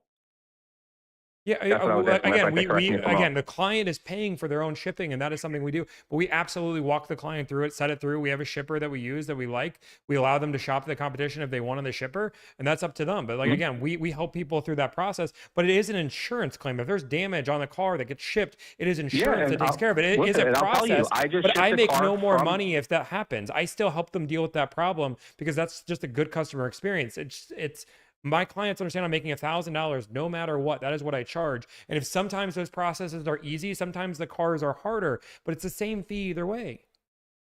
Right, but at the same time, look, again, there might be cars that I can sell for $500 profit, and then I can sell a car for $1,500 profit. It's the same thing at the end of the day, because again, we're both saying that we're not all about pricing, right? At the end of the day, the customer wants a great experience. They're not worried about saving $10. That's not the game here. The game here is, hey, we have dealerships that unfortunately provide a very bad experience. And again, I'm not saying every single one of them, but a good enough chunk for us to all still be in business, right? Sure. So it's obviously not about price. And guys, everybody in the chat, please let me know, are you okay with paying $15 more a month to not walk into a dealership? Are you okay with paying $1,000 more for a vehicle, not to have to spend your weekends going dealer to dealer and to be able to compare pricing all in one place? Or with a guy like Tommy? Chat, please let us know. Yeah, and look, I don't need to prove it because we've been in business long enough to know that it works. And I believe that your model also works because at the end of the day, you're not a broker. You are a broker. I don't even know what it is. And, in the broker community, we all debate about it all the time. Sure. We're still trying to figure out what it is. At the end of the day, I don't know if you get paid by the dealerships on the back end. Would you like to disclose that or not? Yeah, I mean, I'm very transparent. Again, this is why people like my model, and I think the way you worded it was very much in a way that makes it seem like, are they okay with paying $1,000 more, which would be my fee? I charge $1,000 fee flat up front. That is all I make on a deal. I don't sell products. I don't sell shipping. I don't make any money on anything. I make $1,000 and that's it. And again, I have my expenses. I profit $550. It doesn't matter if you're buying a Toyota Corolla or a BMW. And the difference and why, like I said, people are moving towards this car buying advocate versus broker, and it's why the broker model really never took off the way that like our model has, is because people, like, again, you just said it perfectly, which is if I can make $1,500 on a car versus $500 on a car, why shouldn't I? And I believe as a customer advocate and somebody fighting for the customer, I shouldn't take advantage of something that I should just make the same. It's the same amount of work. We both know negotiating a 7 Series and negotiating a Corolla is the same amount of work for us. It doesn't change the process at all. So I shouldn't charge more just because I can. No, but it's not I can. You also have to understand, Tommy. Do you have an office, Tommy? I don't have an office, but I have $1.6 million in expenses with payroll and a few other things. But yeah, we have plenty of expenses. Fair. Okay, so with us, and again, I'm not flexing here by any means. I'm not, we're not doing a measuring contest here. But I do have expenses. It's 16 years in business. There's obviously advertising expenses. There's obviously a sales team. There's people involved that behind the scenes that have to handle a deal. And we also own our building, and we're in Miami. Real estate's expensive. Now, is that the customer's problem? Yes and no, because it's the same thing when you walk into a dealership. You want that beautiful coffee machine. You want to drink the espresso. You want the champagne bottle when you go and buy your Bentley. It costs money, right? So I cannot sell a car every single time for $1,000 and stay in business, right? But it doesn't mean that the customer is overpaying. That's different. It's my job to make the money from the dealership, meaning being able to buy the cars aggressively, being able to negotiate a great deal, and still provide the customer service and still provide the great price to the customer at the end of the day. That's how I see it. We have to work both ends at the end of the day, and you do the same thing too. No, but my general rule of thumb is I make the same amount of money no matter what. Somebody hires me, I make the same amount of money. Today, Tommy, today. Talk to me in 15 years from now.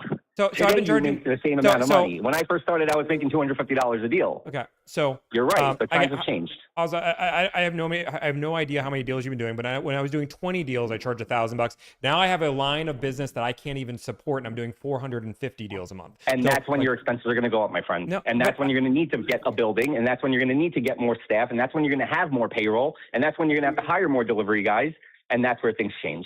That is my point, Tommy. Today, it's very, very attractive at a $1,000 fee, but you cannot sustain long-term at $1,000. You are going to face a bottleneck, and those 400 cars a month is going to eventually want to become 1,000, right? Yeah, but again, we have a scalable business model that depending on how many employees we need, we know exactly how many deals we can negotiate. Our profit margin doesn't change. Well, you said that you net 550. You said that you net 550 per deal earlier. Which is that correct? that 550 is scalable, which means if we're doing up to 1,000 deals a month, we feel confident we can maintain those margins. We know the exact amount of people we need to hire in order to support that staff. The idea, just because you're bigger, yes, you do have more expenses, but you also make more money to offset that. Again, we have 1.6 million in expenses that we have per year, and we're going to make 5 million in sales. That's still a healthy margin. It still makes sense. I don't need to fluctuate that money. And again, this is something that a guy that made, I could double my fee tomorrow and we'd make the same amount of money. People would still hire us like crazy. We have chosen as a company, as a founder, I have chosen, and I've made it very public, unless the market changes and the dollar becomes worth $500, I don't know, whatever that is, like $1,000 is a fair profit margin. It makes sense. And that number is 1,000% scalable. And the idea just Tommy, because I have let me more ask you this. expenses. Do you use AI in your business? We do use AI, but we don't use AI to negotiate, but we use AI. Like, of course, who doesn't? You use AI, right? Okay. May I ask what your current AI bill is? Very expensive. A few grand Very for expensive, sure. right? I mean, we're looking at $5-6 grand. Do you agree that it's been going up month after month?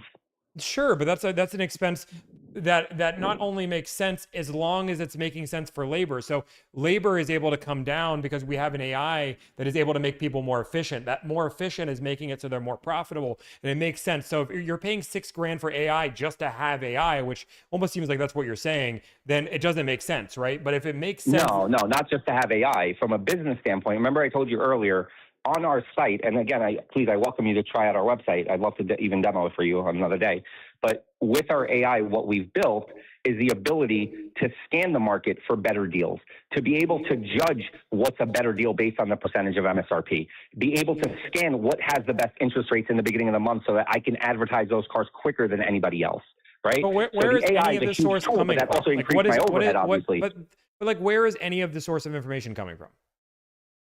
I'm sorry, which source of Like, which what information? you're using AI to scan the market? What is it scanning? Google? No, absolutely not. No. So on our website, we have live inventory. We're connected to actual dealer inventory tools where we have live inventory from every single dealer partner that we work with, and we can expand that to every single dealership that has a dealer inventory tool on their platform, right? So essentially, if I wanted to, I can push a button and now I can have the largest inventory in the country. Why I don't do that is because I don't have a relationship with every single dealership in the country, and that would create a bottleneck. I don't want customers saying, yes, I want this car, and now I have to go and do what you're doing and call up a dealership and wait 3, 4, 5 days for them to call back. I work with dealerships where I can deliver quickly, right? So I have the dealerships that I work with. Their inventory is all on our website. Then we have our lease calculator, which calculates the exact payments for that vehicle based on the VIN number and based on the data from the lenders, right? Just like a desking tool, but customer facing. Does that make sense? I understand all that, yes. So the pricing is actually there. The customer can build his own deal. He can select how many miles a year he wants. He can select his own down payment, and he can find that exact car that he's looking for, even though it's not in his market. And it even tells him an exact shipping quote on how much the shipping will cost him, even if the shipping ends up being higher, because as you know, it's not always the same price. I eat that. I'm okay with eating the difference on the shipping because I don't mark it up. And you'll see my shipping rates are very, very reasonable. I'm at 80 cents a mile. If you know shipping, you understand that's a competitive rate, right? Yeah, but the general rule of thumb is that in the end of the day, you are working for your dealership group. That is what you're doing. You are working for them, selling their cars, selling their inventory, and you're selling it on their behalf. You're just a independent car salesman, which means I'm not. I'm a technology company. I am not. I do own a software also for desking, CRMs, and other tools for auto brokers. Again, you don't want me to say names. I'm not going to say names. But no, I'm on the technology side of things. If you look me Yeah, but up, you're selling. you'll You're see selling. my I mean, you can't my say you're an whole thing auto has always been broker tech. and you're doing this, and now all of a sudden you're a technology company. Like, we're not going to go pull the Tesla route that I'm a technology company. I'm not a car Tommy, company. I started a company called Hype Media in New York City when I was 16 years old. Okay, I was in tech my entire life prior to cars. I've never worked a day in my life at a car dealership. Okay, I worked at a brokerage when I was 19 years old, and one of the largest brokers in the country. And then I moved down to Florida and opened up my company. And what I did differently was that I went the tech route, not the auto broker route. Yeah, but you're not. Are you a licensed auto broker? We are a licensed car dealership. So your car We again. also do have You're inventory. work and you're selling inventory. Again, you're not working with customers that say, "Hey, I want this car." You are finding inventory that your network has. You're finding the best deal in your network, and you're selling those cars. Correct. So you are What's wrong again. with This that? is I the don't difference. Yeah, again, this is the difference between a broker and again, there's pros to that. The pros to that is you get deals The more difference efficient. is that a broker, when you call a broker, he's hanging up the phone, calling up his dealer, getting the invoice, desking the deal, calling you back, negotiating with you. The Not every difference broker here is is doing that the that. transparent pricing model, it's all there already. The inventory is there, the pricing is there. When a customer goes on our website and they select a vehicle and they fill out an order, my guys in the office call that customer. They're now assigned to him. They're his car concierge from start to finish, but there's no upselling. There's none of that going on. The customer already selected his vehicle. My guy knows exactly what store the car is coming from, and they just process the order. Then we have a logistics person that handles the transporting. You got it. It is different than a broker model. It's something new. It's innovative, but it's not the broker model. I mean, again, We don't position ourselves as auto brokers anymore. the pro to that, as just like with a broker, because a broker is I've dealt with many brokers, I've talked to many brokers, they have similar systems on their side. Again, I understand what you're saying with the website, which is customer facing, which is great, it's awesome, but like general rule of thumb is like, again, your information is limited to the dealers you're working for, and if another dealer Beautiful. that's And that outside, grows on a day-to-day basis. but again, but that's still, sure, that can grow, but that doesn't ever ensure that you're ever going to know what the actual market price is on any given car. But what do you mean, Tommy? That's our job. How do you know? Okay, so Tommy, let me ask you this. How much is the correct monthly payment for a 740 lease today? But again, what's your answer to that? That's not how you figure out a deal. So I'm asking you, okay, so what is your way of figuring it out would a be deal? off of MSRP. It would be the price you pay for the car, not the payment. Beautiful. Okay, great. So what is that price? So again, how you would figure out that price, if you're going to go, is you're going to shop all of your local dealership, shop dealerships in a 500-mile radius, shop the hottest markets in the country, compete them against each other, and do that. And sometimes that might be a dealership I know in my $3,000 person network, and sometimes it's a dealer I've never done business with in my entire life. That is how this works, right? You can't guarantee that your network is always giving you the best market price deals. And if your which I'm not. Fair market so that's what I'm value, saying sir. is you can't guarantee you're actually getting market data, the actual accurate. You could be charging $3,000 more than a car's worth. You could, Tommy. Tommy, you've heard of Visor, right? You're good friends with Visor. I have given Visor more clicks and views than anybody in the world. I know. I've seen your name on their platform. We talked about you before. So you believe in Visor? Do you believe in their data? Visor's data is good, yes. Okay, great. So is it very easy to figure out how much the cars have sold for in the past 90 days to figure out if it's a good deal or not? Not new cars. Why not? Because I talked to Visor. I talked to Visor, I'd argue more than most people, Craig and Cole. But no, there's no new car sale data anywhere. What do you mean? There's no, Visor does not they advertise cars that have been removed off the website, but they don't have new car sale data on what the actual purchase agreement was. But you can see how much they've lowered the cost of the vehicle until it got sold, right? But you don't know if that was the actual sales price or if that price didn't include add-ons, fees that were above and beyond. So the price ended up being $3,000 less, but had $2,000 of add-ons. There's no accurate information even with Visor. I've talked to Visor about this nonsense. Add-ons isn't even a thing with us. We don't do business with anyone that has add-ons. We're talking about Visor. Visor, if they say that a car got priced down to $48,000, we have no idea if that $48,000 included add-ons, didn't include add-ons, or if the purchase agreement actually said $48,000. We just know what it was removed from the website from. Okay, have you used vAuto before? Yes, I've used vAuto before, but that doesn't show new car sale data. It's not customer facing either. Oh, we do both. We do new and pre-owned. But sure, but we're talking about new cars. Okay, so on new car data, look, it's very simple. Being in the business long enough, we do know what the triple net is on a lot of cars. Do you agree Triple with net that? doesn't identify it's a good deal. Why would that not identify that's a good deal? Because what a You dealership want the- owns a car for is completely irrelevant. So you want to buy a car from a dealership and have them actually lose money is what you're saying? Yes, Because triple net is not sometimes good that enough. makes sense to lose money on a car deal. I'm sorry? Yes, sometimes it makes sense for a dealer to lose money on a car deal. Sure, on a case by case. So if we're talking about a 25 Escalade IQ, yes, absolutely. We can get that car at $38,000 off. I agree. But we know this information. That's our job. The consumer doesn't know that, right? So that's our job to advertise that to the consumer.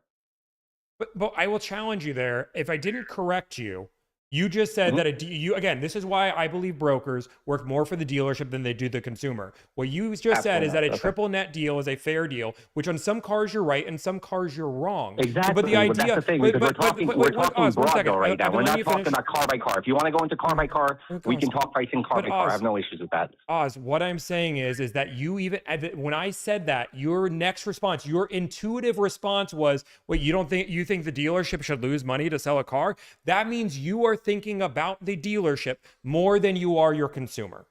No, that's not true. That's you not true. literally, because again, you were worried about how much money brother, the I business just was got a making. Cadillac Escalade IQ for somebody for $34,000 off. I also got a Bentley Continental GTC convertible for a client that came here from New York. He started shopping over here at a local dealership. They quoted him $15,000 off sticker. He thought it was the best deal in the world, and I got the car from him from Edison, New Jersey, because the car was buried in the snow during the middle of the winter. And we were able to buy that car a lot less, right? The consumer didn't really think of that. He didn't say, "Oh, you know what? It's winter time. I'm in Miami. The cars are hot over here, and they're cold in the Northeast area." Right? So our job is not to just get the car the fastest way. It is to be able to get them an amazing deal. That's where the referrals come in. That's how you build your brand. Correct, Tommy? That's how you do it, right? Yeah, of course. Referrals obviously matter. Okay. So no, it has to be a mutual beneficial relationship for both parties. At the end of the day, me and you would be out of a job if the dealership hated us. There are dealerships that like working with us because they understand that it's also mutual. It has to be mutual beneficial. Now, if you're going to hit the dealership every single time and you're only calling that dealership for those cars that he's losing money on, watch how fast he stops answering your calls.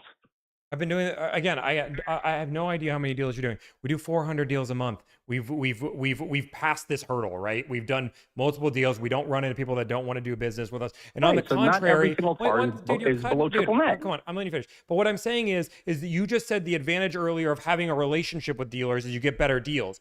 Now we're saying that all of a sudden taking a loser deal that's below triple net now makes sense for a business because they're not doing it every single day, and because of that, they can give more competitive pricing. The relationship doesn't always equal pricing, though, Tommy.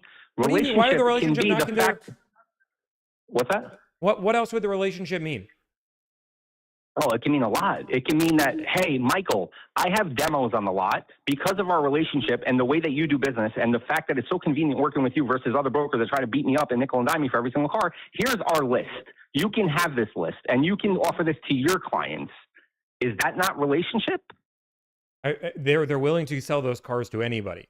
This is again, no, I get demo lists as well. See, that's the difference between having a relationship and not having a relationship. No, if you but have again, a relationship you are talking and about they what trust benefit that you can move those vehicles for them faster than they can, they will give you that list first. You are talking about what benefit you have to sell more things for the dealerships you're working for.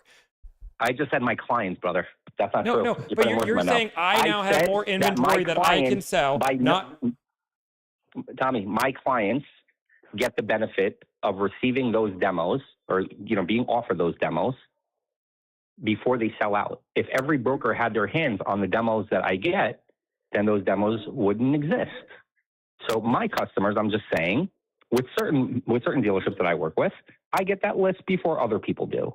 That's all. That's a relationship thing, though. That's because they trust me enough to be able to sell those cars quicker than other brokers and themselves. And more, and again, your words exactly were you don't beat them up like other brokers do, which means you're taking higher pricing and giving that to your clients rather than fighting for the best possible deal for them. That's the reason you do it. They're giving you a demo deal because you'll sell it more profitably than another broker will. Let's go to the people. Hey, chat, what do you prefer?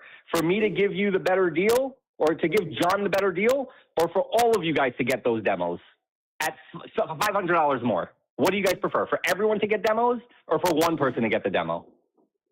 Tommy, think about that. But again, people want the better deal. It's not always about price. Yes, you might be able to buy one single car $500 better, But if I can supply 50 customers with demos that are $300 less than market a month, what's the better avenue for me to take as the business owner or my customer? You have exclusivity to these deals that nobody has, and this is more expensive. As if I doubt that I can't get every single demo list that you can. Sure. Okay. Like again, the idea of if I call that same dealer, if I went through your dealer list and called them all and said, hey, my name's Tommy, I'm from Delivered, I do 400 deals a month. He'll tell you he doesn't have any demos. What?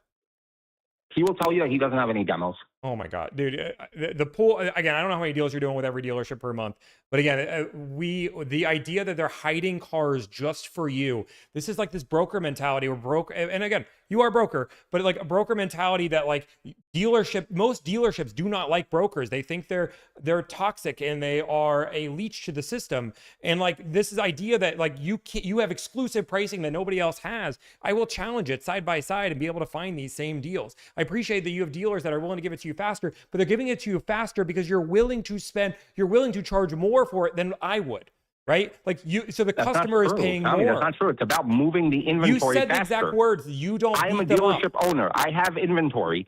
Okay, if I can sell a car today, making less money than selling it in a month from now, it costs me money to hold that inventory on my lot. You know this. Correct. So that's not true. It has nothing to do with $500 more, $500 less. It's about what who can move what the unit benefit faster. does the dealer have giving you an exclusive list and not everybody else? If the chances are that they could just sell the car. Because they know that I have the clientele. They know that I have the marketing capability to get that car out into the market and to be able to move it. I have my clientele. Besides, on the actual website, we do have our own clientele. What benefit does the dealer have? For 16 years. That's the difference. Why wouldn't the dealer want to shoot it to 10 different brokers all at the same time and have them all shop it? Why is it? Why would they put all their eggs in your basket? My friend. It's called loyalty and relationship. That's why I really wish you look more into building a relationship with a store as well. Because if you do build a relationship with certain stores, I'm sure there are stores that you sell more cars through. Is there not? Sure, there are deals, but again, we give them. And the why, same Tommy? Why? Why do you go through one specific dealer versus another one? Again, it depends on the market, on the time, and the area, but it makes sense on the deal, and the client makes sense on the deal. But we're always shopping all of their competition to make sure that the deal makes sense. No dealer just gets one phone call and says, okay, this is the price, client, this is the price, have a nice day. We're shopping with 14 other dealers to make sure it's a fair price. So to debate that, again, we can ask your chat. How many times has a car got sold on you that the customer wanted because you were looking for a better price? Very. Again, we have 3 people negotiating their car deal all at the same time. When from the day we started negotiating, 400 customers a month is not a lot of people, my friend. Let me talk, dude. I let you cut me off 19 times. I'm sorry. Dude, I'm sorry. We have 3 people negotiating a car deal. From the day we start a deal to the day it being done, takes anywhere between 4 hours to 72 hours, depending on the car. Some deals are faster, some clients accept. But again, the average turnaround on a car, because we have 3 people negotiating on 3 different angles, plus our own internal online system that dealers can bid and fight for each other online, ends up being a very fast turnaround. So no, the chances of the car selling are pretty slim. So you're saying that within 72 hours, how many dealerships do you shop for one single car? Again, it depends on the car, but sometimes up to 50. Up to 50 dealerships within 72 hours. Yeah, correct. The magic of having dealers that want to do business with you, because we have an app that people can log in and easily be able to put bids on numbers across the country. And then we shop those with the local dealers and dealers that aren't in our network. We compare and contrast all the options, and it's able to give us the best data possible. We're not relying on, again, we have dealers with 3,000 dealers that want to do business with us that have an app on their phone that they can just put a bid in, call it a day. And then we shop that with the local business we've never done for. So the client knows that we don't have, again, it would be easier if I just used the relationships. I would make more money, but I'm not working for my client at that point. I'm doing what's easier for me, which people hire me because they want me to prove what makes the most sense for them. So doing a combination of both makes the most sense. Sure. So again, if you were to go on our site and you were to compare your deals that you've gotten within the past 30 days, select a handful of cars and compare the pricing. Let me know how that turns out for you. I'm not saying it in a sarcastic way. I mean, actually, let me know the data. And let me know if I'm being beat out. Because if I am, hats off to you, Tommy. You cracked the code. I'm going your way. Sure. But I'm telling you again, we do know the pricing on the cars. We know what the cars are selling for. That's our job. It's not just sitting behind the desk. As the actual owner of a company and having the team that only does that, that is their job. Their job is to do that. You can get Their job blinded is by your to shop network, around. though, It's man. to meet with more dealers and to know what the pricing is in the market. I feel confident in my team that they do a great job with that. Yeah, I mean, If not, we wouldn't still be here. Again, I know the #1 Toyota broker in the country thinks that he has the best deals prices ever and that he crushes everybody. And I look at his pricing and I'm like, holy moly, we beat every. I know every dealer he does Because business you with. know how and many they- Toyota dealerships claim that they're the #1 Toyota dealership No, in the I'm country? I said Unless it's the one that's okay. Deerfield Beach or Toyota of Hollywood or Toyota of North I've let you Miami, cut because me they all off like claim that they're 9 #1. times, man, and I'm like done with it. The #1 Toyota broker in the country advertises that nobody beats his price. I talk to the same dealers I do. I know the business I do, and I undershoot his pricing by $3 or $4 grand. But because he only relies on his network and he only knows what's the 100 dealers he works for, guess what? He is blinded to think what a good deal is because he's only working with that network. The problem is when you're not expanding your network every single day and shopping that, you can never ensure the client that you're getting them a great quality market price. You're blinded by your market. Got it. Okay. I know. To me, a great market deal, okay, is not just price.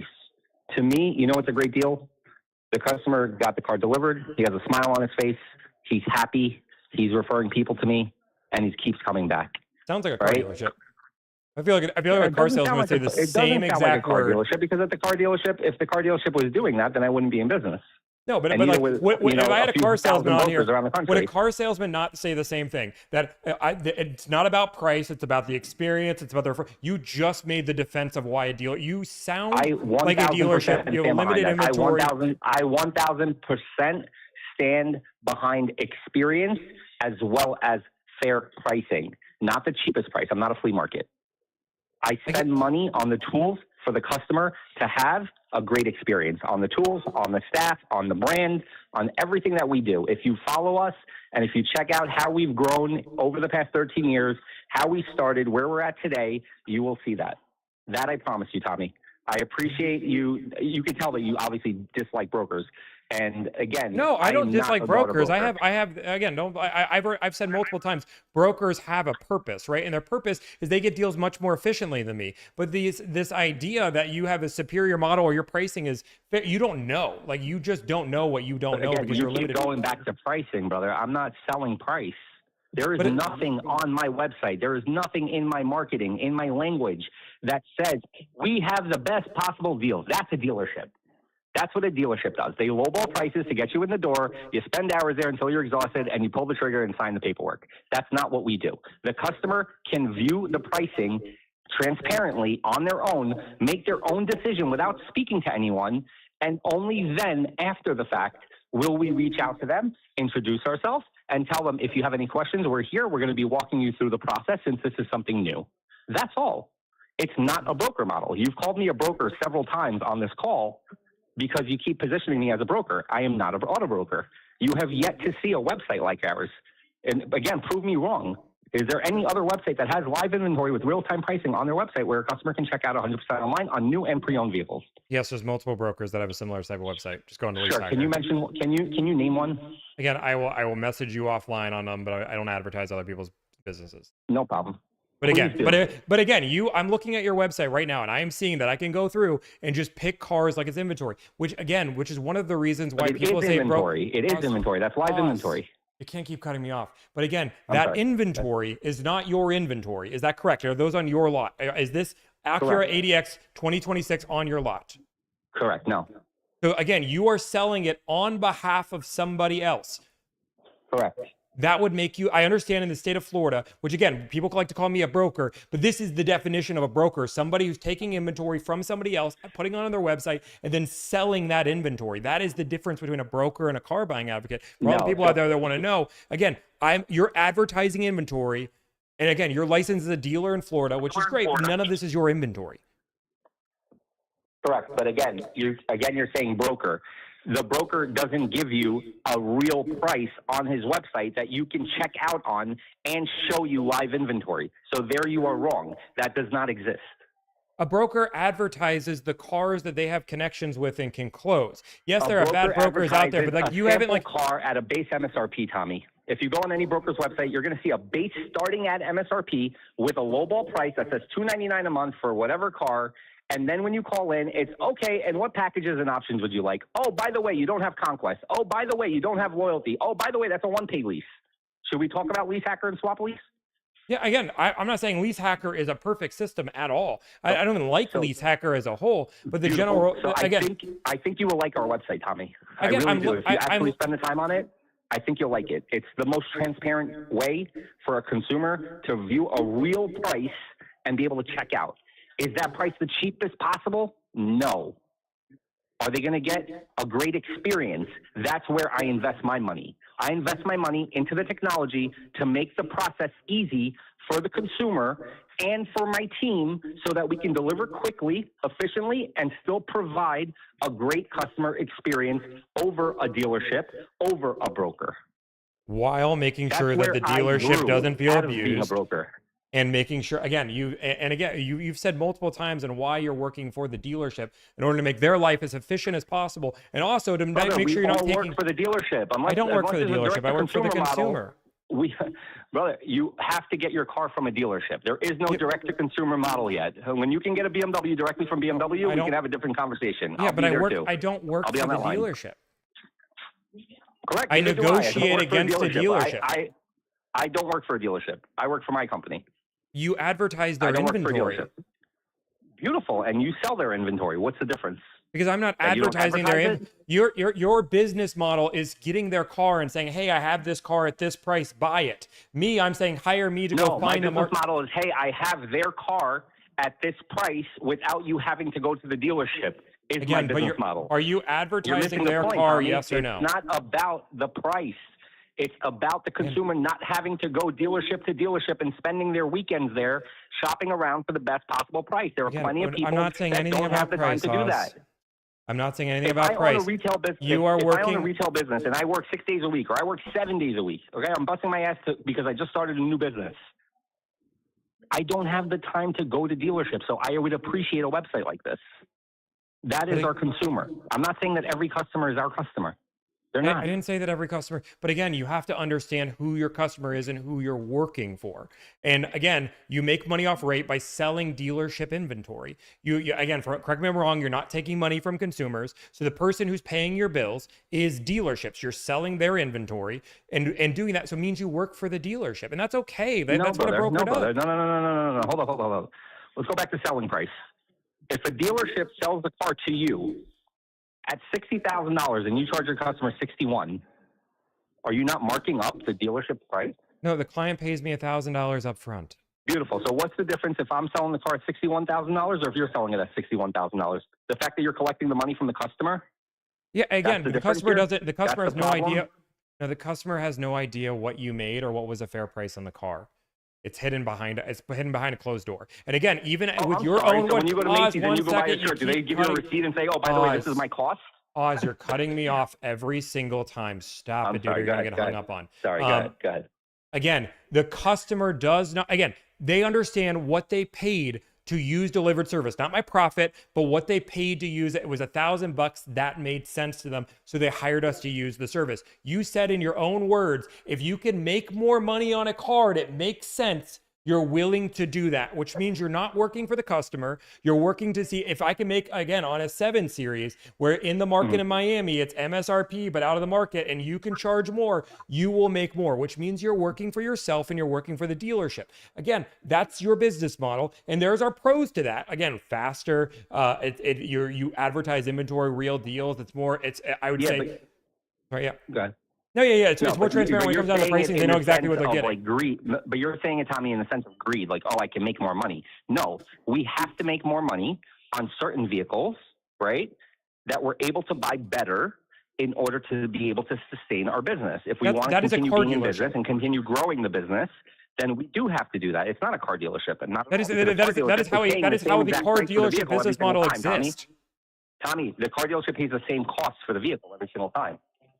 If I'm able to buy a car that you're buying at 12% off and I'm able to get it at 15% off, I am entitled to make an additional $500 if I need to, right? Because I need to balance out my profits also. So yes, if my price on the website is too high for you, do not buy the car on my website. Go somewhere else. That's fine. I'm okay with that. You are defining a car dealership. Not, brother.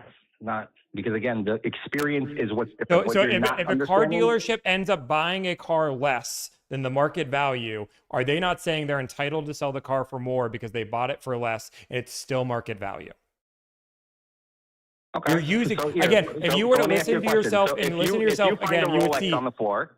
So if you found a Rolex on the floor, okay, or you got gifted a Rolex for free, should you sell it for $1,000 instead of selling it for $40,000? If that's what it's actually worth?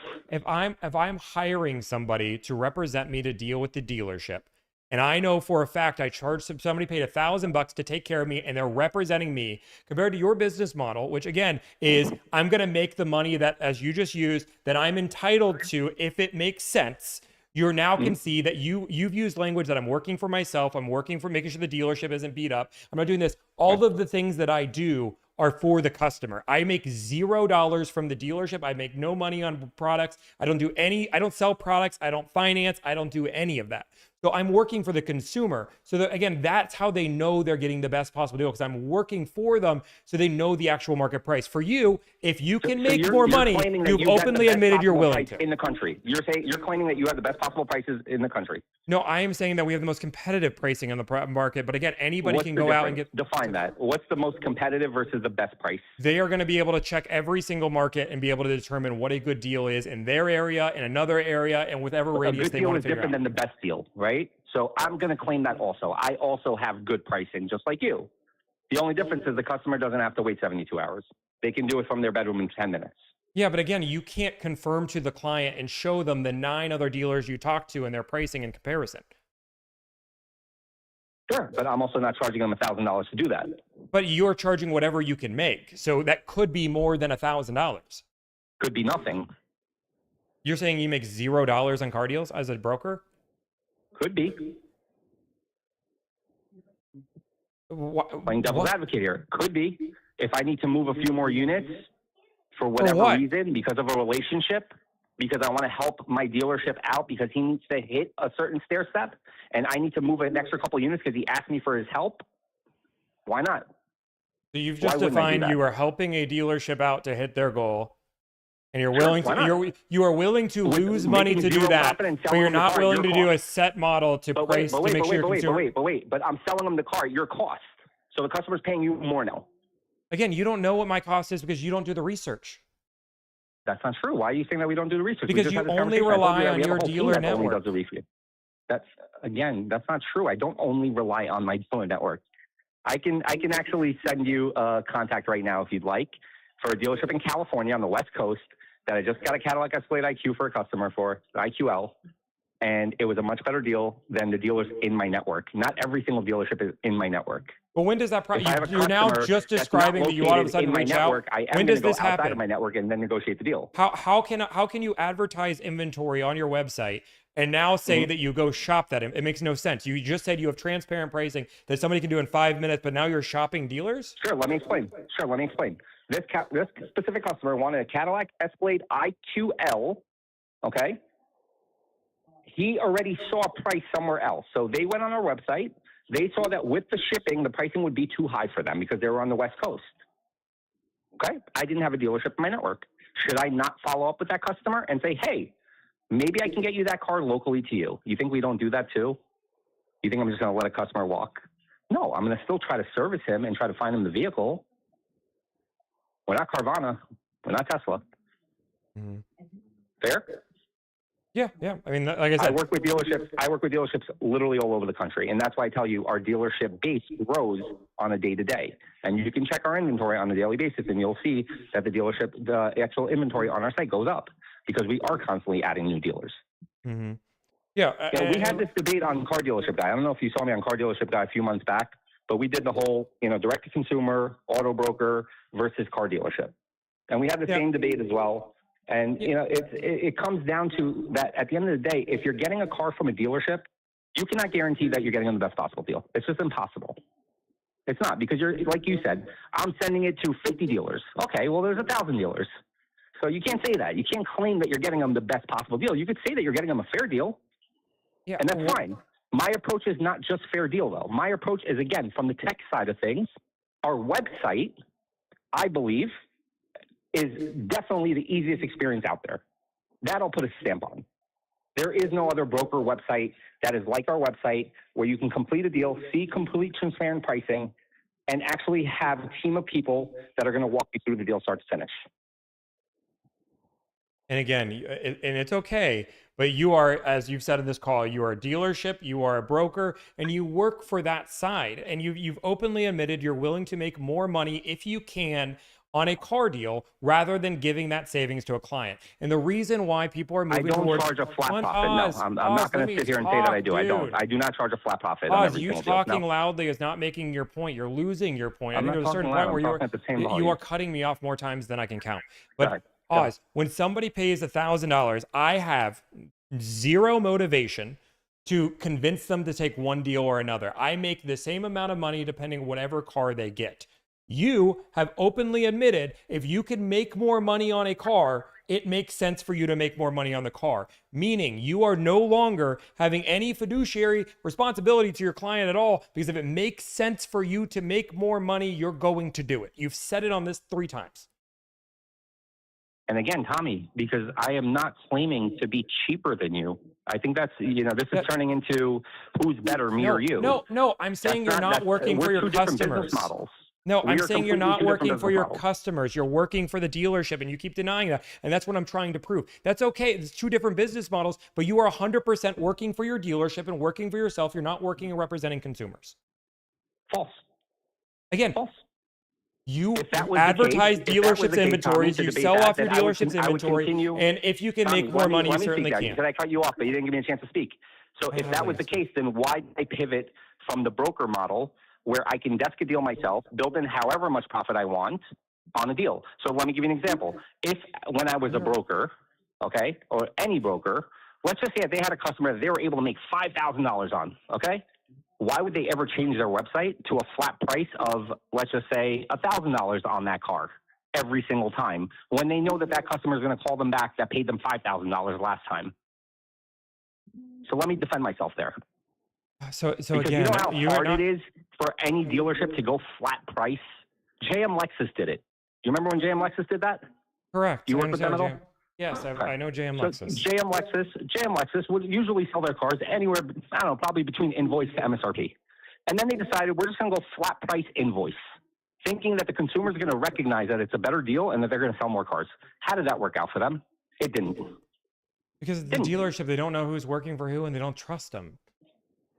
Beautiful. So, and again, to my defense, because you keep saying I'm working for the dealership, it's not for the consumer. I am 1,000% for the consumer. And I proved that by switching from a brokerage that has clientele. Now, if I just opened up a brokerage yesterday and then I said, hey, this is my new model, I would agree with you. You can say that.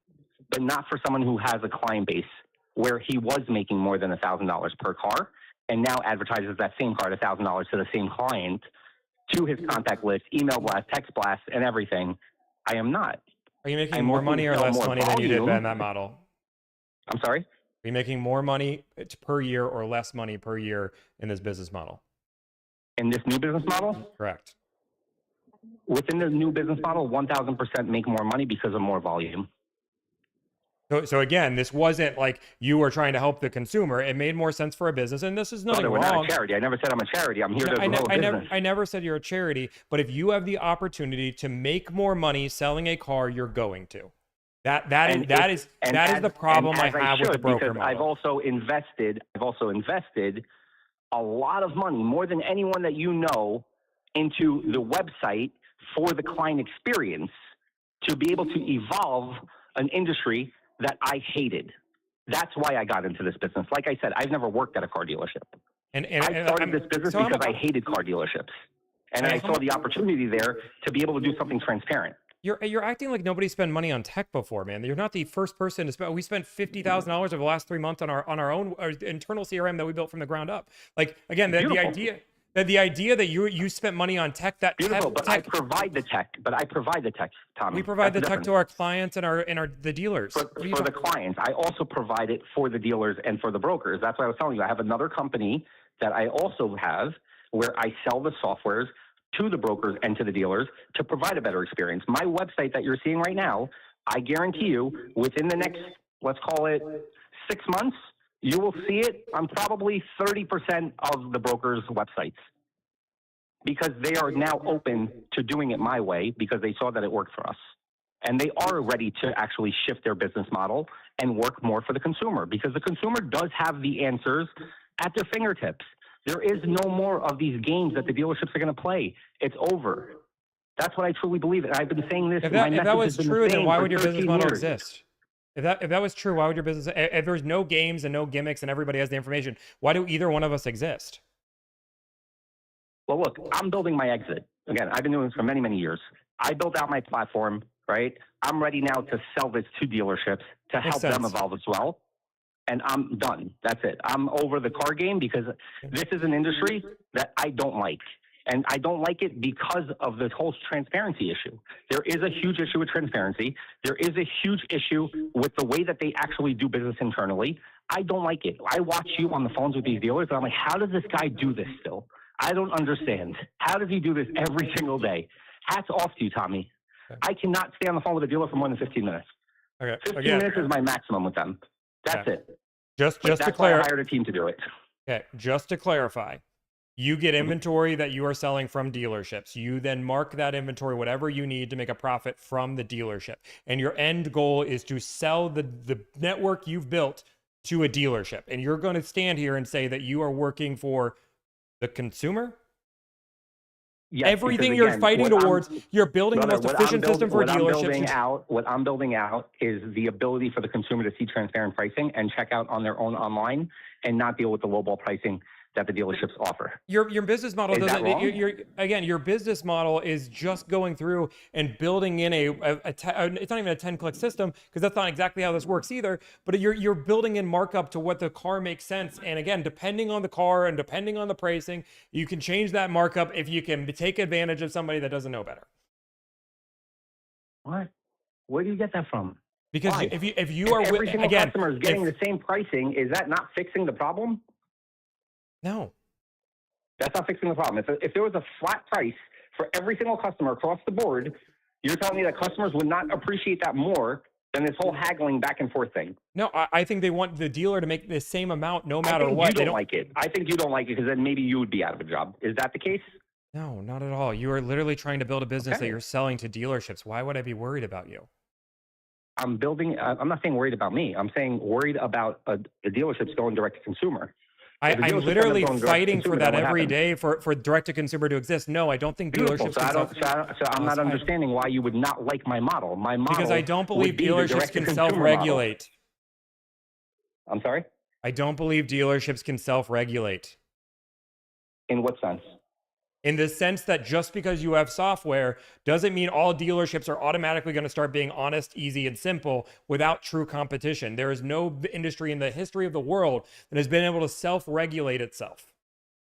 Oh, really? So have you ever car shopped before overseas? Yes, I mean I've done. I've done shopping overseas. I've never bought a car overseas. But what is your point? Okay, so I've been to countries where I walked into dealerships and the price is right there, and that's the price at every single franchise store in that country. So it does And can you work. buy What the you're saying car is from the completely false. manufacturer? I'm sorry? And can you also buy the car from the manufacturer? No, you're buying it from a franchise dealership. There's plenty. But the franchise dealers Which all have country? the same pricing Which across the country? board. I purchased a vehicle overseas because I have country? a home overseas. What country? I'm sorry? What country? Israel. Israel. Okay. So you're saying there is no negotiation in Israel. I cannot buy a car from the manufacturer. Absolutely it's one not. set price no matter Absolutely what. not. Absolutely not. I bought a And Hyundai that there Santa is Fe. no The price was government exactly laws or the same anything that price every single regulates store this. across the country. The country's a very small country. There's 2 Hyundai dealerships in the country. Okay, The then price you're is talking exactly the same everywhere. You're talking about one owner that owns everything. No, I'm not talking about one owner that owns everything. If Not there's true. 2 Hyundai dealers, you're telling me 2 different owners own that Hyundai dealer and they haven't I'm just telling you colluded? that not just Hyundai though. I'm telling you every make. Every single make, that's the way that they do business there. But Every again, single make how many sells cars the do car they for the sell? same You're talking about price. So such a low nobody's volume getting market. screwed. You're using The such a dealership- niche. But you don't think that would be a better business model than what's going on today? You You're think talking- that people should have to sit there and negotiate for hours on a car? No, I would much rather pay the price that's there. I want to feel like I'm shopping at Macy's. I want to feel like I'm shopping on Amazon. The price is there. This is the price I see. This is what I'm okay with, and this is what I could afford. I think that's a better model. I'm not disagreeing Than that sitting there that and negotiating and guessing if I got a better deal if I would have waited till next month. I'm not disagreeing with you. What I'm disagreeing that is that your software is going to fix the problem, and using Israel that has very little competition, that the idea that they can self-regulate. 1 second, Oz, I'll let you finish. The idea that they can self-regulate, and we have how many 18,000 dealerships in America? I'm sorry, 18,000 dealerships have proven they cannot self-regulate, and your magic technology is not going to get to 18,000 dealers, and everybody's going to do the same thing. I'm sorry. Right, Not without real so competition. Let me rephrase something. I'm sorry, because I said something out of context. Okay, when I said I'm selling my software, I said dealers and I also said brokers, right? Mm-hmm. Let me rephrase. We do not sell to new car dealerships. That's all. Your exit is no longer. So who's your exit to now? You can go on my website and see that I don't sell to new car dealerships. It says on the website exactly who I sell to. Who's your exit to? Who are you trying to exit to? Who am I trying to exit to? You just said you're trying to exit. Who are you trying to exit to? Exit the AutoNation gives you $20 billion to buy your software. You're saying no? Brother, this business model was created also by another. I can't even talk about it because I have MDs, but this business model has been created before and sold. I can tell you who it sold to. Capital One. And Navigator didn't change the industry at all. Okay, they're working, right? No, the Navigator is just a lead generation tool. What are we saying? And Amazon is? Amazon is also a lead generation tool. None of these have fixed the problem. Dude, you're just trying to get rich off software. I get it. Go for it, but you're not fixing an industry. Those are all lead generation tools, right? Great. Now let me ask a question. When a customer comes to me, is he a lead? Is it a lead generation tool for a dealership? Yes, but they can manipulate a lead generation tool. Amazon Auto has proven that dealers are listing prices on cars and then changing the prices after the fact. I 100% agree, and that's why I think I'm fixing the problem, because it hasn't been done yet. And you believe your software is going to self-regulate 18,000 dealers that Capital One and nobody else could? I did not say that. No, I did not say that. No, I'm a small fish. I'm nothing. But if I can get brokers to start operating that way, we're cleaning up the broker business, right? Again, if brokers, right? You said dealerships hate brokers. They're not going to hate them if everybody has fixed pricing on their website and it's just an easier transaction. At the end of the day, again, I'm not working for the dealership or for the broker. I'm working for the consumer. When having the consumer in mind and saying, what can I do better for the consumer? Yes, I have to sell to a dealer. Yes, I have to sell to the brokers. That doesn't mean I'm working for them. That means I'm trying to still change the way that the consumer is buying the vehicle. By making sure brokers make more money.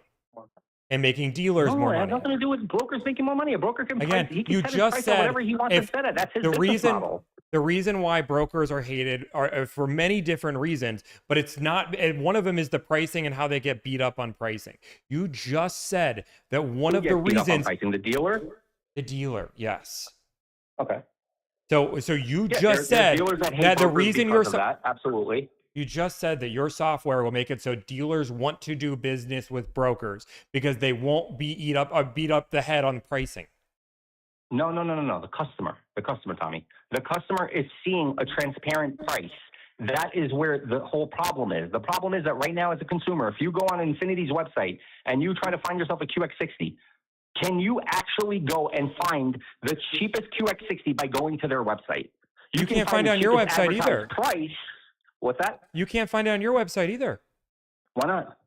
Because first off, you've been advertising for 900 times that you're not the lowest price. Now all of a sudden I can find the lowest price on your website. I'm not saying I'm the lowest price, but I'm saying the consumer has the ability to figure out where the lower price is. You literally cannot figure out the lowest price because again, you don't advertise the lowest price. You said you don't advertise the lowest price.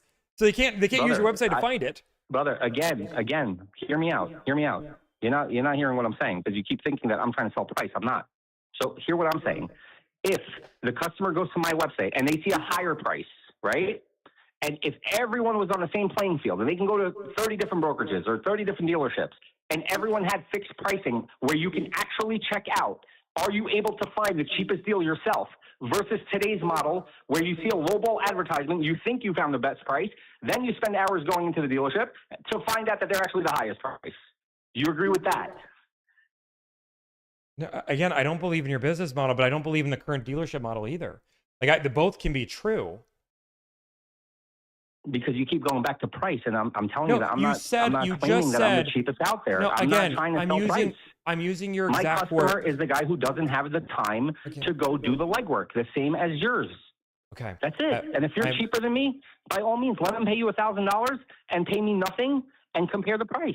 Again, that's fine. What I am saying, I'm using your exact words. Your exact words were, you can't go onto any website in the United States with a dealership website to find the lowest Infiniti QX60. You said a consumer can go onto my website and find the lowest price car. See a real price. See a real price. Now If the I bar said has that, I rephrase changed. that. So your price is no different than what a dealer's is.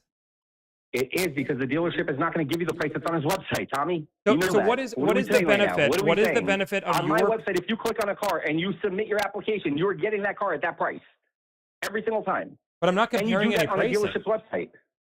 I can't. To be fair, I'm on your website right now. I can't even see pricing until I make an account. Beautiful. Create an account. Which I have to give you all of my contact information, including my credit score. Oh, no. Yes, because you want real pricing, right, Tommy? That's why I ask you for your credit score. I'm not pulling your credit. I'm asking you what your credit score is. And you're when you saying if put I in a put this 650 information in, I'm not going to be versus a Tommy, hear me out. Yeah, If you put in a 720 and then you put in a 620, go look at the pricing. I'm giving you the real price. What do you want me to do? Just advertise everything at best credit? What good is that for the consumer who has 650 credit scores? So he has to now go to the dealership and go run his credit to figure out the price? That's the better way? And you're saying if I put this information onto the website, give you my name, my phone number, my email, all this stuff, I am not going to get any contact information from you guys at all. You guys aren't going to try to reach out. You aren't going to try to sell me. I'm not going to get a phone call. I'm not going to get an email. I'm going to get nothing. Absolutely you will, because it's fair. It's in the terms and conditions. That's it. You don't want to provide your information. You don't want to get a phone call. Don't use my data to shop around. Correct? So you're saying that you give transparent pricing as long as you're willing to give them your data. Absolutely. But it's not transparent. Absolutely. It is transparent. It's 100% transparent because it's there. It says it. Again, I have If to I give you take that, that and now I and have I to was deal with lying somebody about it, that's following one up trying to thing. chase me down on a lead. I'm sorry? Now I have to deal with somebody chasing me down on a lead. How much better? How many times are you going to call me? No, we're not calling you. We're not calling you. You are going to receive an email. You are going to receive a text message if the price got lower on the site. You're not going to receive a phone call. You're going to receive a phone call once you complete an order on my website. We don't have the time to sit there and call up every single lead that goes on our website. Because if you think about it, right, if we got, let's just use a small number. Let's say 400 visitors a day. If 400 visitors are on my site and they need to unlock the pricing, how much leads are we getting per day? Safe to assume 30% are filling out that form? Can I get confirmation, just publicly here, that you're not selling any of this data? I'm not selling any data whatsoever. Making sure. Zero. Zero, zero, zero. Okay. I'm not. Your terms and conditions are pretty limited. That's why I'm saying. Yeah. And it to our does- defense, it- we just launched. We launched our website literally 72 hours ago. That's a new site that we just launched, so it could be that it's not even updated yet. Yeah, I mean, and you don't say that you don't sell the information on here. No, so you know what? Here, I'll email you my terms and conditions. I mean, I'm looking at your terms and services that was last updated January 2025, which means it was updated before your website changed, which means this is the most accurate, up to date. If this was not changed a few days ago, I'm literally looking at last updated. The website went live. Yeah, but it literally Look at the says on your legal terms and service, last updated January 2025, which means before the website changed, this was the same terms and service. No, so that was from the previous site, probably. That probably got copied over from the previous site. So were you selling data before? I'm sorry? Were you selling data before? Never. I'm not a data provider or anything like that at all. We started as ozleasing.com. You can also check out ozleasing.com if you want to. Okay. We started Oz Leasing. We were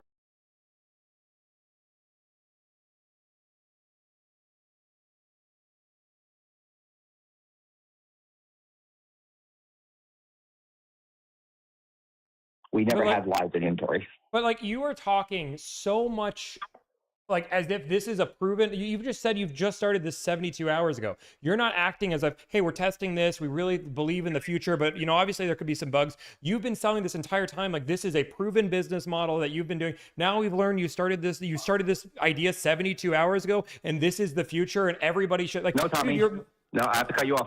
Because no, that's not true. I just told you that the previous website has been in business since 2013. You can fact check me on anything you want. I'm all over the internet. could you buy the cars the way you could buy the cars? 2013. The only thing I just told you that was different The lease calculations were always there. The pricing was always there. The only difference is that now the inventory is live and not manually updated like we were doing before. So And that's now what you're you've been seeing selling. real-time inventory with real-time pricing. But that's what you've been selling. I'm sorry? That is what you've been selling this entire time. Right, Is that but you the have business real model inventory. doesn't rely on just having the real-time live inventory. We've been selling cars 100% online for over 7 years already. And we started the business in 2013 as a brokerage. You can check out the previous website if you'd like. You'll see the same data, same calculation, same checkout process. No, Nicer website, more AI involved. You have Liam AI on the bottom right corner. If you take a look at that, you Yeah, can your actually AI is just help you narrow down. I'm yeah, sorry. your AI is just a wrapper, dude. Like it's nothing. Like this is nothing impressive. Our AI is not a rapper. Do me a favor. Go back to the website in the next 72 hours. What do you mean? Why would I go back in the next 72 hours? Because we just did a soft launch. What do you mean 72 you're? hours ago, What do you like I mean just you're told not a you. wrapper? What are you using? What did you build? You made your own AI? Correct, because it's connected to the actual inventory. It does a VIN code on every single vehicle, and it has the real-time data of the pricing, which you will not find. Yeah, but that's on still other a websites. wrap. You can still do that all with a wrapper. You can do a ChatGPT wrapper that's able to do all of this information and make a custom GPT that's able to do this. This idea that you're plugging private information doesn't, like, just because you built something in Claude doesn't mean it's all of a sudden this private, crazy AI. Like you are now battling with Anthropic. You're now battling with forget what you're doing, dude. Go take on Anthropic. If you built your own AI and it's this good, like that's what you're debating right now. Yeah, but everything you just said is completely false. You have to have your AI You're using backed by an buzzwords engine. as if somebody's What using engine is it an backed AI that's by? already out there. Brother, this is not the AI tools that you were promoting on your website the other day or on your I don't promote any AI on my This is website. very different.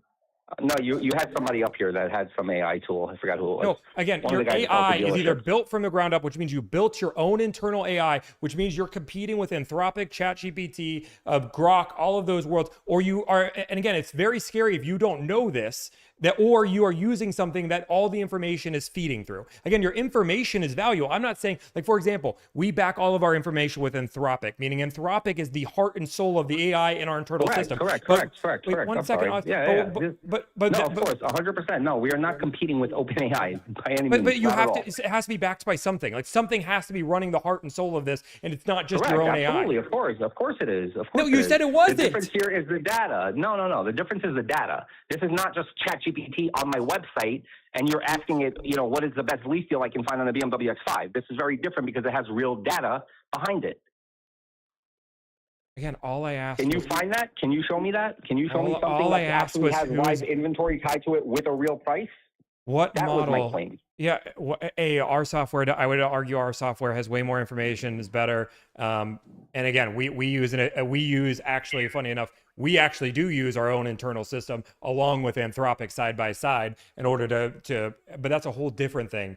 But what I'm asking you is what your AI is being backed by. What is the engine of your AI? I'm not sharing that. Thank you. What do you mean? It's Anthropic. It's Anthropic or ChatGPT. Okay, so do I have to share that with you? Why does it Signing an NDA matter? with me? There's zero. Again, When you it's want to do a demo, I can do a demo with you, and you'll sign an NDA, just like everybody else, and I can show you everything. No problem. why none I of can that also show you matter? our What do you? software. It does matter because we sell softwares as well that is backed and powered by our technology. Yeah, and So it does understanding that matter. it's backed by Anthropic versus ChatGPT means nothing. Okay, how do you know that that's what it's backed by? Or is it backed by Grok? Not me. I'm not sharing that information. Let me say it again. If you want to sign an NDA, we can discuss that. No problem. I'm But happy you to work do a for, demo. but you work for the consumer. Correct. I You wanna- also sell softwares, which I mentioned. And that would be is a DeepSeek? That would make sense. That's probably the cheapest for you. That would Maybe. make sense. Maybe. Dude, this is Maybe. insane.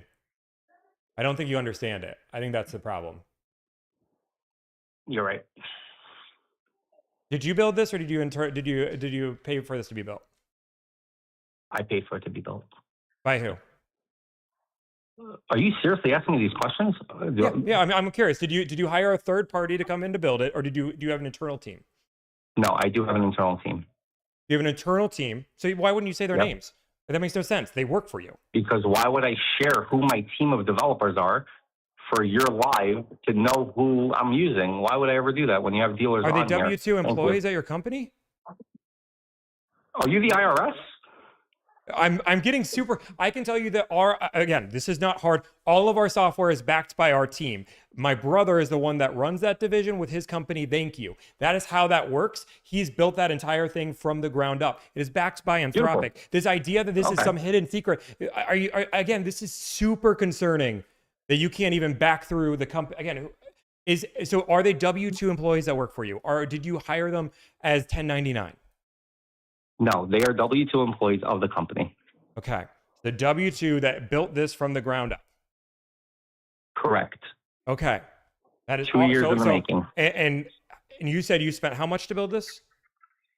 I didn't tell you how much I spent to build this, Tommy. I'm sorry, but I'm not answering any more of these questions. This has nothing to do with what we were talking about. Mm-hmm. But again, you work for the consumer.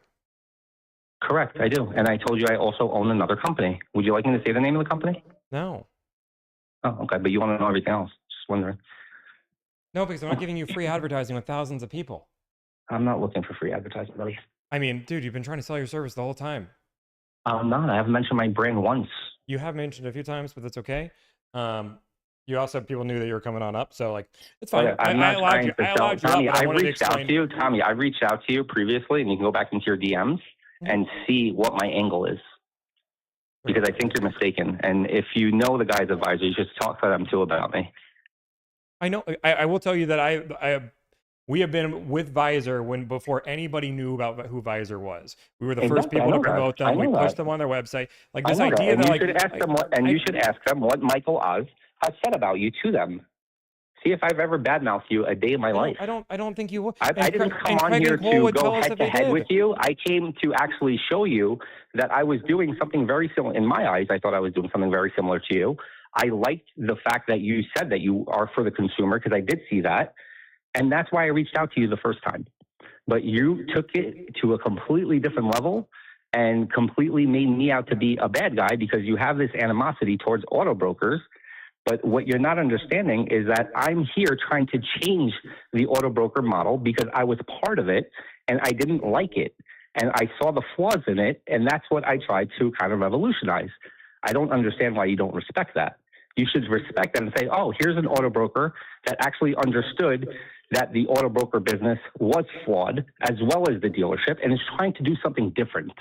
That is my approach. I'm trying to do something different. I've been trying to do it since day one. The word online car dealership came out of my mouth, and you can fact check this as much as you want. I called myself an online car dealership before Carvana existed. If you go read my bios, if you go read any press on me, you will see that I have been saying I am going to build a platform where a customer can buy a car 100% online and check out before it ever existed. So you were talking to the wrong guy. I am not the auto broker. I do not work for the dealerships. I do have a relationship with my dealers because I've worked with them for many, many years. I have a clean name. I've never done anything dirty in this business a day in my life. I did go and get a dealer's license as a broker in the state of Florida where it's not a needed broker and you're not to a show dealer. you my character. I'm sorry? But you're not a broker, but you're not a dealer.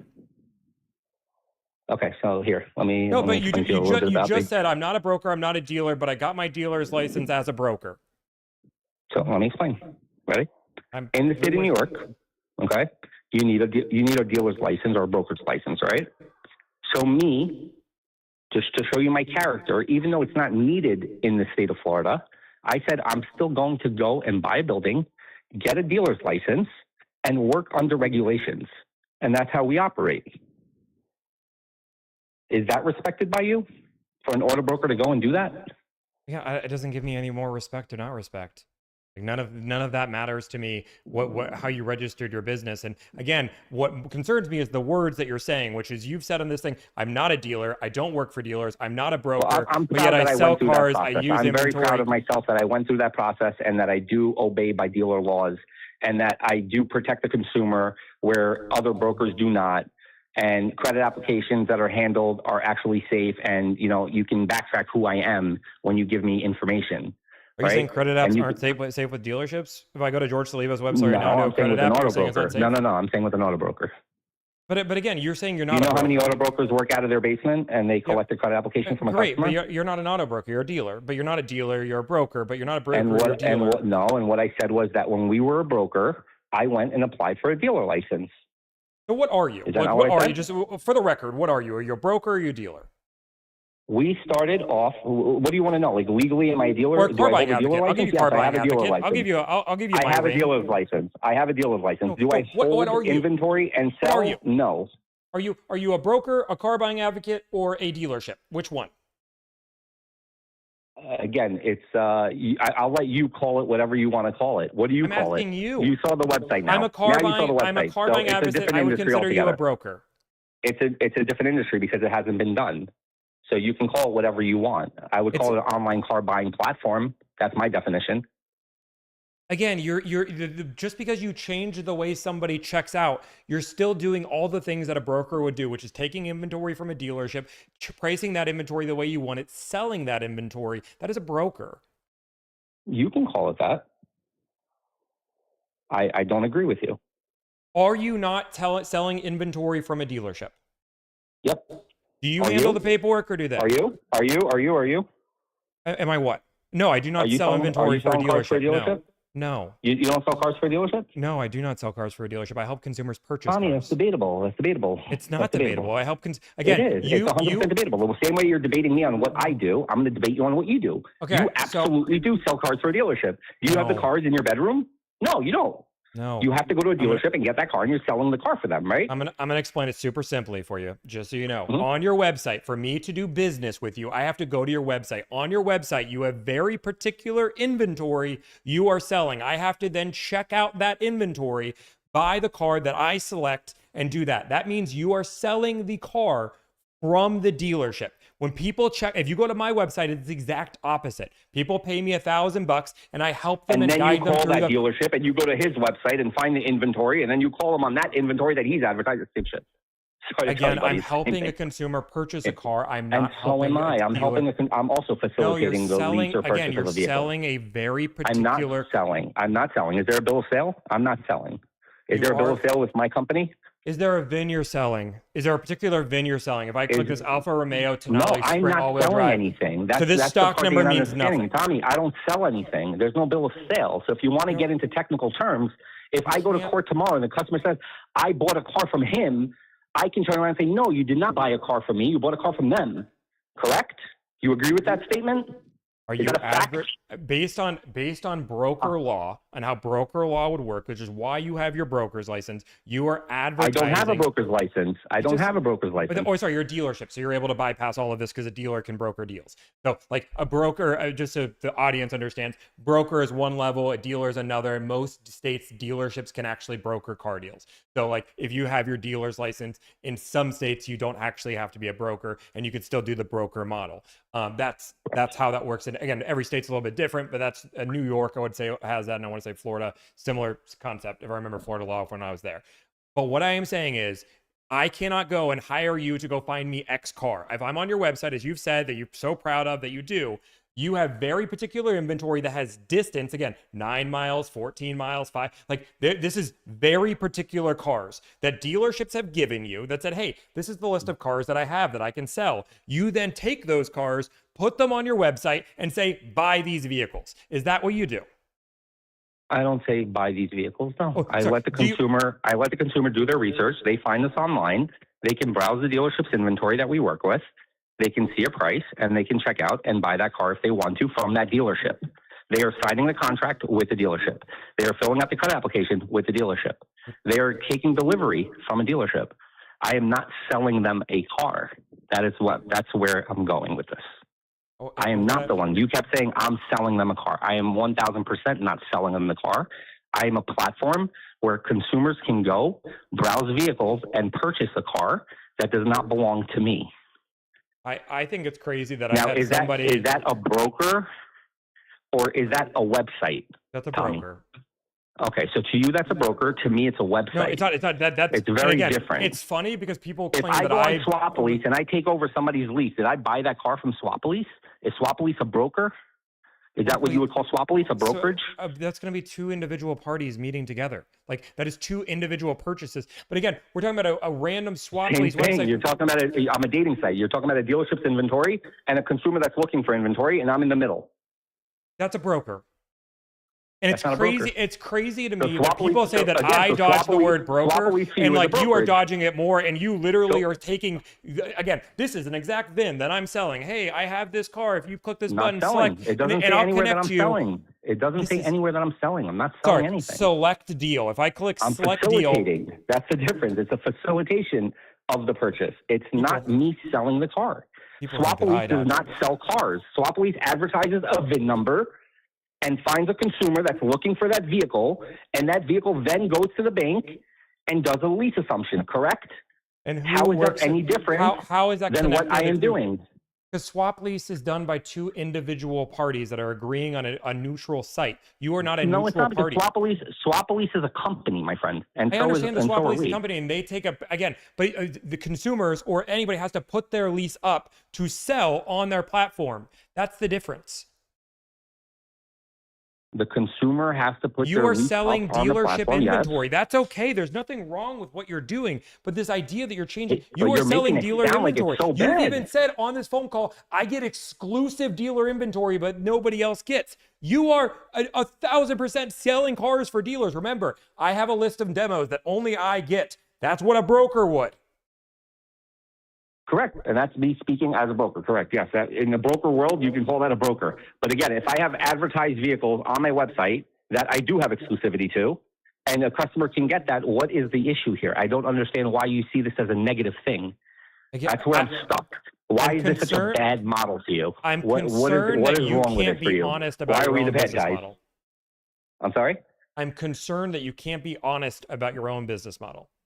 It's not about concerned about my own business model. We are transitioning into a brand new website with live inventory. You're asking me a question for something that doesn't exist yet. I call myself an online car buying platform by definition. That is what we are. You cannot define that because you haven't seen it before. So it doesn't make sense to you. So you're just going to compare it to the closest thing possible and say a brokerage. When there's 30 of us, then you're going to say, oh, they're an online car buying platform. Didn't you say that two other I'm websites not already have done this? Carvana. I Capital don't One hold Navigator. What is inventory. I'm Capital going to One make it clear Navigator? again. You just said Tommy, Capital I'm One gonna make it- Navigator is the same thing you are, just they've done it before and sold out. No, what is no, Capital no, One no, no, no. Navigator? Are they Okay, let me not go back. Okay, I'm gonna name drop that company. Okay, so Carvoy.com was a platform that was similar to ours. You asked me about an exit. His exit was he sold it to Capital One, which had absolutely nothing to do with his business model, except for the fact that a customer can see a transparent price. That's all But I did said. you sign an NDA or did you not sign an NDA? Yeah, I could tell you the name of the company. It doesn't matter. The You company just doesn't said exist earlier anymore. you could not say the name because of an NDA, and now all of a I sudden didn't you want can. you to start fishing now and asking me 100,000 questions about that company. I cannot But you talk about use- that company. I can mention the name of the company. It's public. It's fine. Yeah, what I'm concerned about, and this is one of the reasons why I called out Chevy, dude, is I think small lies are impactful. And when you say I can't say the name because I signed an NDA, and now you say the name, I now am concerned about what else you've lied about in this conversation. Okay, fine. So Again, when I sign NDAs, I don't like to discuss any part of it. But again, I've signed I just thought NDAs. I about it, understand what and I said, NDAs I are, and I can wouldn't say the even be name, bringing them and up. I'm I not started bringing- off with, actually, you know what? I can say the name. Those are my exact words. I said, actually, you know what? I could say the name. Carvoy.com.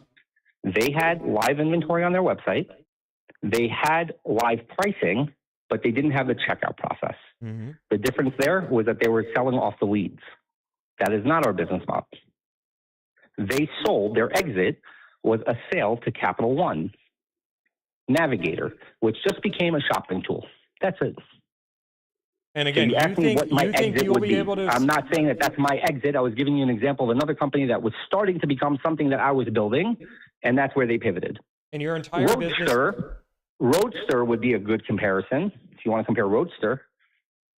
And your entire business model is to build this up, as you've said, so you can sell it to dealers or sell it to somebody. No, I told you one it's two second, separate companies. sell it Tommy, to I anybody told that's you two willing to sep- pay. Tommy, two separate companies. Two separate companies. So you're not If going you to want to sell look it this up, out. I'll give you the name. You're not going to sell this to any dealer ever. I'm not selling the website the way that it is. I sell softwares to auto brokers and used car dealerships. I'm going to be clear because I told you before, it's not new car dealerships. Used car dealerships and brokerages have a CRM desking tool and shopping, let's call it what are we going to call it? We'll call it a retail storefront, a digital retail storefront for their website, similar to ours for auto brokers and for used car dealerships. Okay. And why do you not sell to new car dealers? Why? I don't think we're there yet. I don't think we're big enough to sell to new car stores. And to be honest, I don't think it's the same model. I'm still kind of sticking to, the consumer having the ability to shop elsewhere from a dealership, from a new car store. What we're doing with used car dealerships is giving them the ability to also offer new vehicles to their customers that come in there. So Because just as general, you're aware, our customers, I'm sorry? So if AutoNation comes to you tomorrow and says, I will give you $200 million for this website and this software, you're not selling. If AutoNation came to me with $200 million for my software, there would be no reason for AutoNation to come to me to offer me $200 million for my website. But again, they did it for Capital One for Navigator, an right? exit with AutoNation. I'm sorry? But they did it again. Somebody did this to make Capital One Navigator. Are you saying that no new car dealer will ever offer you money for your car or for your service? I don't think so. No, I didn't build it with that in mind at all. No. But And again, you built you have it so to people have understand, Tommy, we're pricing, talking like about you two check different out. companies, Tommy. Super simple. Tommy, we're talking Why about is two this different not built companies. out for dealerships? I'm sorry? Why is this not built out for dealerships? This is literally a buy a car in 10-click process. This is something that anybody can buy a car super easy, simple. Why would a new car dealer not? Why would a used car dealer want this? This makes no sense for a used car dealer. Sure. So let me tell you why. Do you have used car dealers on here? Do I have used Are car? there any used car dealers on the chat? I don't, dude. You have like 5,000 or you have 2,000, 4,000 people in chat. Okay. I don't know. I didn't ask all of them. So I'll tell you why. A used car dealer has a customer. They advertise, right? They advertise their used car. Customer comes in. He goes to trade in his Tesla Model 3. Guy's upside down, 20 grand on his Model 3. Right now, the only way he's going to buy a car on that lot is by putting a big down payment now to cover that negative. Correct? Sure. Assuming that he's looking for a car that's equal value. Okay. So the benefit of them being able to offer a new car is because of the incentives on the vehicles. They can bury more negative equity into that car, and now they don't lose a customer. So they have the ability of selling cars without paying for the inventory, not having it on their floor plan, and still being able to service the customer that comes in that wasn't able to buy a car. Yeah, That's and one reason. I can like give you said, multiple, but that's one. What I'll say is, but just transparently between, because I'm a big tech guy, we've worked a lot of hard in tech. We spend a lot of money on our tech team. This website feels like it was built in maybe a week with Claude. Like it has the same mannerisms. It has like, this does not feel like I'm even just looking. Okay, so Tommy, I think I'm very disrespectfully. Do me a favor, go back to your tech team this evening. Okay, I want you to check it out. No, I've gone. I've been playing with it for. If you're wrong, I'm looking man at. to man, if you're wrong, I want you to honestly. I think you should publicly apologize for that because this is something I put 2.5 years in, and you can track it on my page. This is not just because you have put 2.5 years in. This website was already built. Listen, just hear me out. This Tommy. website is designed with AI technology. Like again, this 100% was built by AI. Okay, so I'm telling you it's not. Again, that's not a This website problem. is That's not a 1,000,000% bad. not built That's by not AI. again. It looks like how the website is built is how every single AI website looks right now. If you have Claude build your website, Tommy, and the whole positioning of the brand, if you look it up, it's an AI-powered car buying platform, right? So we want it to look and feel AI-ish. We want it to feel like there's an element of AI. It was not built on AI. Go back to your tech team. Feel free to inspect element, and you can see what type of website this is. yeah, I'll have my team look at it. Please do. And again, what I'm I super literally have concerned photos about of me up at 3 o'clock in the morning till 7 o'clock in the morning every single day, literally for the past 2 years building out this website. And we just went live 72 hours ago, and we're not done. Just so you know, there's still a lot of things there. Like even the AI right now that you're seeing is not the same AI that's going to roll out in the next 72 hours. A lot of the things on the websites from yesterday to today has changed. We probably shouldn't have launched, but there was a reason why we did it. From a marketing standpoint, we had to launch. But yeah, it's not done yet. Let's call it that. It's not complete. It will be 100% complete within the next, I would say, give it 30 days. Yeah, to really see it at full power. Yeah. Okay. Full power. Like I said, this is something like I've been just honesty from somebody that does. Again, I deal a lot with AI. I deal a lot with vibe coding. This website reeks of vibe coded. It does. And again, I don't think there's anything wrong with having some AI build your web. Like this idea that you're so turned off by it is actually more concerning that you don't know how it was built, because like our CRM it's not was turned built. Off about it. It's like, not about turned off. It's that's a shortcut today. You know, No, there's but AI it's is not. great. I'm a big advocate for AI. I'm not one of those guys that I'm hate AI concerned at you all. think it's a shortcut. Correct. I think there's a lot of shortcuts that you can do. I don't think it's 100% secure to build a website vibe coding. I'll stand behind that 1,000% because that's a fact.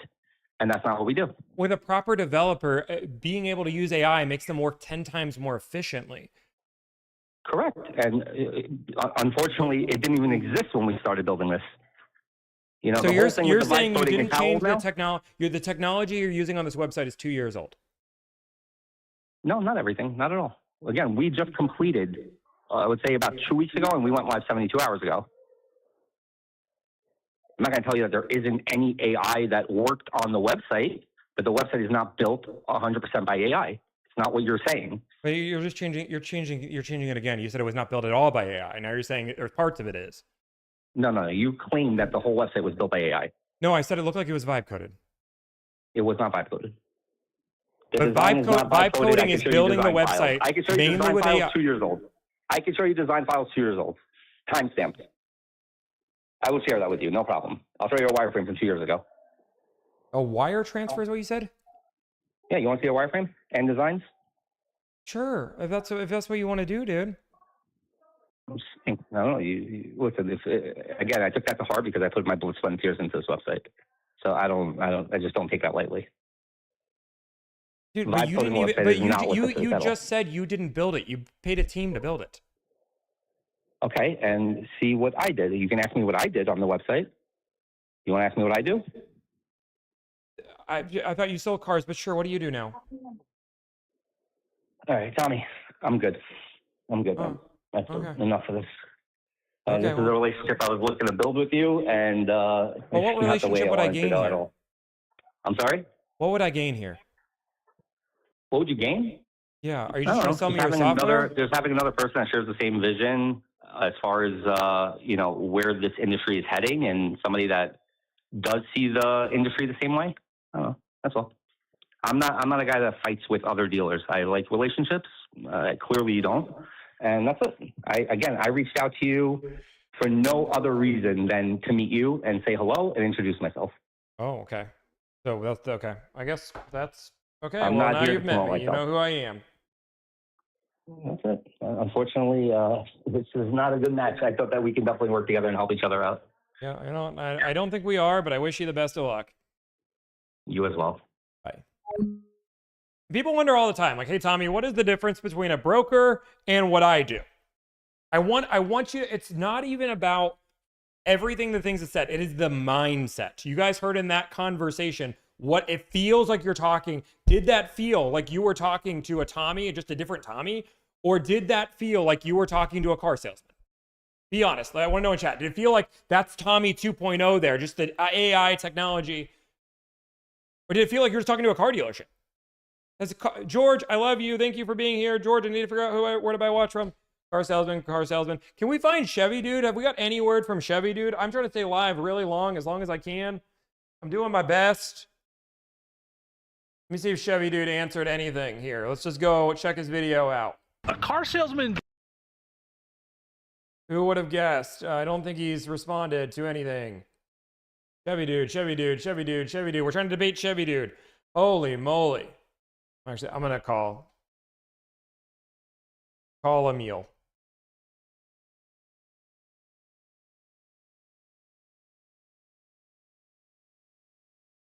I didn't answer. Rude. Where is George?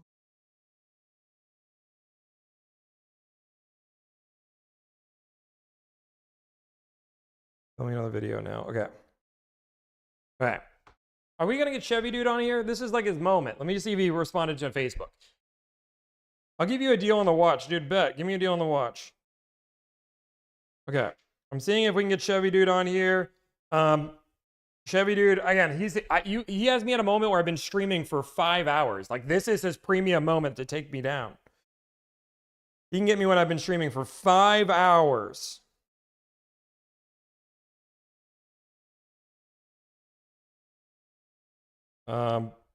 Nope, who would have guessed? He hasn't said anything. Okay, Chevy dude, I'm going to keep saying it over and over. I think you are narcissistic and you're a pathological liar.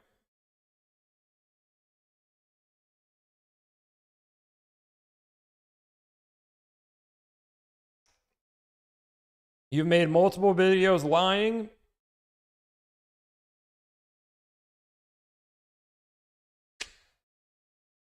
And you said you want to have a conversation, yet you've blocked me on half your platforms.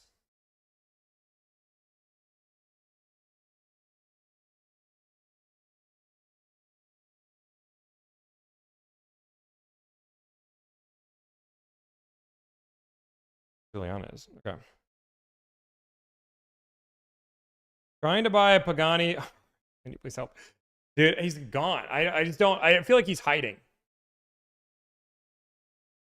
So if you guys don't know, one of the reasons why we're live today is Chevy Dude has made a lot of trash talk about me over the years. He acts like he's never said anything about me.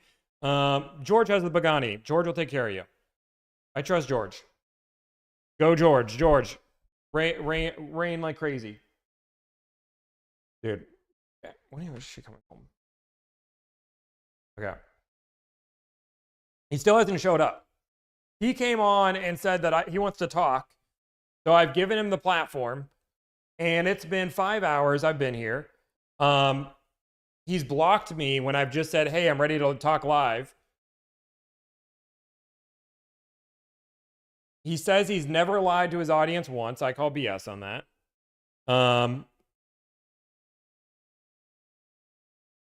I think he made a horrible video. He's digging himself down a serious well. And it's sad. Chevy Dude lives rent-free in your head. No, I just don't think anybody should be able to attack a business over and over and over again without repercussions. Like, that's it. Like, you can't attack a business, say my business is illegal, say that I'm a scam, say that I'm a failed car salesman, and for years I just ignore it, and now eventually I'm like, okay, I'm done with it, I'm going to call him out. And then he runs away like the person he is. But don't worry, he knows Mr. Beast. I don't know if you guys know this, but Chevy Dude is really good friends with Mr. Beast. And probably everybody, you know. No, not defensive much. I just don't want people attacking my business. Okay, I think it's funny. Why does everybody think this guy's... That was fun. Why does this guy think everybody's out to get him? I don't know. Why are you messaging me, man? You fraud checked Chevy Dude. I don't know what that means. Not directed, not disrespect, Tommy. I think you should just move on. No, he said he wants to have a conversation. Here's the problem. If somebody's going to advocate, if he's going to advocate for consumers and give people very bad car buying advice, I want to call it out. I don't call out Billy. I don't make videos on Car Edge. I don't make videos unless they make bad advice. Car Edge said that like the market price on a 4Runner was like $4,000 above MSRP or something stupid. I don't remember what the video was, but I called that out. But like, if he's making bad advice to people, he literally told consumers just pay the price that they advertise. Yeah, that's crazy.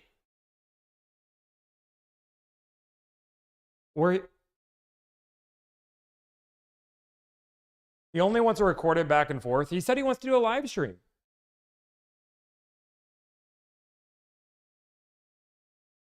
Should I call somebody else? You guys want another debate? Dude, I need to see when Juliana's going to be home. Max is freaking out. I need to see if she's going to be home fast enough for me to... I think she's on her way home. Let me call her. 1 second.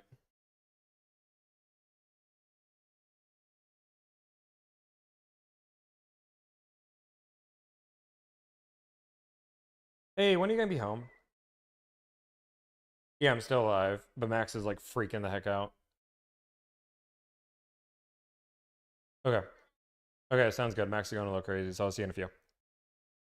Bye. Okay, she's on her way.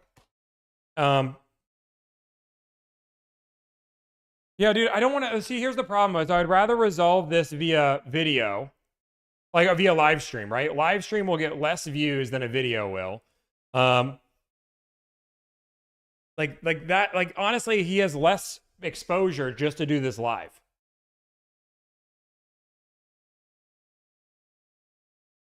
But I'm sorry, he's just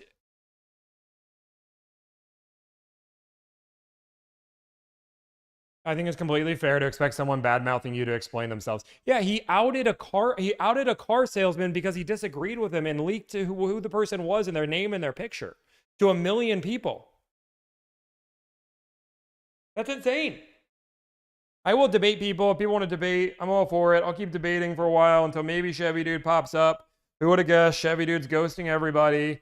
I know multiple people that have called him. He's not answering. I'll make sure. Make sure I haven't got a text from him. I got a text from George. What up, George? George, pay me 170 for my M5CS. 170, I sell it. 170, I sell it. 170, I sell it. He's not gonna buy it for 170. It'd be an insane number. But 170, I sell it. I don't know if I'd sell it for 170. I kind of want to sell it for 170. Is George here for 170? George wouldn't buy it for 170. Tommy, I texted you too. I don't think you did. I'll give him my autograph too. I'll come down there and do the deal and shake the hand. George don't want to sell it. Yeah, and this is the problem. I have a problem with people that attack me, lie about me, and then run away and hide. Like that's the problem I have. Don't attack me and then run away and hide. Like if you want to deal with the smoke, come on, let's go. I do this all live. There's no editing. There's no crazy. I'm not like, okay, cool, let's go. It's called content farming. Dude, I don't want people attacking my business, calling me a liar and saying my service is illegal and using that for content. I don't need Chevy Dude for content, dude. His videos on everything he makes is getting him like 10,000 views and I'm getting 10 times the amount of views.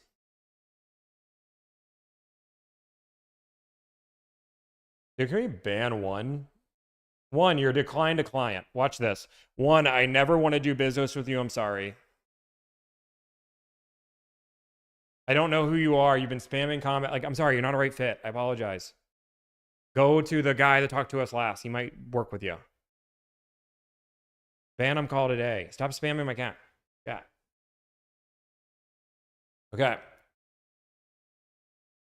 I'm looking to see if he's responded to any of my requests. Dude, I think Chevy Dude's just scared. Maybe he's just worried. Maybe he's panicked. Maybe he's... I do have lots of concerns that he is a pathological liar. I like how...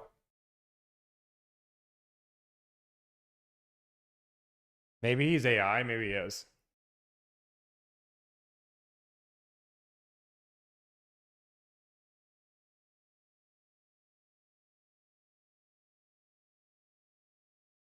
Dude, I don't know what else to do. And of course, I'm going to do, I bet you anything, what's going to happen is I'm going to jump off this live. And I'm committing to this right now. You have someone waiting to debate? Do I have somebody waiting to debate? If I do, then I'm all for it. Do I have somebody waiting to debate? Oh, dude, we do have people. Do we have people still wanting to go? I vote Tommy eats dinner. Amy, you can go home. Go relax. I'm just waiting on Chevy Dude. But if you guys want me to debate, is Junior ready? I'll debate a GM. We'll give Chevy Dude a little bit more opportunity.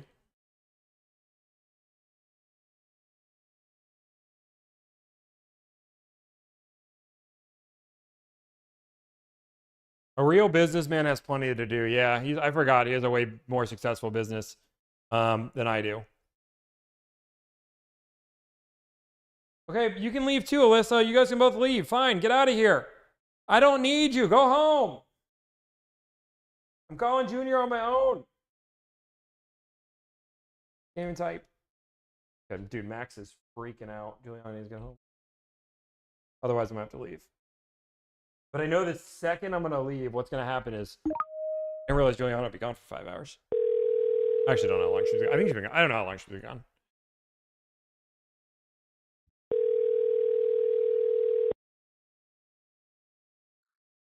One second here, Jake. This is JR. Hey, JR, it's Tommy. Oh, hey, Tommy. Hey, Jake, can you do me a favor? Can you take a look at that? I'll send you that ledger right now, and then just call me back. Yeah. Give me a minute. I'll review the. Sorry, Tommy, 1 second. You're good, man. Okay, brother, thank you. Okay. Bye-bye. Tommy, you called me. Yeah, man. Sorry, I got held up a while on the last guy. No, you're good. Hold on, I'm pulling you up here real quick. No, you're good, man. Dude, you're good. So I think the idea of the stream is pretty simple. You can disagree with anything that you don't like that I say, or think of a scam or horrible, whatever you think. I'm all for it. This floor is yours. Well, Tommy, I'm going to tell you, it's not that I disagree with your business model. You know, to be honest, if I was truthful, I've been in this industry for 31 years. I had an idea of doing something similar to this in the 90s, but, you know, we didn't have the ability to do this kind of thing way back then. You know, I mean, it was just a thought that kind of entered my mind, you know, being able to offer a service to the consumer rather than being an employee for a dealer. You know, so, hey, I applaud you on what you built. You've done a great job. Thank you. One thing that I have a hard time agreeing with, and it's not just you. I hear it mentioned by so many other people with similar platforms, is that, you know, dealerships, we're not all bad. You know, I mean, I've been in this industry for 31 years because we're not all bad.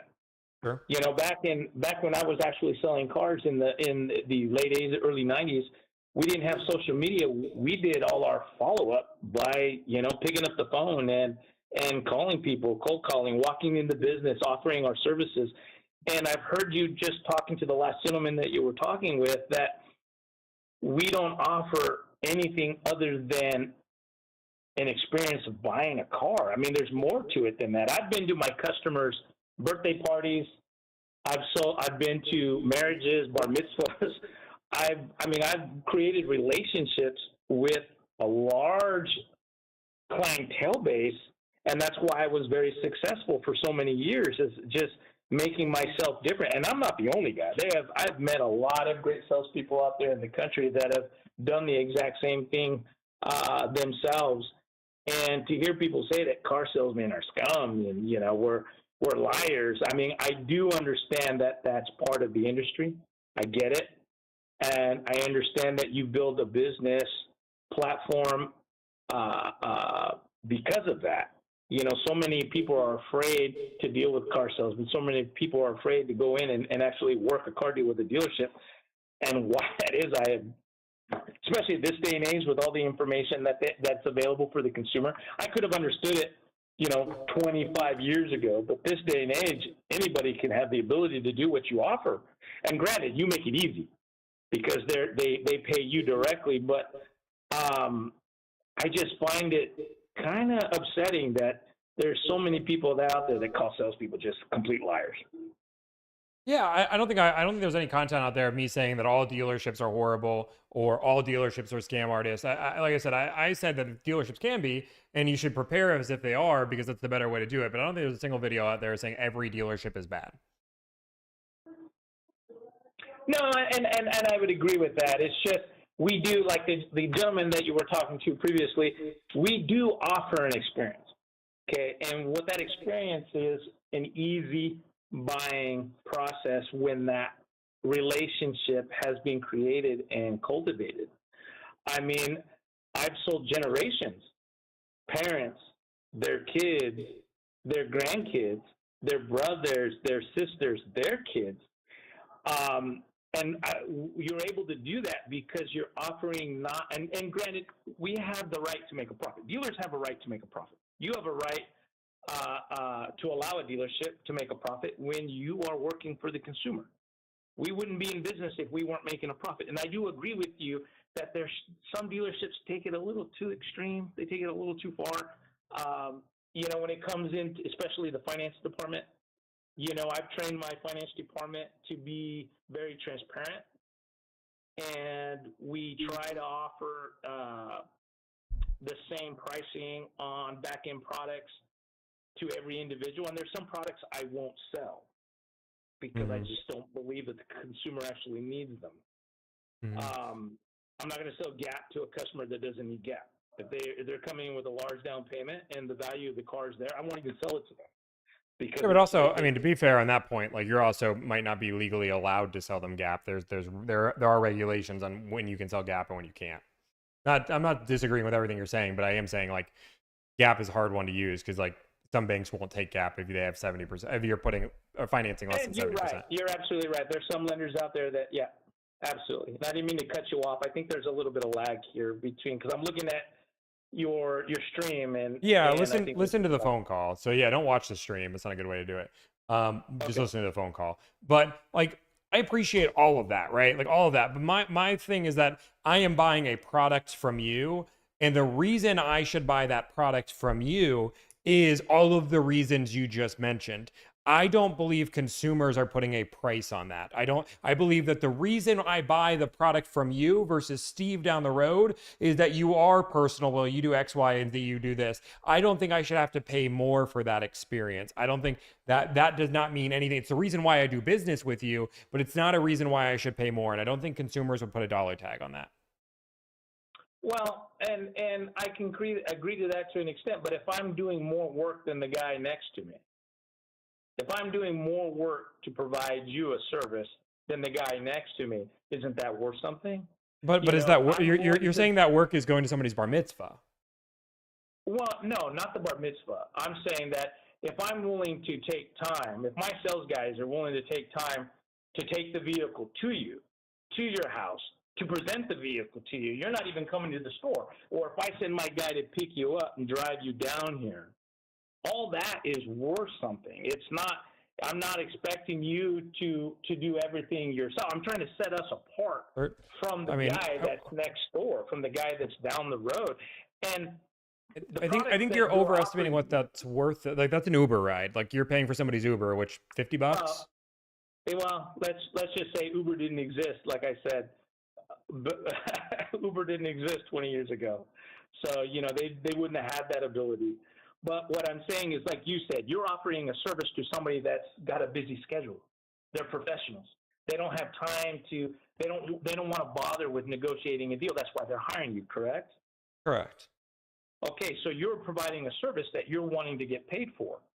Why should a customer give you $1,000 for something that intentionally, in all purposes, just like an Uber ride, they can do for themselves? Yeah, many different reasons. First off, they know exactly what they're paying for. They understand that doing business with me costs $1,000 and this is what they get them. Again, when a dealership believes that, again, you're saying there's a price to all the things you're doing. There's no ticket line that says great customer experience, $1,000, and that's what you're paying for. And people can say, again, you don't give people the option to say, you know what, you don't have to deal with a car salesman, you don't have to deal with a finance manager, and you can save yourself $2,000 to do that. Or you can get this experience and pay $2,000 and get a better experience and get a car salesman and get somebody that's willing to go to a bar mitzvah, pick you up, and do all that. When people use me, it's $1,000. It's optional. They can use it or not. Does not matter. With a car salesman, they're forced to use you. There's no alternative to buying a new car. And I get that 100%. But let me ask you a question. The service that you provide, if I buy a car from you, if I hire you, and you go out and find me that car deal, and I buy the car, when I have an issue, who do I go to? Do I go to you? Yeah, we help people with issues all the time after the fact. Okay, so if I go to you, you're in, and let's say, because do you just provide services just on new car, or do you also provide services on used? We do new car.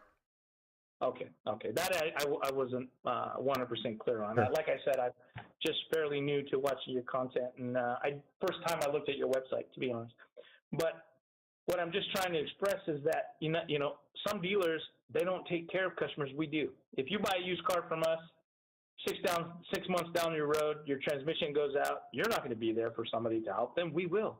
But you aren't there either. The manufacturer is. Like your dealership is not picking up that bill. The manufacturer is. No, I'm and you're getting paid on that work from the manufacturer. I'm an independent. Okay, so you're not even talking. Okay, so you're saying you guarantee. Do you have a warranty on that, or you're just guaranteeing anybody who buys a car from you, you will take care of them with no warranty? No, that's not what I said. What I'm saying is that every vehicle that we sell is sold as is. However, in the event that something goes wrong, every customer that comes through my office, unlike most dealerships, I'll give you a little bit of background. We're an independent. We average around 80 to 100 units. We're in a small community, Yakima, Washington. You can Google it, take a look. There's over 100 dealers here. So we're all fighting for the same market share. I've been a GM, been a new car dealer, a sales manager. I've ran multiple Ford stores, Chevy stores, Honda stores. I was a new car sales manager back in the day for John Elway Honda in Denver, Colorado. So what I'm trying to express to you, we do things completely different than other stores. I've got 14 technicians, and I'm a used car dealer. 14 technicians that work back here, not just for the vehicles that they're coming in to get pre-inspected, but also for in the event that my customers do have issues. Now, I'm not going to tell you that I will repair every single vehicle in the event that something goes wrong 6 months down the road. But what I will tell you, Tommy, if you buy a car from me, I'm going to be here for you in the event that something does go wrong, which the guy down the street won't tell you that. He's going to tell you if a car breaks in two pieces, you own both halves.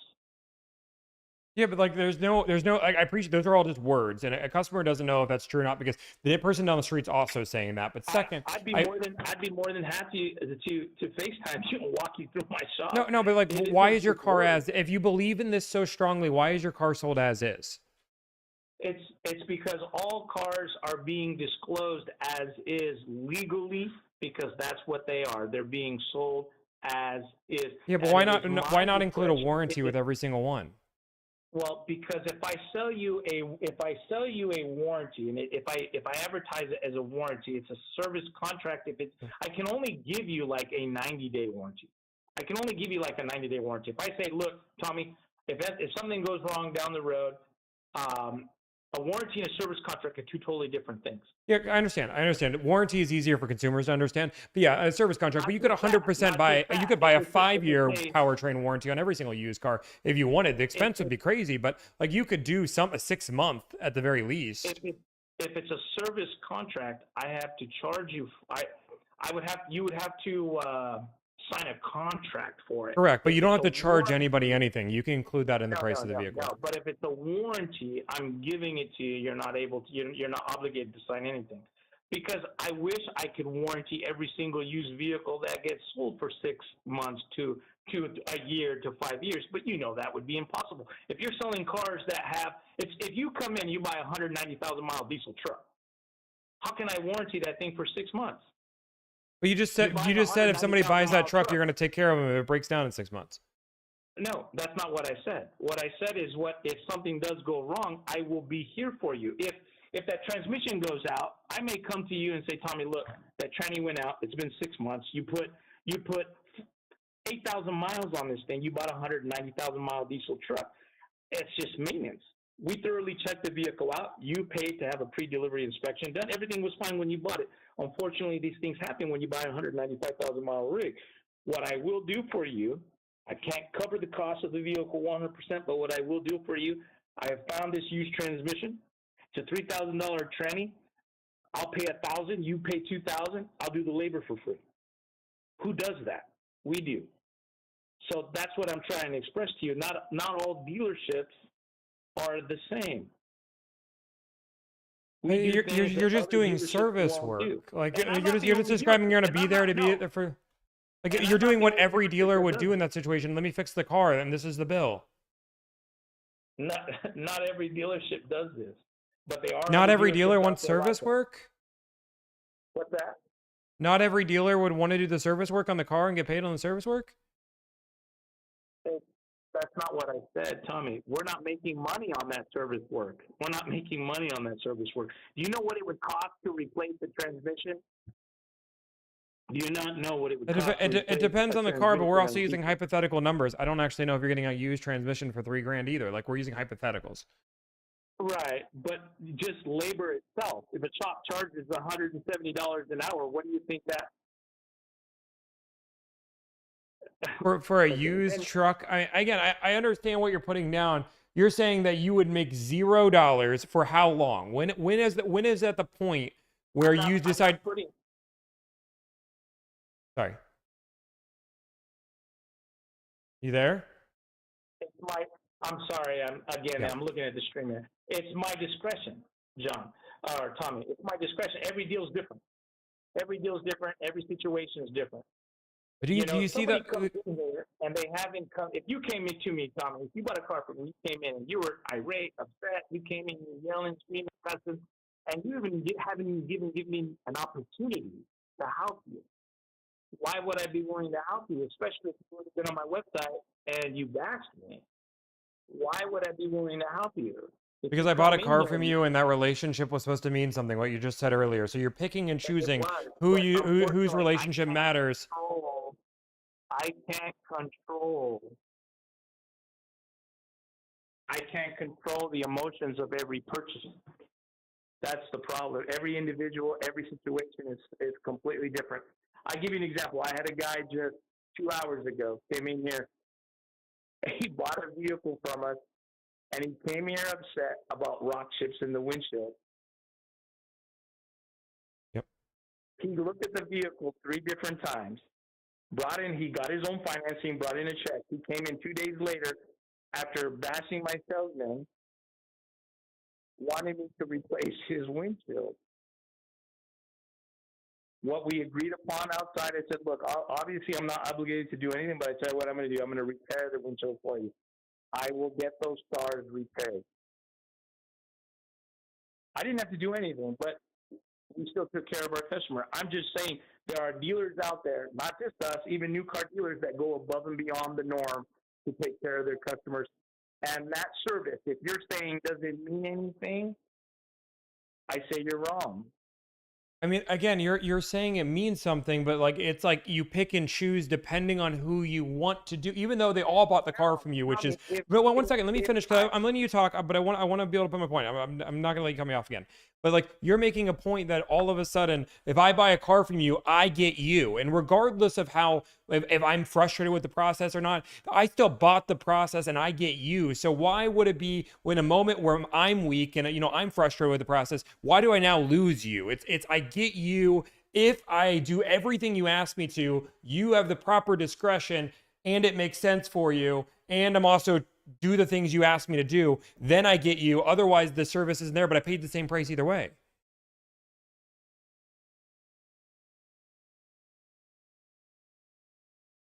Some of that I didn't catch. I apologize. It's intertwining with the actual stream, and I've got you on speakerphone because I'm multitasking here, but I kind of get the gist of what you're saying.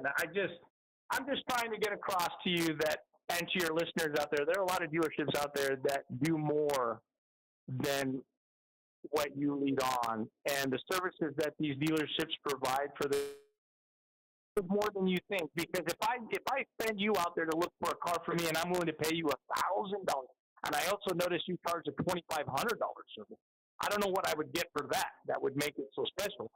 But if you find me a deal that's $3,000 less than your competitors across state lines, but you're charging me $2,500 for that, what am I really thinking?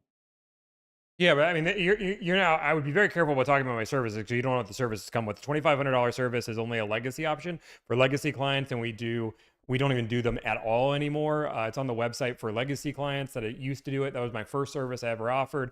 Then we moved to the $1,000 service. But the $2,500 service includes test drives, a full car matching experience, car delivered right to your house. It includes shipping. It holds the shipping caboodle, but we don't even sell that service anymore. We sell the $1,000 service. The $1,000 service is the one. I'm just talking about what was on your website. That's one reason why I brought it up, because I'm looking yeah, but you at can't it, buy and you it's can't fair, buy but that you're telling me none of $2,500 those service. things- There's no checkout option for it. Like literally, there's no option. Like that's great. It's on the website, but you can't check out. You can't buy those it. services don't mean anything. No, I'm telling you that that's there for If I legacy provide clients, but those you services, can't buy don't it. mean anything, but if you do, they do. No, that's a service that you can. What we're talking about here is you are saying that you are offering a service that has no contract, no nothing, no just your words. As if you buy a car from you, I may or may not take care of you. You're then comparing that to a product that somebody is putting a dollar amount on and saying, I am buying that. Like that is two completely different No, things. that's not what I'm saying, and I apologize if it came over that way. I'm just saying that there are dealers out there that do more than people like you lead on and say, and those services do mean a lot. Those services, you can't put a price on those things. I can't put a price. And again, you're telling me those services are going to a bar mitzvah birthday party and maybe covering some of the cost of a repair down the road at a certain time that may or may not exist if you like me. That's not why I mentioned birthday parties and bar mitzvahs. I mentioned those things because the relationships that were built with the consumer the customers were inviting me to those things. That's what I'm trying to express to you. I didn't go to the bar mitzvah with a vehicle. They invited me because I've become a family friend. That's what I'm trying to express to you. But you're saying this is what the service, what you get is a family friend. Like you're saying, of customers. When you sell generations of customers, they come back to you because they trust you, because they get a good deal from you, and yes, they know you're making a profit, and they're okay with it because you give them a hassle-free buying experience, just like you're providing, but they're getting it from the actual car salesman or the dealer themselves. They don't need a third party.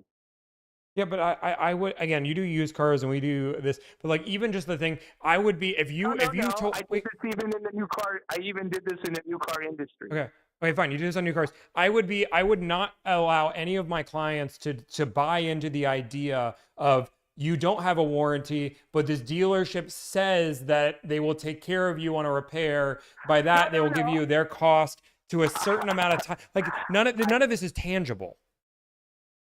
I never said that we didn't offer an extended warranty. What I said was we are also here to participate and take care of our customers. So let me ask you a question, Tommy. I'm sure you had this situation. What if I sell an extended service contract to a customer and the extended service contract company turns down the claim? Well, we always deal with new cars, so that has never happened in existence because we only do new cars. But like the chances of a warranty claim being exchanged on a new car warranty is next to nothing. If you buy an extended warranty on a new vehicle and it gets modified, if I buy a WRX from Subaru and I chip it, that new car warranty is useless. Yeah, so yes, and the dealership wouldn't take care of them either. But that's what I'm trying to express to you.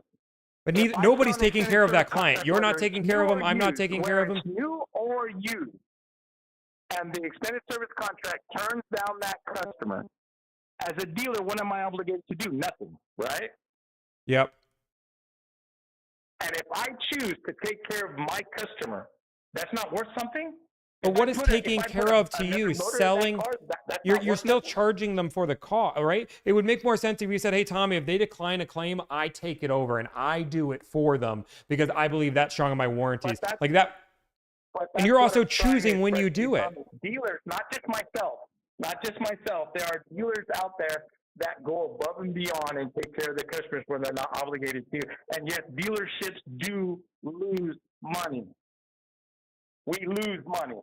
Yeah, nobody's saying you're not losing money, but what I'm concerned about is you're putting a lot of value on some things that dealers could or could not do, but I have no idea as a consumer if you're going to do any of these things until it's too late. Am I wrong? I don't know if you're going to do any of these. Every dealer is telling me this. You're not the only person that uses this language. What I'm trying to tell you, Tommy, if a customer doesn't deal with the dealer directly, that dealer is not going to take care of that customer. By them hiring you, they're not buying a service. They're not buying into the dealership. I'm not looking to sell you one car, Tommy. I want to sell my customers every car. Dude, I think you're mistaken. I don't think you understand my business. So I think with your platform. I think you don't understand my business, and I think you're talking out of your ass at this point, and that's okay. But my recommendation, if you're going to talk in my business, be very careful. Again, I'm not being disrespectful to you. And you're telling me that I'm talking out of my hat. I'm not talking out of my hat, Tommy. I'm not. So I just want to be super clear. If somebody in your community, their dad goes and says, "I'm buying a car for my daughter. This is what I'm doing. This," and then her daughter goes to sign the paperwork, are you saying you're not helping that daughter? I'm helping her. That is no different than what Deliver does for a client. All I do is do the talking before, and then you meet the client and you sign all the paperwork with the client, and then you get connected with them as if this is everything else. The only difference is how they first talk to you.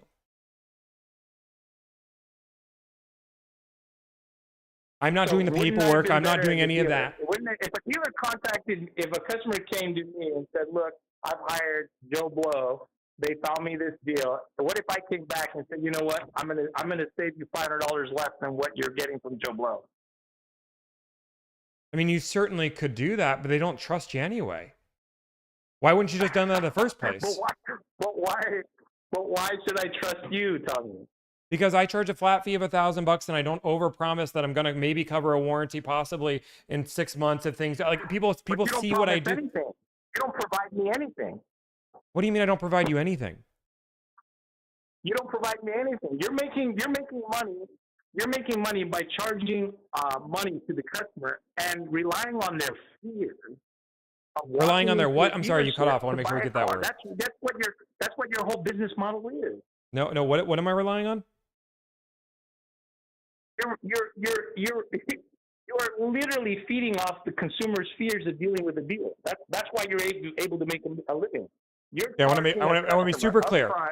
When I say that they could do on their own. Yeah, so I want to say, so if my advertising is nobody needs this service, everybody can do this on their own. I'm going to teach you how to do it for free. If you don't want to do it, even though you're fully capable of doing it on your own, you can pay me $1,000. Otherwise, you can do it on your own and do it for free. I've never once advertised that they need me to get a good deal. You can't find a single video of that at all. So you would teach me to do what you're providing for me for free? If I called you and said, just teach me to do it, you're not going to charge me? We answer free emails every single day, and I put out content on how to buy a car. Absolutely. And we have a free car buying checklist that you can follow step by step on our website. No cost, no nothing. Yes, we teach all the information for free. But what information is there? Just to call a dealership and ask me for the best price? Telling people how to overcome objections, how to buy a car, how to go through and find the best rate, how to get the most money for their trade, understanding the objections that salespeople are going to go. Yes, step by step buying a car. Okay, so let me ask you this. Okay, so let me ask you this. Do you have access to invoices on every single vehicle that you're offering to your consumer? No, because invoice doesn't mean anything. The invoice doesn't mean anything. No, invoice pricing means nothing to the price of the vehicle. The manufacturer's invoice on cost of the manufacturing of the vehicle itself has no bearing on what a dealership can sell it for. Yep, correct. Tommy, how that makes no sense, buddy. Okay, so let me challenge this. Let me challenge it because you're asking me a challenge. I'm going to challenge it. As a GM, that I don't need the invoices to the vehicle because that means nothing when I sell it. Then how do you gauge profitability? Okay, so let me ask you a question. Have you as a GM ever sold a car below invoice? Yes. Have you ever sold a car above invoice and it being a fair price? Yes. So you're saying that the vehicles can go below or above invoice depending on what the market says. What you own the car for does not mean anything. It does mean something because that's the actual cost to the dealer as a manufacturer. However, you do have incentives. You have trunk money that the dealer gets back from the manufacturer for selling it if, in fact, they do have to sell the vehicle below invoice. Plus for any inventory that stays in their inventory for X amount of days, they get RDR, additional cash, to help with their losses. Because just because a car is new, if the dealer's had it for a year, doesn't mean it's still worth invoice when it was new a year before. So you're saying the invoice pricing does not matter because it depends on so many other factors. That's not what I said. That's what you said. If I'm working a car deal and I'm working on profit, I have to know what my profit margin is. But again, that doesn't determine. Will dealers lose money on cars? Yes or no? Yeah, they do. Yeah, and will dealerships make a lot of money on a car and it still makes sense because like a GX550, nobody's selling that car at invoice. That is an MSRP car every day. Invoice doesn't matter on that car either. If you look at a Porsche Carrera GT3, invoice doesn't matter on that price. The market of a price is not what the dealership owns it for, but what the market's actually selling for. Sometimes that's thousands of dollars below invoice. I'm glad you agree on that. I'm glad we both agree on that. However, if my cost on a car, if my invoice on a car, let's just say is $20,000, and Sure. my actual, and after my trunk money, let's say I have an incentive of $1,800 from the manufacturer. Sure.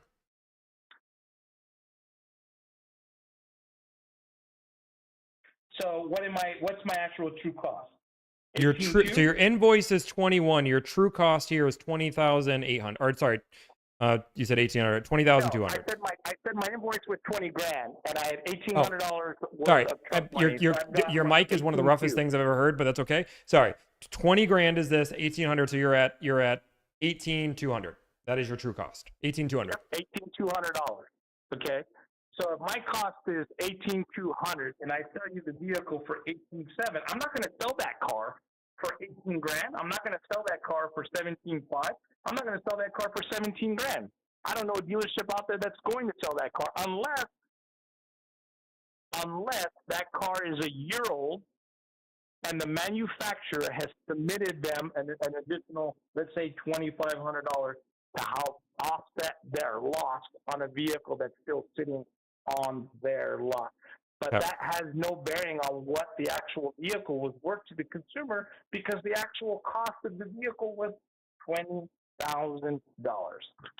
So again, you just said the invoice cost of the car is 20 grand. Is that what you're saying, right? Let me make sure before I go through this. Yes. In your scenario. So if I had invoice pricing and you showed me invoice pricing, you pull the sheet out, here's invoice pricing, it's 20 grand. You're now selling it for 18,700, as you said, which means you're selling it for $1,300 below invoice. Meaning if I just trusted your invoice, I would have spent $1,300 more because you had trunk money or the car had sat there on the lot for X amount of time. There's so many different reasons why dealers will sell it below invoice. But again, the invoice is not the determining factor. You've just admitted you would sell the car below invoice because you had trunk money. Well, it depends on how long the vehicle had actually been here and if I have the ability to sell it for less because I got RDR'd that money. So I'm going to pass on that savings to my consumer. But if I have a vehicle that's been here 30 days and that vehicle is selling like hotcakes and I sell them all for $500 over invoice, am I wrong as a dealer? Am I wrong as a dealer to be making $2,300 profit on a $50,000 car? If I have a $50,000 car, I make $2,300. Is that a fair profit? Okay, first off, I think you're missing the entire point. I don't care what your profit. I don't care if you make 40 grand per car. I want to be super clear. You should, because you made your living based on offering a product that I'm selling. Listen, Linda. Promise you, don't cut me off because I'm just going to explain it to you. What you own the car for is irrelevant because you just said the other point. On the other way as well, if the car is $5,000 above MSRP and that's actually what it's worth, then your fair profit, if that's the market value of the car, is $6,500 and you're making 10 grand a car, I don't care.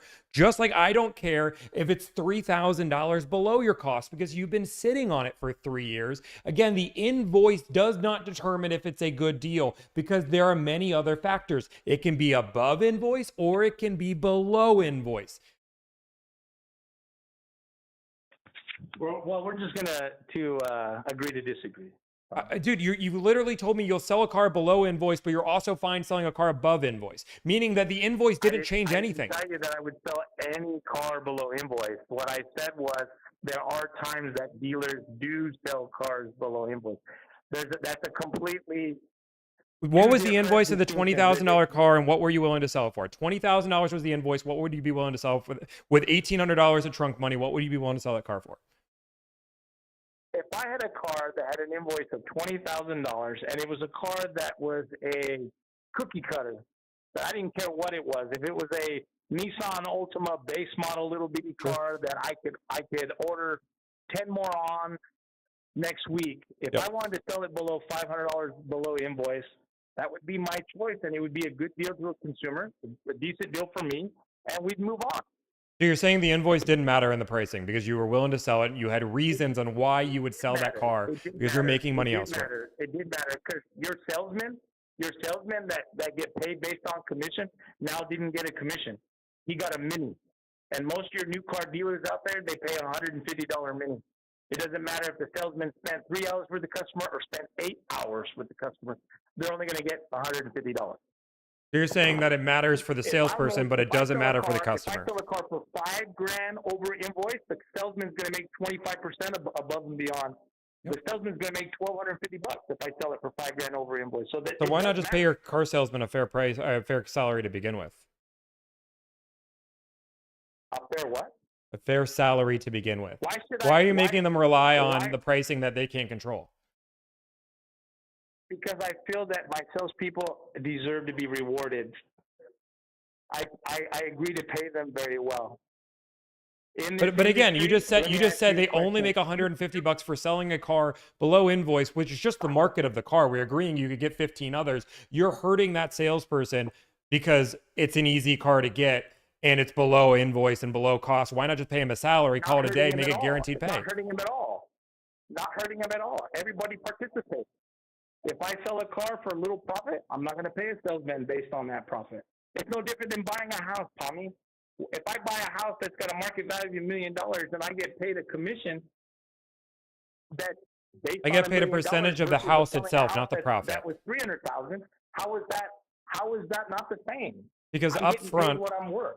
to work with a realtor, and again, I don't think the realtor market's perfect, but to work with a realtor, I negotiate the price or what I'm going to pay that realtor before I start. So when I negotiated with my realtor, I negotiated his rate down. And then I know he's getting paid on the price of the house, not the profit on the house. So that I understand what I'm paying him. And there is a line item on my closing disclosure saying exactly what I paid him. I know exactly how much he made. I know exactly what the process was. And I knew it from the day I started working with him.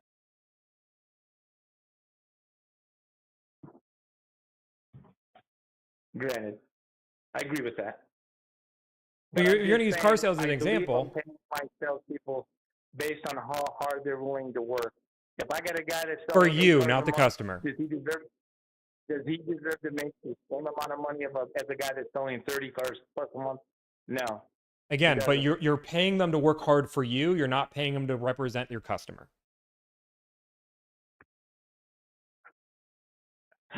Yes, you're right. I am paying them hard to work for us, to hustle. Not just to rely on the marketing that the dealer does, but to also market themselves. So I pay my guys exceptionally well to create social media content, to post on Marketplace on their own, not to just rely on what we do as a dealer as far as marketing for our salespeople. And if they bring in their own customers from the outside, I reward them for it by paying them well. No, you reward them by paying them based off gross profit. So you pay them, the more money they make you and the more money they can convince a customer to spend on the same product, you pay them more based on that, rather than just doing price. They're not convincing the customer to do anything, Tommy. The price is disclosed on the window of every single car. It's in every ad online. They're not And you don't negotiate? forcing anybody to do anything. They're just negotiating, just like you are. That is convincing somebody to spend more on a product. You said yourself what determines a great deal is market value. If I'm asking you to negotiate on a car that sells for 20 grand over MSRP, and you saved me $1,000, is that a great deal? The dealer just made 19 grand, and I paid you $1,000. Yeah, again, this is what I've been saying from day one. What everybody's making, nobody cares about the profit you're making. They don't care the profit I make, the profit you make. Nobody cares. It's the market price that matters. The difference is you are trying to convince what your sales team does is tries to convince their customers to spend more than market value. And if they spend more than market value, you pay them handsomely. No, wrong. There's not a single vehicle that I have advertised that's priced higher than market value. So you just own all of your cars well below cost. You have KBB, JD Power, Carfax. What determines market value? You just said it yourself. If I take in all those things into consideration and put a very reasonable price on my vehicle on the website, if you choose to pay that price, how is that above market value? If I have it priced below, again, what we have to look is not your pricing, but market pricing. And KBB is not going to do it. V-Auto would probably be closest. We probably have to look comparable sales on cars similar. I don't use V-Auto. I definitely do not use V-Auto. But again, we have to look at comparable sales at dealerships near you to see something as comparable for a market price. It's really hard for the general public to have that KBB. Every day. That's the only way I can stay competitive. Well, we have over 100 dealers in this community. I have to stay competitive, so I mark my prices very competitively. So why not just price one price, call it a day? Very well. Why not just price one price, call it a day? just like you said, because every vehicle is different. But it Yeah, is but you below can but price it your is inventory to priced at market sell. or below market price. But just price it at market price. If you're confident with your price, why negotiate? Because every deal is different. Just like the guy that you were talking to previously. Let me ask you a question. If somebody you sell new cars, what happens if I have a trade? I come to you, $1,000. Tommy. I say I want you to negotiate a deal, but I have a trade and I'm $1,000. upside down. $1,000. You want to keep doing? What if they have 7 trades? $1,000. What if they finance? $1,000. What if they lease? I know, but $1,000. who negotiates that trade value?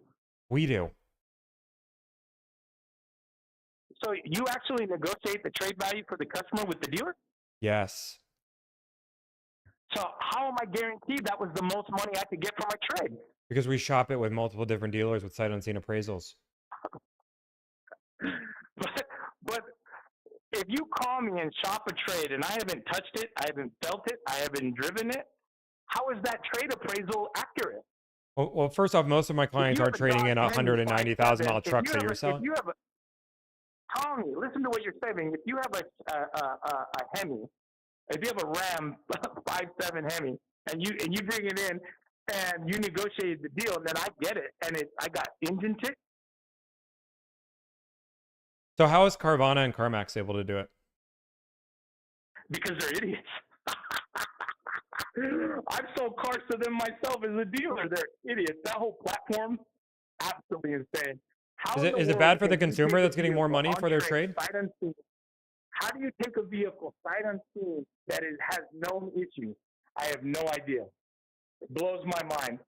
How they're able to stay successful, it is crazy. I have literally taken vehicles on trade and turned around and sold it to CarMax for $200 to $2,500 more. So now you can understand how we're able to get pricing using Carvana CarMax. You've even admitted is better than what you're taking on a trade. We compare. But what I'm trying to express to you as a dealer, if I'm taking an EcoBoost and the truck's got 80,000 miles on it and it's got when I get it, the turbos need to be replaced. What happens then? Yeah, this is a super rare situation. Most of our clients are pretty transparent about the issues. We'd let them. I've got turbos on my shelf here because almost every one I buy, I have to replace. It seems like you deal with a lot of used cars that higher mileage. Again, I don't know what your average trade is. I don't think you have it. Most of our clients are buying new cars. Most of the trades are under 100,000. 70,000-mile vehicles, Tommy. 70,000, 80,000 mile vehicles that I have to replace turbos on. Okay, so okay, let me go in the hypothetical. Okay, let's just go through this hypothetical situation. Client doesn't tell us the turbo has issues. You then go there, they then go, and they wait, dude. Listen, you asked me to answer the damn question. Stop cutting me off. I'm now answering what would happen. Dude, can you just listen, Linda, please, dude?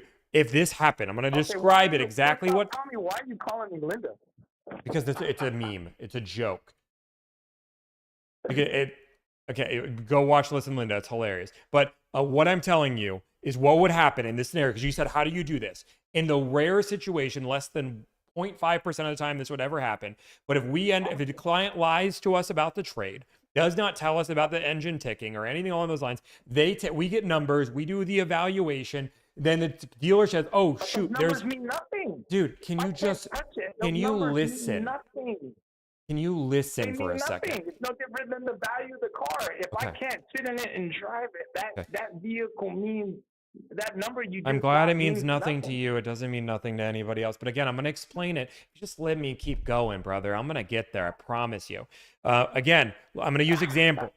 Let's say I go to Carvana, CarMax, and they offer me $24,000. I take those numbers to the dealership, show them all the information, all the pictures. They get 40 pictures of the car. They get a video of it running. They get all this information. They make a decision. Yeah, I think I'd pay that for it. Now let's say now they agree, right? Now hypothetical. 1 second, I'm gonna fit because you're asking a damn question. I want to answer it for you. Let's say the client gets there, dealership ends up realizing this thing is a POS. It's horrible. They won't do it.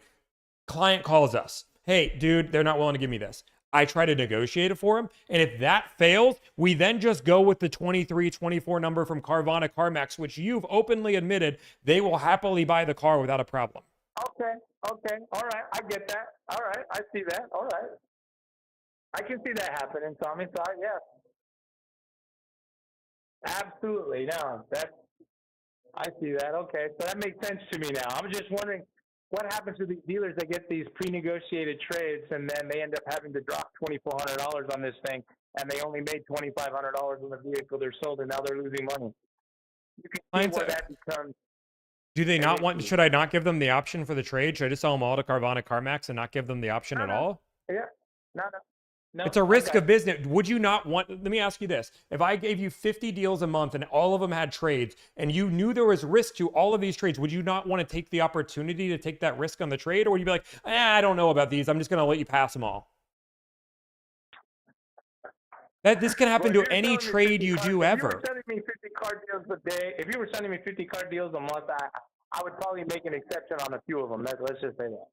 Yeah, but what I'm saying is when this whole thing goes down, when it comes down to the trade number, they have an option to look at the car before signing the paperwork, just like the client does, and say, you know what, I don't want this car, or yes, I do want that car, and then make a decision on that. But the risk is like any trade ever. Well, no, that's not true because if I have the car here, I'm actually knowing what I'm getting when I appraise it. Have you never done a sight unseen appraisal? I have.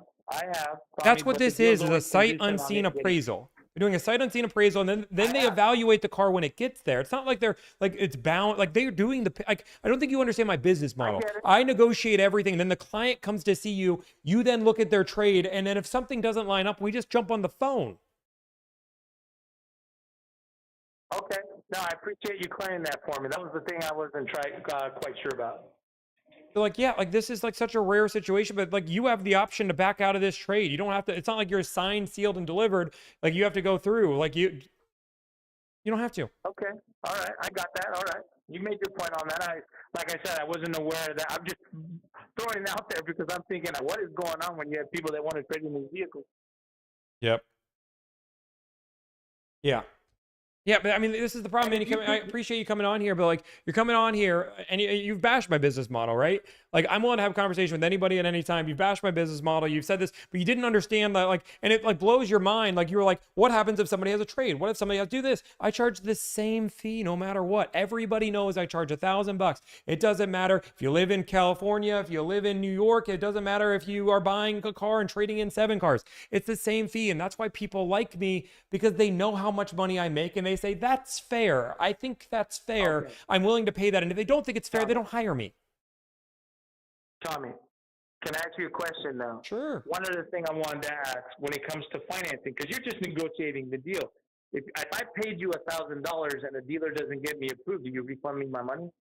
So first off, again, we almost always deal with tier A credit. We don't, or tier A, or tier S. We ask that question up front. But in a crazy scenario, I think this happened twice ever. We warn people before we start their deal if they're worried about their credit. We do a consult with them. We have conversations. We would not refund their money if we've given them 9 warnings and asked them to get pre-approved first. But no, like this would be a really, because again, our work is negotiating the deal. Our work is not going through, but a client knows that going into it. Okay. So if I'm 15 grand upside down on my trade and you've negotiated the trade value and the dealership can't get me financed unless I put we would have stopped that client before. We have a consult process. Again, this is why you need to know somebody's business before you talk shit. We have a consult process. When somebody hires us, before they ever deal with anything, they then go through and talk to our team.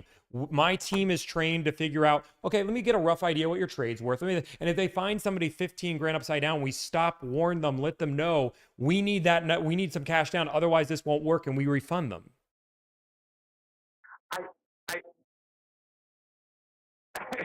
You keep saying things like you're trying to rage bait me here, buddy, and I'm not gonna give in to what you're saying. I'm liking this conversation, but I'm not gonna give in.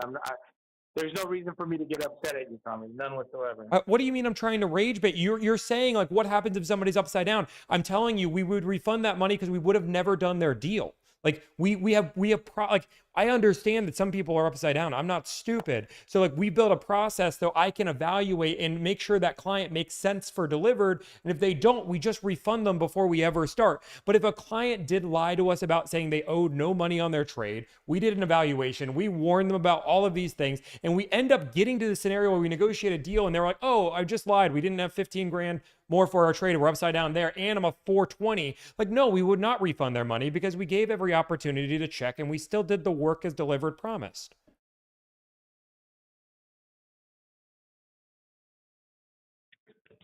All right, Tommy. It was good talking to you, buddy. I got to go. Okay. Good talking to you. I would like to have an opportunity to talk to you again, so. Okay. Yeah. Anytime, man. All right, buddy. Okay. Bye. If you guys don't know who I am, hi, my name's Tommy. I negotiate car deals for a living. My goal is to save you time, energy, and anxiety. I save you money, but that's a byproduct. I charge a flat fee of $1,000. I handle everything for you: the price of the car, the trade, the add-ons, the accessories, the finance. We handle the whole kit and caboodle. You notice I don't say this is a money-saving service because guess what? You can do this on your own. You don't need to hire me. But people hire me because they don't want to talk to car salesmen. And I'll use that person in particular because that was just one, right? The bar moves. It depends on if they like you or not. Like, there's so many reasons. The reason why I bring people on is I want people to just be able to defend the business model, but they just make it a really good ad. I really want somebody to come in and be like, let me show you why we should hire you. But I've been streaming for 6 hours, 18 minutes. I'm going to check for Chevy Dude one more time. I have a weird feeling that the second I get off, Chevy Dude's going to magically appear in the world. But I've been streaming for 6 hours, giving this guy an opportunity. And who would have guessed this guy has been dodging every single Mike Davenport. He hasn't blocked me yet on my other account. Who would have guessed? He's still not responding. Know that, just so we're clear, for the record, if he picks any time, any place, unless I am like just not near my phone, I will come live. We'll make it happen. Okay. I'm gonna go eat dinner. Thank you guys. I'm gonna jump off here. Go watch our latest content, all the fun stuff. I'm off tomorrow. Unless he wants to do something, then I'm there.